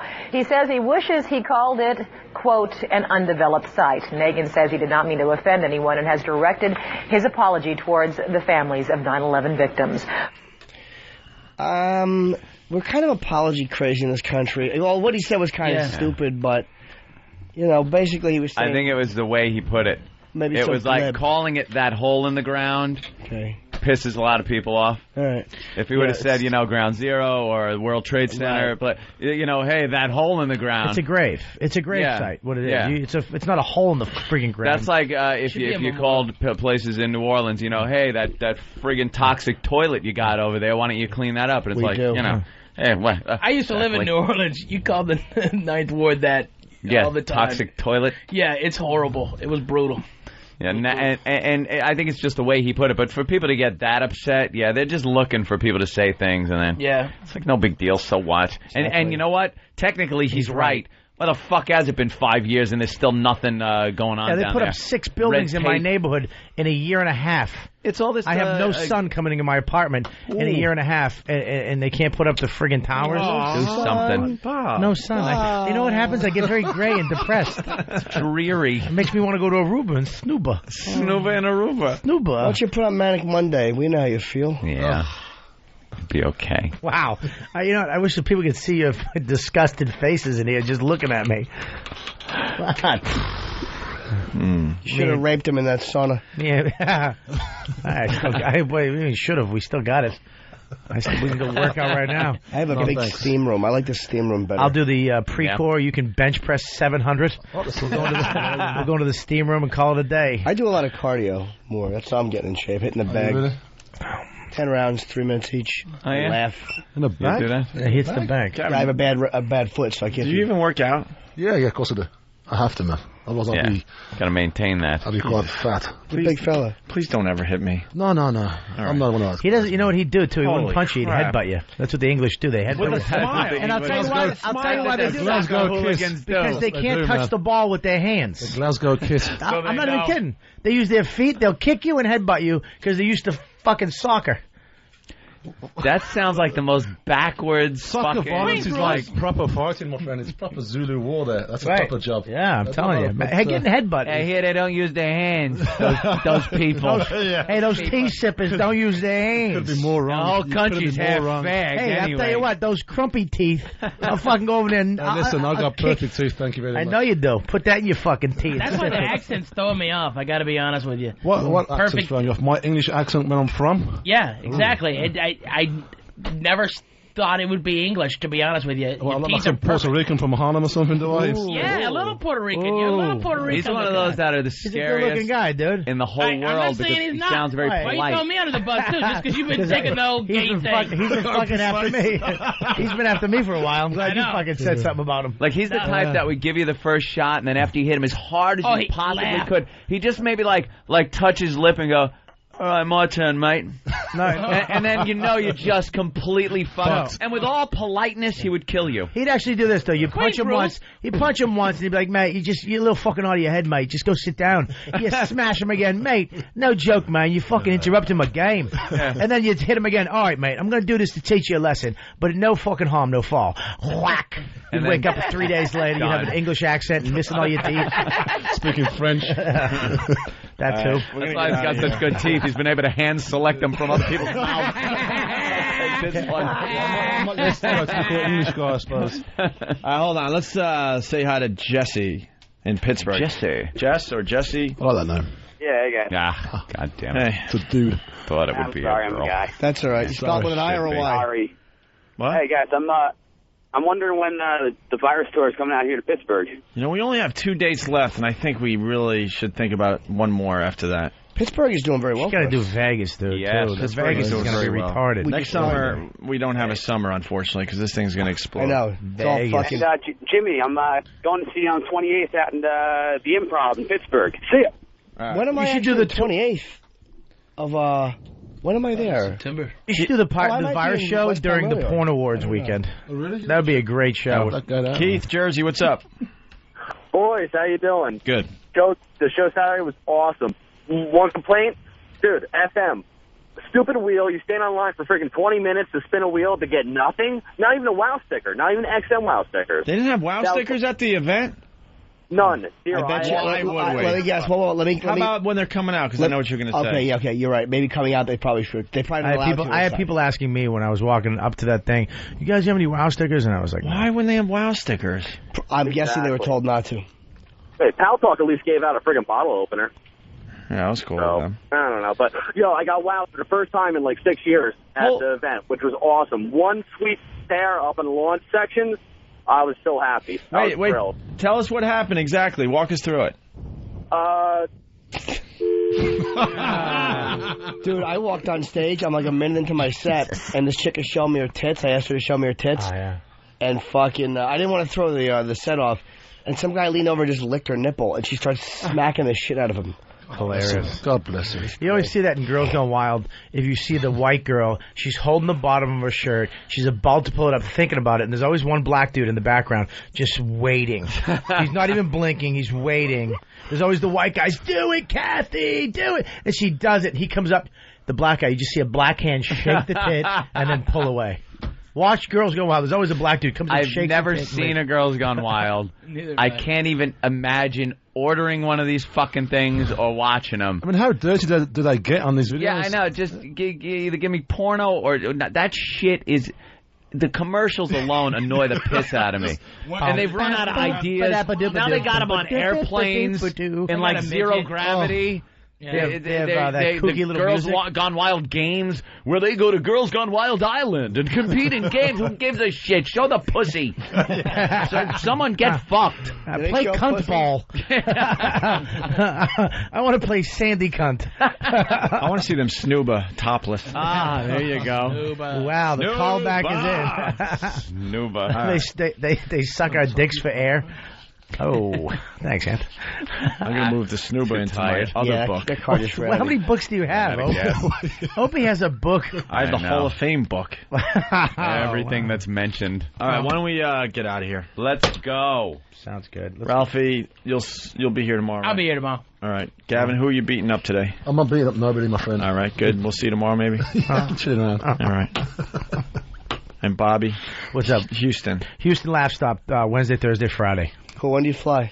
You're not going there Saturday night? I'm going to Dallas. Wednesday, Thursday, Friday. Thanks. Saturday, up to. Dallas for me. Yep, Wednesday, Thursday, Friday, Saturday. By the way, their phone number is 713-524-2333. You guys are just hurting yourselves. I try to help you out. That's my number, right? You guys just...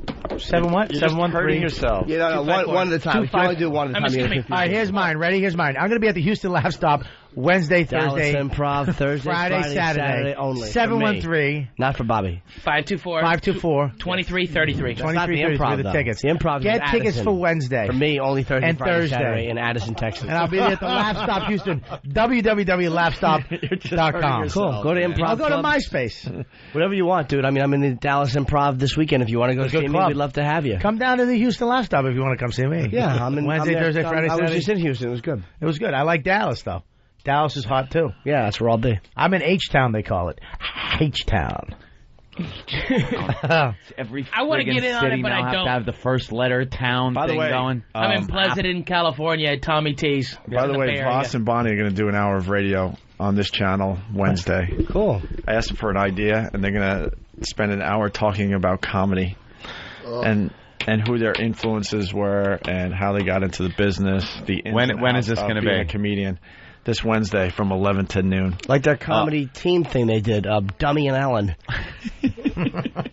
Oh, God. That's not going to get replayed during like night when people might be driving and tired. Told them to come up with an idea. That's the idea he came up with. So they're going to talk about comedy and their influences. Why don't they talk about people who need citizenship papers and then therefore marry retarded people? Why, is she from Canada? Yeah. And she's a person? And he said he's going to need some clips, and he's going to need a Rita Rudner.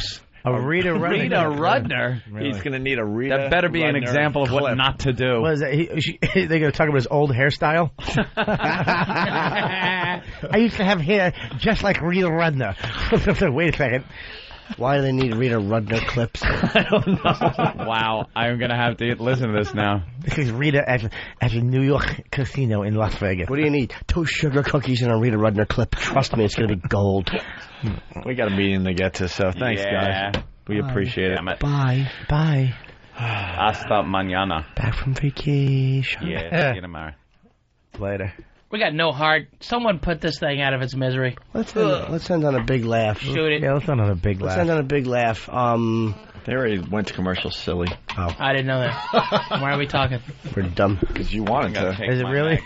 They went to commercial? Yes, you ass. Well, where's the fucking sound? I don't trust you up. I want to keep talking.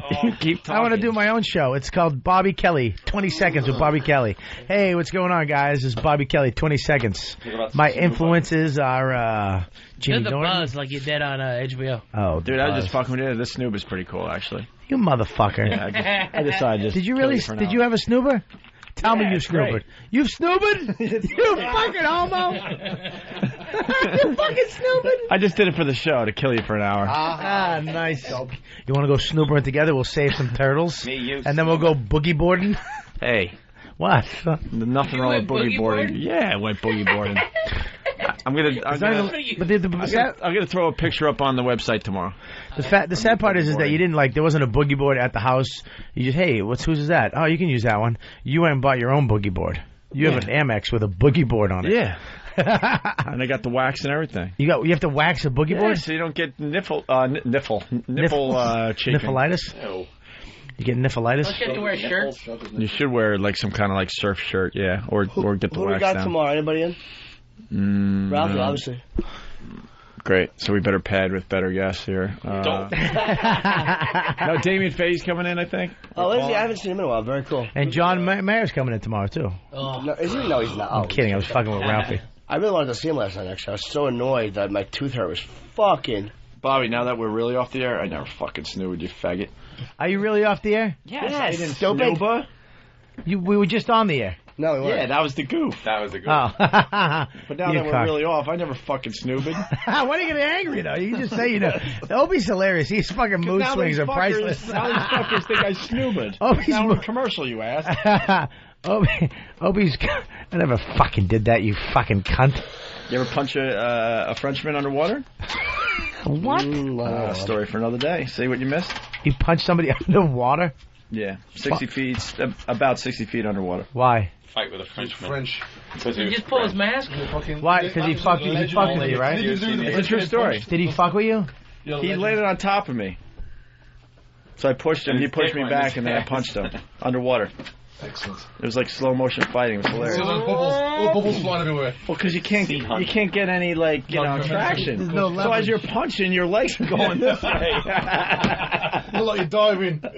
In the middle of it, I realized how ridiculous it was, but Superman flying. It's hilarious. Aquaman. It'd be fucking hilarious seeing two guys go out underwater. We got a meeting, for fuck's sake. Oh, yeah. We have a meeting, for fuck's See you sake. later, Anthony. I'll see you, man. I'll see you in a couple Thank you. weeks. Take it easy. Bobby. Bob, you want to be friends or what? Bobby. No, not yet. Not yet? Not yet. We're going to do a couple more shows. Where's Kenny? I'm Can't friends be with your friends. girlfriends. That's my thing. Didn't he say that I'm one actually day? better friends with your girlfriends. I talk more to them than I talk to you guys at the shows. Of course. They don't realize how awful you are yet. Yeah. Yeah, you haven't brought out that side of you. I've always been that way. relate to your Even when I used to hobbies. hang out back in the day with the guys, they get in a fight with their girl, wind up slapping them. Oh, you'd end up in the fucking, in case of emergency, break fucking glass? People tell me Yeah, I was the guy who go talk and I creepy. walk home with it. Great. All right. I don't Argue with them. I'll see you guys later. he's See you in a couple not. weeks. All right, Bob. Nothing but sunshine and lollipops. What are you guys? What are you doing? You going to a meeting too? We have a meeting here. All right. You want some food? Yeah. That's cool. See you later. Meeting. Bye. Later, gents. Bye, kids. See you tomorrow. Later, man. Think, guys. Yeah, I'm going. Yeah, he just tapped your big belly. Look at the size of this fucking toe. That is a mitt. It's like a catcher's mitt. Just smack his face down. I want him to sit down. It's not buns. Oh, wow, that would have taken his head off. That was so cool. That came so close to hitting you. The fucking way he just hit my neck. He barely touched you. Dude, that fucking hurt. Shut up. That was with the edge of his hand would have hit your neck first. That would have chopped. That would have chopped your head off. It was going to be karate chop. That would have chopped your fucking head off. He honestly scares the shit out of me. Hawk got him. Eric, He got you. He got you. It's kind of weird. That's Why kind of is it weird? He got you. What's weird about it? Burn that notebook. Bobby, you just don't know when to leave. Look at how No. you're just... I want to eat too. He's awkwardly trying to leave. Oh my God. Still on the air. Of course we are. Dope. Hey, Bobby. We're on the air. Bobby, you asshole. Bobby! You've been on the air, stupid. You've been on the air the whole time. You idiot. Do you hear us? Do you hear us talking out there? Does he know? What do you think? This is closed circuit just for the fucking studio? I was hoping he'd admit homosexuality. We were hoping you were going to admit you're gay, but it didn't happen. We've been on the air the whole time. What do you want to talk about? I admit that I'm Did you gay. figure it out? Anthony is walking around the studio with a mic 2 inches from his face. I'm standing up with a mic in front of my face. Guys, look, I'm not a professional radio guy. Ugh. Oh, God. All right, is that the end of the show? That How's should that? be Do the we end on note. that? Yeah, we can end on that. He just farted. All right. Later.